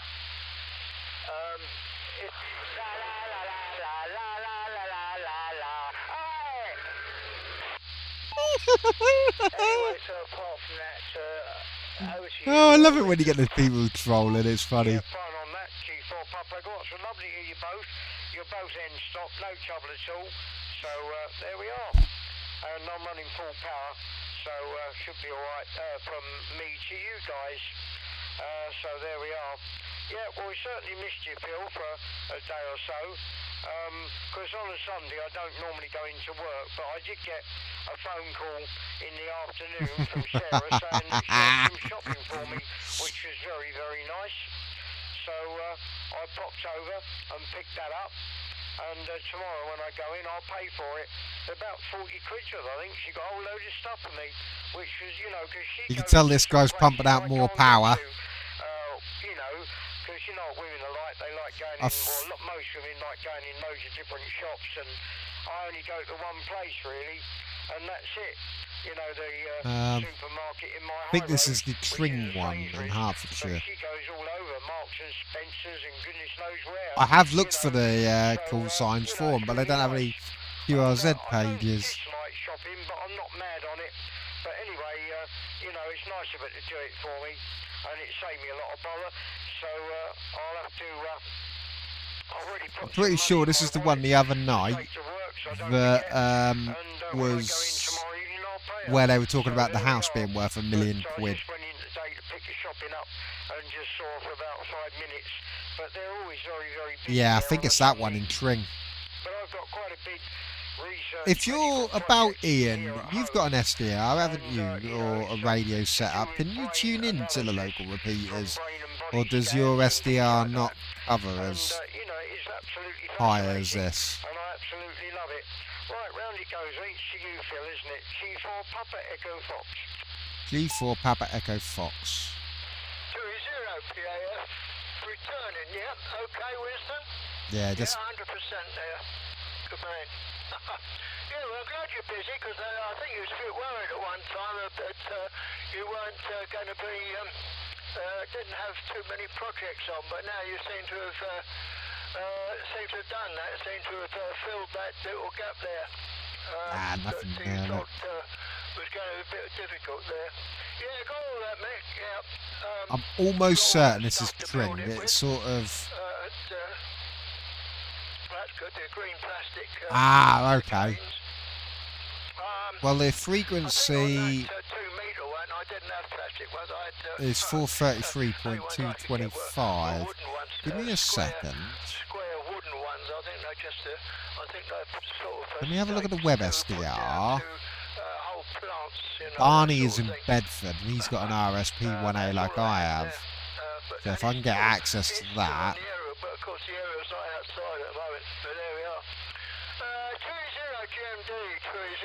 Where are you, Barney? Where are you, mate? Oh, come on.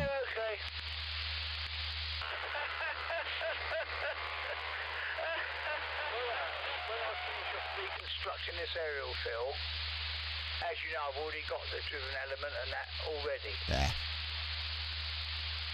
And then there's a... He don't know how to build a fucking aerial with a counter. He don't know what he's fucking told about. Correct frequency of all, you know what I mean?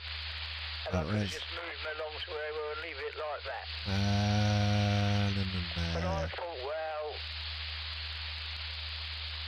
I might as well just go the whole hog. Is that the one near you? Is that the Tring then? That's got to be Tring. And okay, yeah, I'll be cheating. I'll be throwing. Oh, let me mute this audio. That pincer site, which gives me the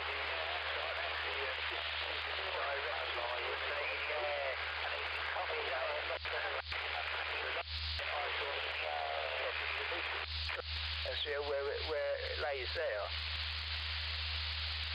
But I decided in the end, well, damn it, remember now I some things that the potted moulding and stuff. Yeah, he can get it in Bedford. Well, I've only got to make up some sort of mould, and that should do it. Can I zoom in? So, Nope, I'm making up the block. How do I zoom in this? I decided what I'm going to do, 2 or 3 inches square yet. Doesn't matter. But I think I'll go with the PB3TU. Yes, Tring one. Fancy work. I've got some boxes, little boxes here, which are 2-inch cube. So yeah, isn't Tring just south of Watford? There's Tring. In front of me, I've got this. Oh no, it's just north of Watford. Yeah, you're there. And Tring is there, supposedly. Oh, those tubes where This you had one those, is... indigestion tablets or something like in other words, an inch in diameter. So I thought, what I'd do, stick that in there. If it's the one I'm Pour the thinking of... plastic solution down when it's melted, pour it all around it. But before I do 56 that, kilometres or so it can't get stuck to 35 it. miles. And then Yeah, after Tring's it's got northwest from hardened you, up, I so will pull yeah. that tube out, so it's ready to make another one. There isn't with. another repeater And then that's what I'm gonna to the do south of you, is there? Cut the configuration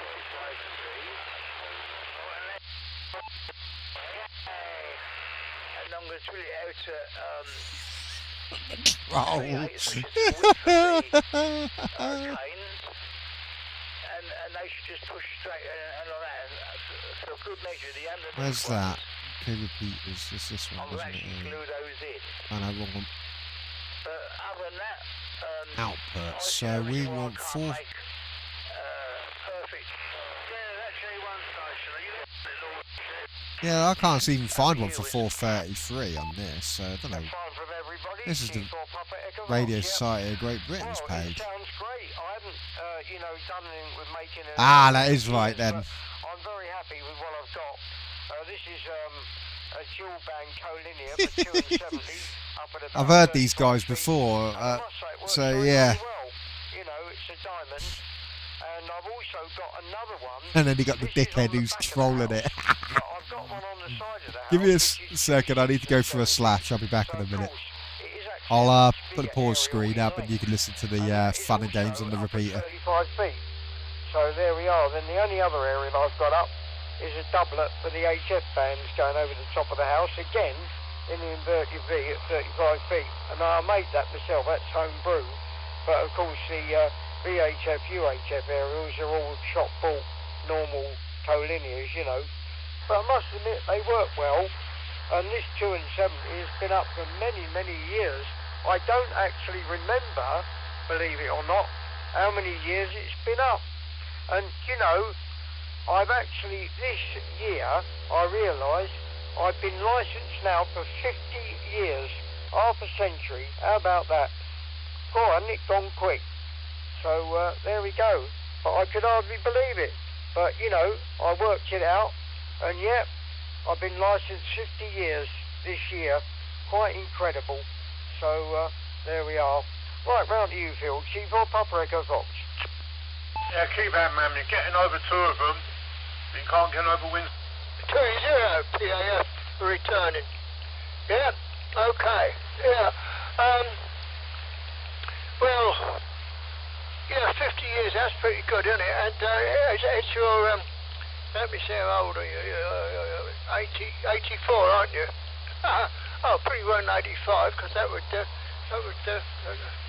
in with your 50 years, wouldn't it? Ah, well, there we are.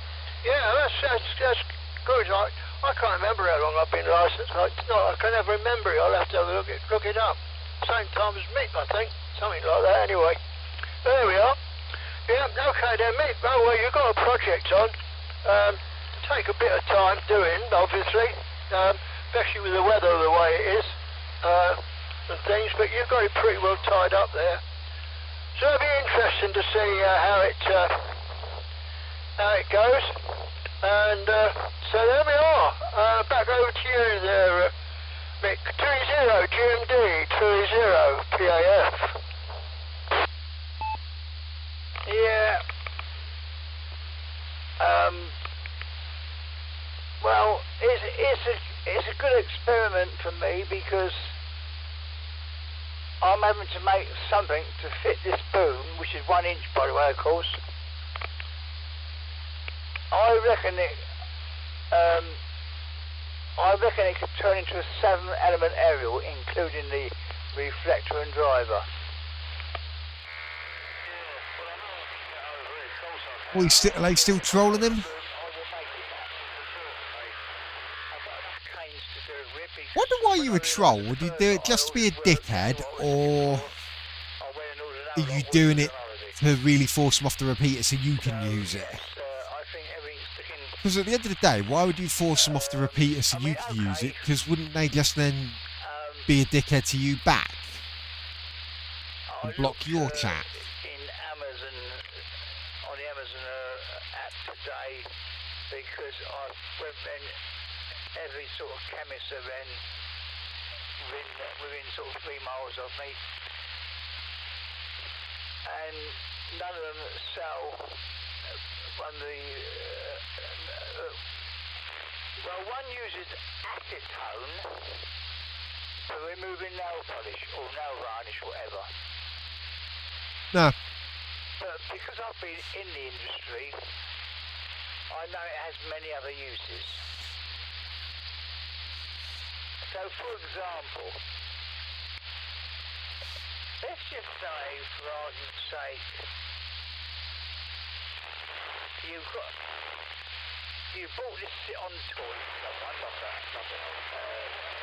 car or something, and suddenly one of its wheels splits. Yeah, they're properly interfering with you, aren't they? Its next trip is usually to the tip, because it won't go to these new tip shops where they sell stuff because it's broke. But it's not broke.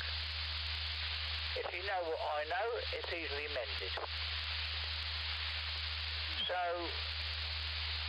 it don't matter, you know, I mean, if you can find the right colour plastic to cut down, all you need is an old tin mixing bowl or an old tin sweet box, anything like that. Even an old plastic cereal bowl will do, but it should be lined up with bacon foil or something in between, so as they have got don't go through it. 2 6-metre So beacons. what you do is you break up some lumps of plastic granules in it, you cut it into thin bits. You put sufficient in there what you think it's going to do to make it, or whatever. Pour the acetone over it. That's a pretty impressive tower, that, isn't it? Because you already put black, probably, or red in. It's already bright colour. Now you can make use of that in 2 ways. You can put it in like a little empty Evo stick bottle and repair the crack in that wheel. Leave it a while and the wheel's as good as gold. It's been repaired and filled. There you go. Or you want better. You can make a mould up and make another wheel. You might have to shave up a bit to make it an all nice thing so it fits in there right. Use a bolt in the thing to take where it goes onto the pulley of the car or whatever. But in this case, I put that 1-inch tube in, covered in a bit of oil, and I just fill that mould up. That was in the Well, mouth. I'll certainly wouldn't bolt that to my car, I'll tell you. Nice one. There's that sound, Winston. Thank you very much, G4 Papa Box. Yep, all sounds very good. Well, I'll be looking forward when you finished it, Mick. Not sure what fusion is. But your end stop, you see. So That's the one that's close to me, that when you is. got this new aerial up, your end stop on that, then of course I won't know the difference. Unless there was a difference in the audio, if for example the new aerial made your audio a bit louder or something like that, because I've got very sensitive hearing from being a musician, as you know, so I won't be able to tell if there's any difference from that. And of course, Phil, your end stop, needless to say, lovely signals from both of you. And Oh, I assume well, I'm that's in not stop that for you, far gentlemen. either. So there we are. But well, you know, I don't like playing about with aerials here because, you know, the neighbours will be opening their doors and windows. I think I've said this before. So hopefully none of my things will blow down or break and then I won't have to touch anything because I'm happy with the 2 and 70 aerial.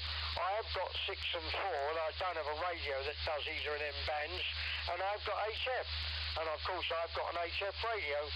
So, you know, I've got everything I need up.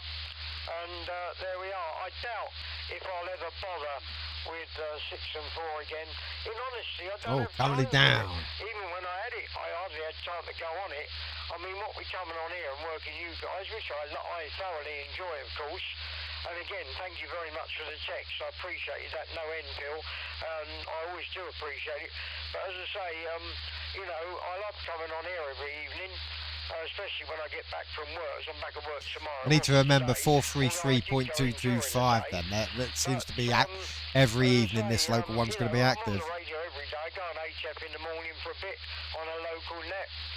And, you know, it's a lot of fun, isn't it? And sometimes if I get a moment, I'll do a bit there. You know, a bit of radio during the day, and of course when I'm at work, I always have at least half an hour, sometimes a bit longer on the radio before I start. I deliberately go in early to do that, and I enjoy that, and then I do my shift, and then home I go, and sometimes I'm back in time, as you know, to even come on there and chat to you guys again. Round it goes C Phil, C4 Papa, Echo Fox. Well, this guy clearly loves his radio. Saying that though, I've been tinkering with mine relentlessly the last month since I've had it. It sounds a fair old project you're doing there. It's certainly. I tell you what though, if you live in an area that's good enough for it, Clever complications, of course, but you know, a little bit of speaker wire and a RSP1A is all I'm using, and it works really well.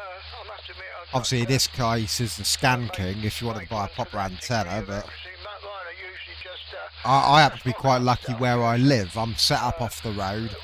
I've got a front garden bigger than most people's back gardens, and my house is almost lined up exactly perfectly with a compass. So.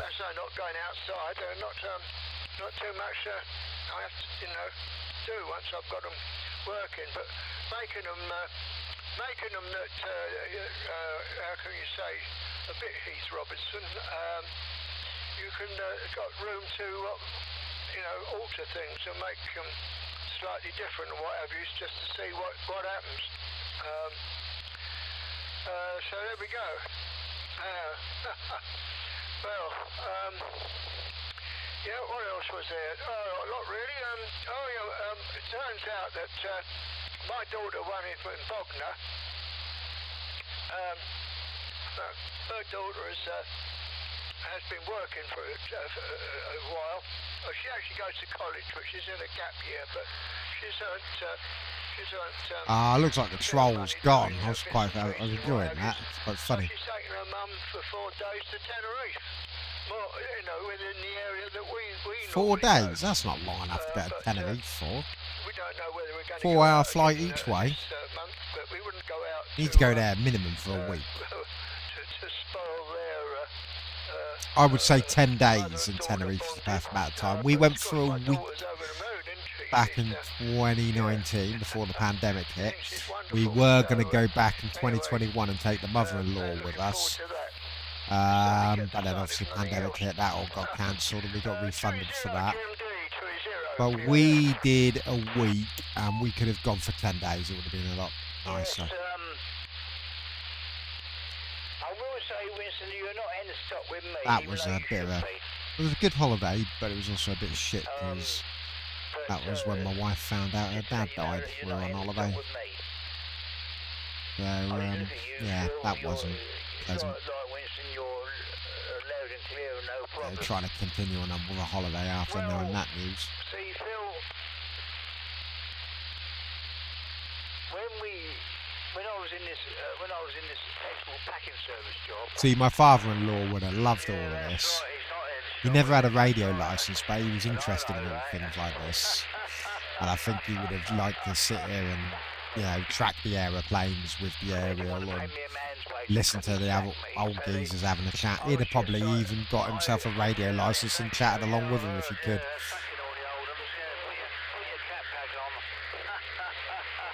I know, are they trolling again? They could say at the end of the day, if I wanted to, if I'd had enough of it, I could just leave.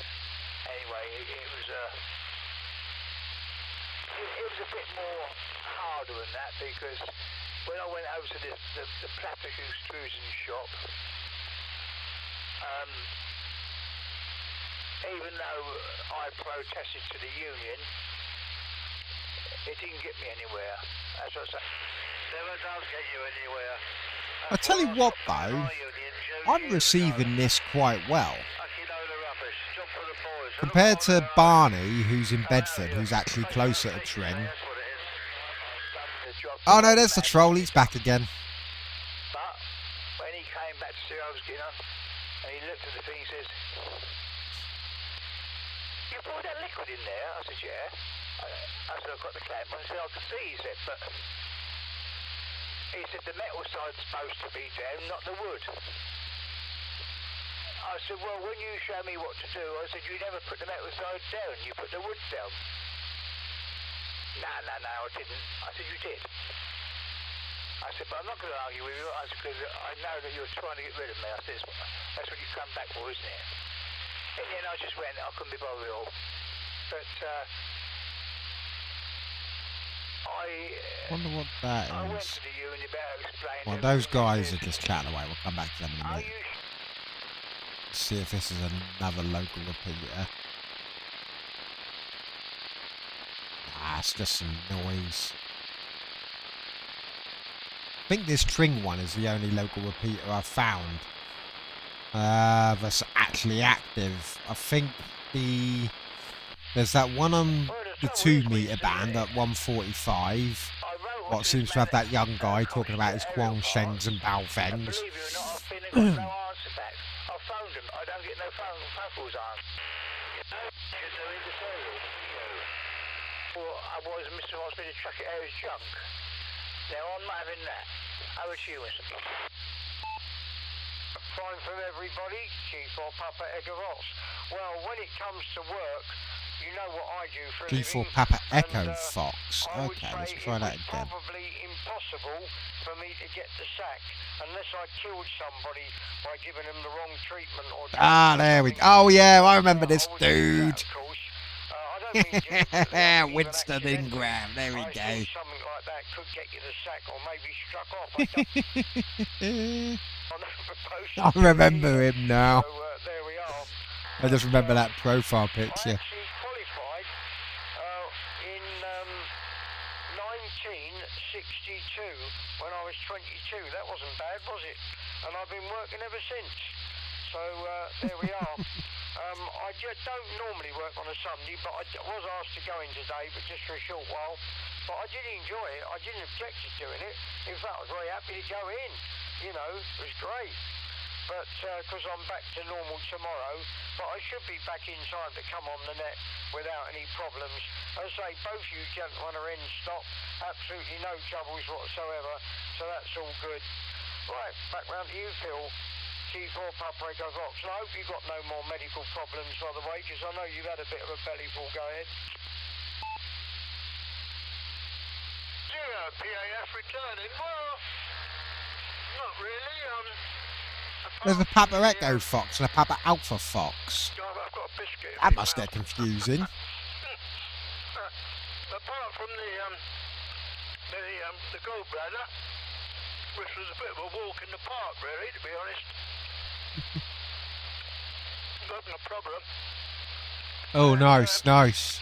The latest scan I had, everything was all right anyway. Ah, right, Fats Roofs. It's still. Everything was fine. Well, we've got a few round here actually. They're not as popular, but I suppose Thatcher must be such a niche skill that you can charge quite a lot for doing a roof, couldn't you? Because there's not many people who do that anymore, is there?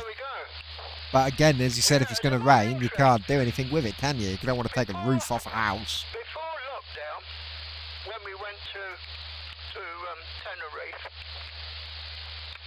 we stayed at the same sort of place. So you have to replace the roof every like 10 years on a thatched house or something. Supermarket, which is not very far away. No, that doesn't seem. That seems too short. And I always bought back at least €300 out of the amount I allowed. Always allowed a bit more, just in case things. I know, every few years, stay maybe. over another night or something or other.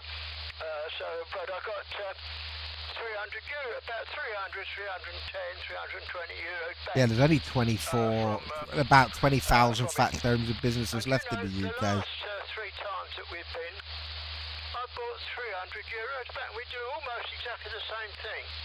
Have almost exactly the same bits and pieces. So it shows that their prices since the lockdown, the COVID, whatever, the prices don't seem to have gone up in Spain.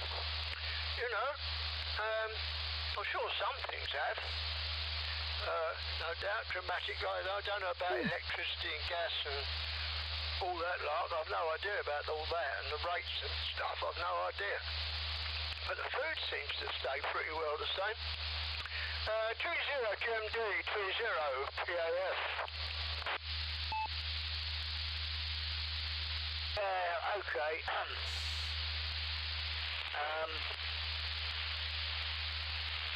Radio DX1. Be out in a few hours, feel like you only Let's see if we can find this dude, Ben. put it that way, last night, whatever. Now, I don't know if you've been watching the TV adverts. I expect your missus has taken more than €8. But I don't know if you noticed the EasyJet competition. To fly to a Canary Island of your choice. I believe it's free of charge. Right, here we go. What's... You just got to answer simple questions and whatever the case may be, and the winner goes there. Is that him broadcasting, or is he... Massachusetts. You might be interested in looking out for it. 27385. Something like that. But at the end of the day, I know how much you like Tenerife, so it's an ideal opportunity for you to pop over. Oh, look at his CB band compared to mine. Your night money for drinks and stuff. I think it's £1,000 each. Spending money to do that, but anyway, you know, I can hear Winston saying, you know, oh Christ, don't tell me about that, because I'll get it back again. That's what I thought. My passport was not valid, otherwise I might have looked into it. Yeah, it looks like it is CB band. There's no point in me renewing my passport, because... Which means I stand next to no chance of picking him up. Is he just, like me, just receive only, or does he transmit? 'Cause it looks like he's got 3 instances of SDR Uno up. I can do the same on here, actually. If I've got a 10 meg spectrum, because obviously SDR play and SDR Uno, how do I do this? There you go, there's another VRX here. So I can go down here. It's not something I've ever used before, really. It's a pity that there's no real treatment or cure for that sort of thing. But, you know, once you get a problem like that with the eyes, particularly as people get older, you know, unfortunately, it's progressive. Yeah, actually, I'd never really thought to look into this like this. It's a shame, but It's actually quite a good little bit of equipment there. For a bit longer without, you know, too much regression on that. There's nothing on that 200, that's the empty frequency. Well, you know, as far as travelling is concerned, you see, what it was May was always, you know, she wasn't a very fit woman. And I remember May. She was telling us how she died last week. She was 78 when she passed away, so that wasn't bad considering that a lot of her life, you know, she was bedridden for the last about 3 years of her life, and I looked after her. But you know, just one of those things. A shame, really. Being overweight. One thing people should do, I don't know whether this applies to either of your two ladies, Phil and Nick, but you know, really and truly, ladies, well everybody, but ladies particularly, should watch their weight. But May just gobbled everything, and of course, on top of all that, she was in bed, not exercising, and in the end, you know, the heart just can't stand it. You know, I mean, considering she was only about 5'4" in height, you know, she was about 22 stone. Fuck, yeah, now. You can imagine, you know, that's not good. A weight for someone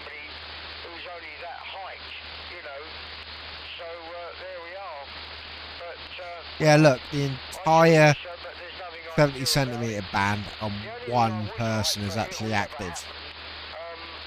Bad, really. After about a year after May had passed, I mean, it's been nearly 4 years now. It's amazing how fast the time goes. You don't realise it, but you know, she won't, which is a shame, because when you think about it, I'll take a quick break. I mean, we've got a house each, so we're both paying council tax, you know, we're both paying gas and electric, you know, and all the other bills you have to pay to run a house. And if we got married and lived together... He said this the other day, exactly the same. This is the guy who's got the £1.2 million house.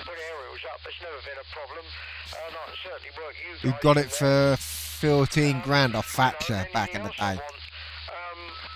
So that's never been an issue, but you know, it's a bloody family, you know, they never put up with it.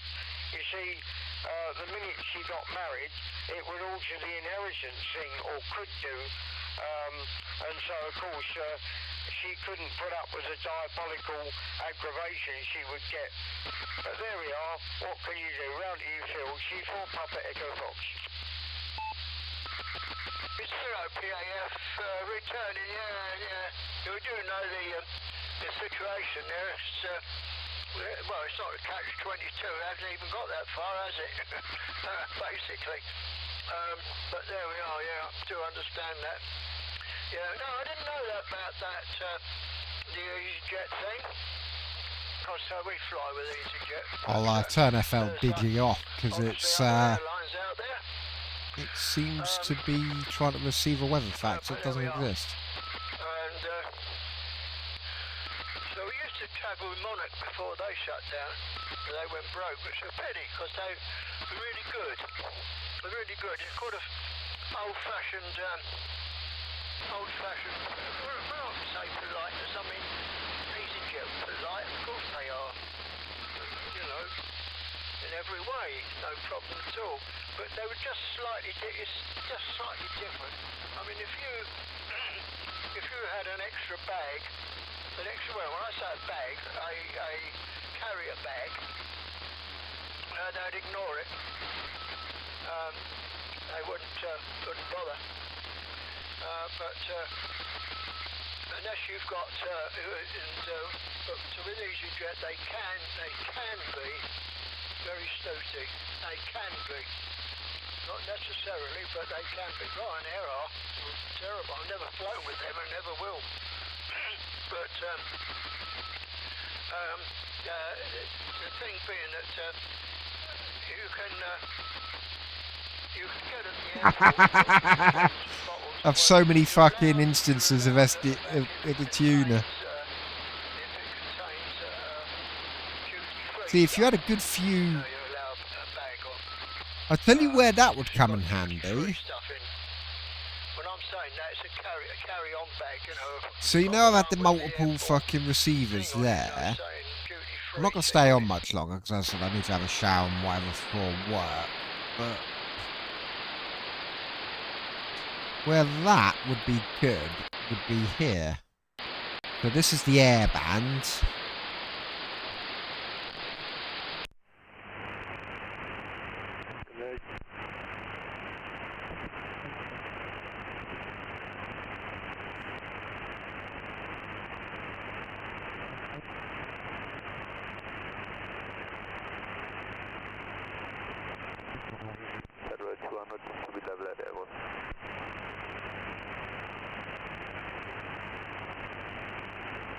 So if I squelch that, I never thought of doing this before actually.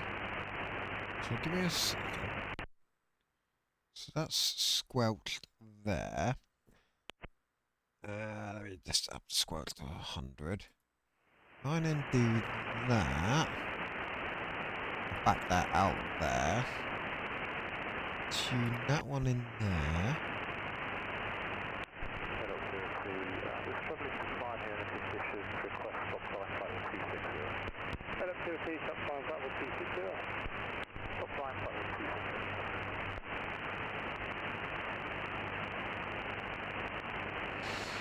So literally, I could just monitor loads of fucking air. I never thought of doing this. Cardiff That's at the Volmet. 2120 automatic, wind 040 degrees, That's the one I 19 was knots, looking at before, visibility wasn't it? 10 kilometers or more, cloud. Is that one I was on? Let's try that one. Let's wait for the podcast again. Let's see. I'm going to correct that antenna, aren't I?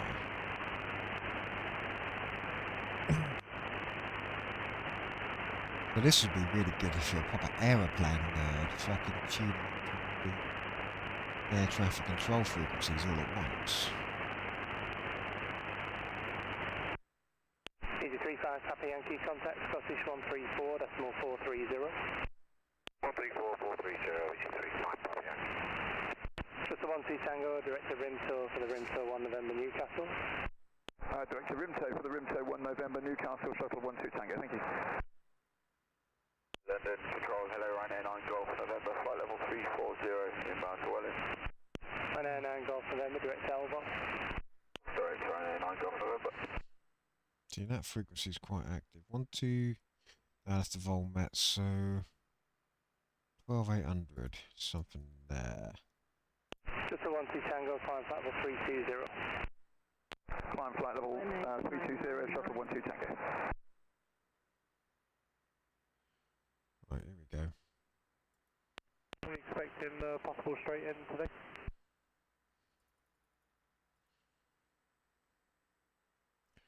So that's the second frequency we've got on.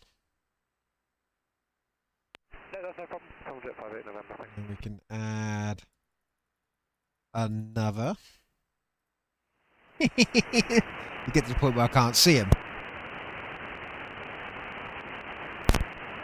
50-inch 4K TV, which I have got one just behind me.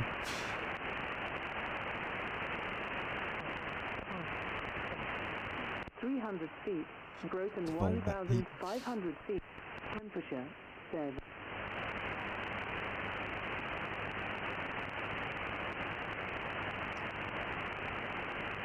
Actually, go admit this is pretty cool without tuning multiple at once. Although it does get to the point where it does become too small to see what you're tuning.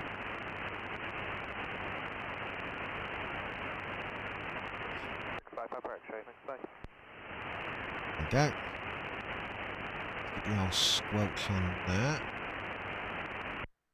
What's the squelch set to? 100. 100. I wonder how many you can do. Hey, let's go for a fourth one.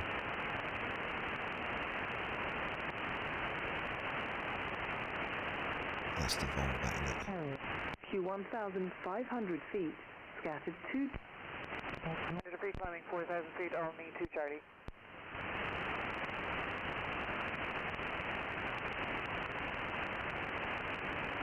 That's 020 degrees, Ryanair 22 Hotel X-Ray.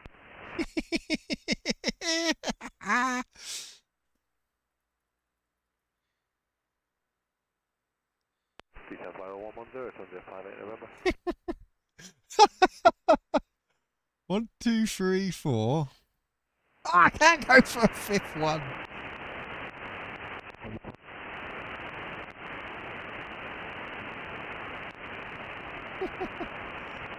That's cool. 0 hours, man. That's 9 Golf Kilo, descending flight level 200, level 20. With 220 knots, Falcon 2000, made alpha. There we go. Oh, easy 24 Bravo, Kilo, descending flight level 190 to level L2, 290 knots.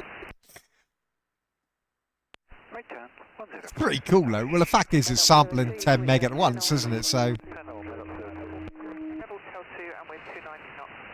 So we have a look, I said 0 hours, 9 to cover. Because if you set it to 10 meg, it'll just automatically just sample the whole 10. It's just software tuning it now, isn't it? It's kind of like that SDR in Holland, which samples 0 to 30 and it just allows anyone to tune in however they want.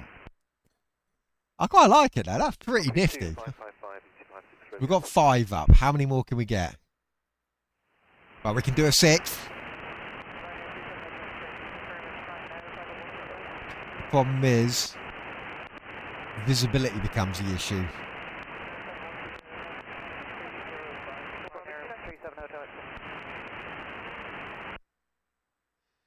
3290, you're great. 220 Golf Kilo, 19 Echo Quebec.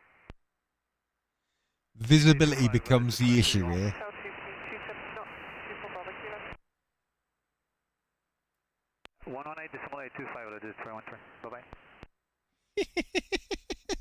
I quite like this.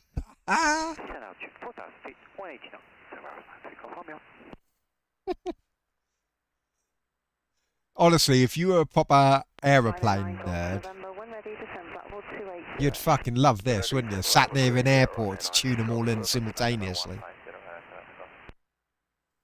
Or got one which I haven't tuned in. What frequency is that? 130.925.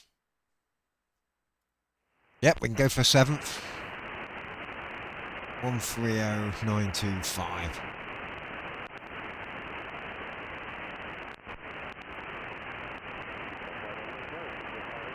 I would say if you're on a 1080p landscape screen like I am, 1, 2, 3, 5, 6, 7 might be your ultimate limit. I don't think you can see any more than 7. Right, 37 Hotel X-ray, turn right, heading 315 degrees. Right at 315 degrees, Rhino 37 Hotel X-ray. Solari, 95 Alpha, descent flight level 90. Descent flight level 90, Solari. Alpha 300. Oh, I'm going to send this to Scars, it's funny. Alpha, thank you, direct to Elva. Thank you, Alpha. 9 Golf November 270 knots for great on speed conversion. 19 Echo Quebec. Quality. Not to a very fast speed conversion right there, 9 Golf November. Med up to a 2, contact Scottish 418.780, goodbye. I think that's quite fun. I mean, there's got to be a practical limit, though, isn't there, really? I think 2 or 3 of them would be ideal. I think going as mad as doing 7. I mean, you could probably do even more if you really wanted, but... Oh, look, they've all got their individual volume controls, though. So that's pretty cool. So the top one has got a much... yeah, that's... That's heading 165, if you want 9 Echo Quebec. That's awesome, that is. Yeah, that's it, that's it. The voices are in my head. They're everywhere. I mean, that is pretty fucking awesome, though. Being able to just sample the entire air band and then just tune into every single one simultaneously.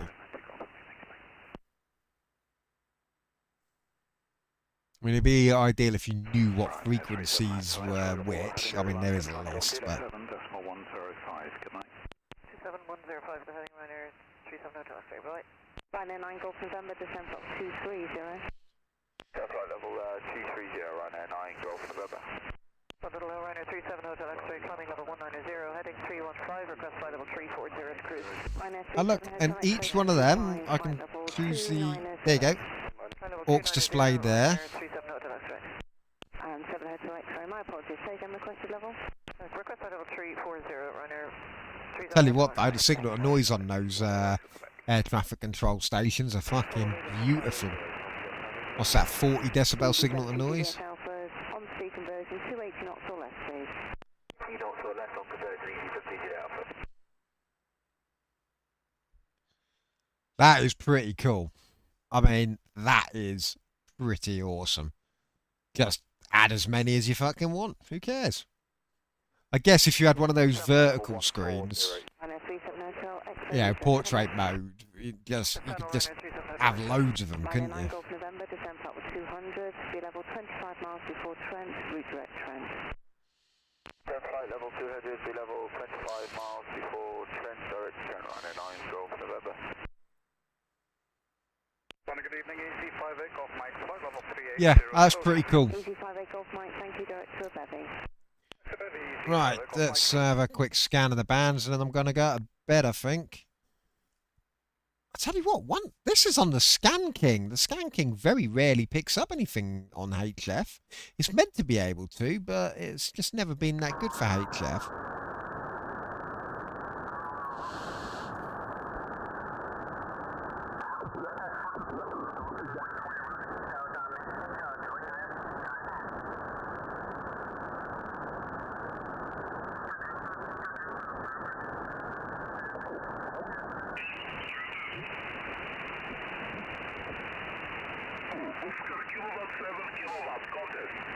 Goes to show how busy this 160 band is. That being said, though,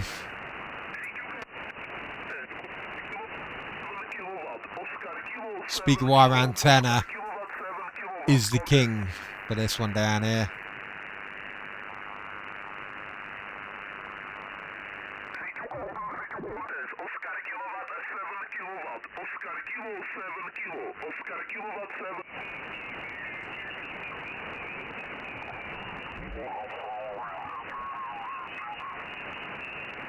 Will be lit up as well.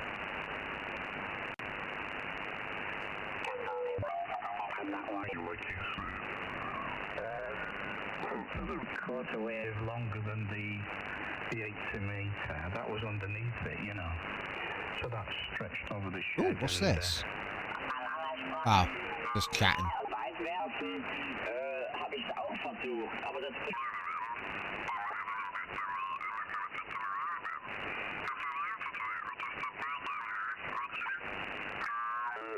Put a couple of high voltage 15 kilovolt capacitors in there, a couple of hundred CFs all it took, and it made no difference whatsoever to any of the other bands, but it brought up 80. The resonant frequency was much closer to about 3.7 or 3.7.5, which is dead easy to do. So I haven't done that yet with this one. The capacitors are on the way to me, and that's what I'll do, and that might well bring 80, in terms of its resonance, much closer to where I need it to be. But that's all for the future. But for now, everything's under 2 to 9, just under 3 on these bands. Yeah, I'm going to bed in a minute, mate. I've got, as I said, we start a new job tomorrow, so. If I'm running barefoot, then the 7300 can. Yeah, so start a new job, so I need to go to bed because for the last week or so I've been early hours of the morning. Yeah, catch you on the next one, Tim. As I said, keep enjoying that Malahite. Enjoy it for me. I'll be joining you in the club soon when I get the money.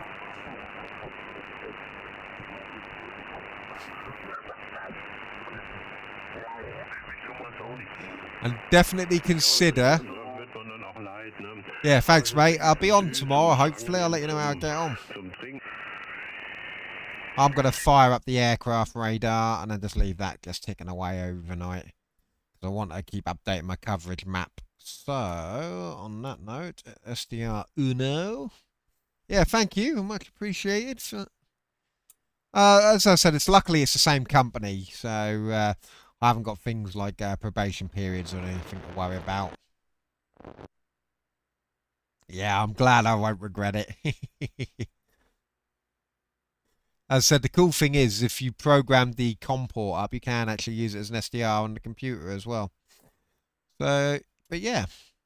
So as I said, I'm just going to fire up my virtual radar and just get me coverage map. Because this will be the time of night where actually I'll start to get the longer range aircraft because obviously there's a lot less of them right up close. That'll be flooding my receiver.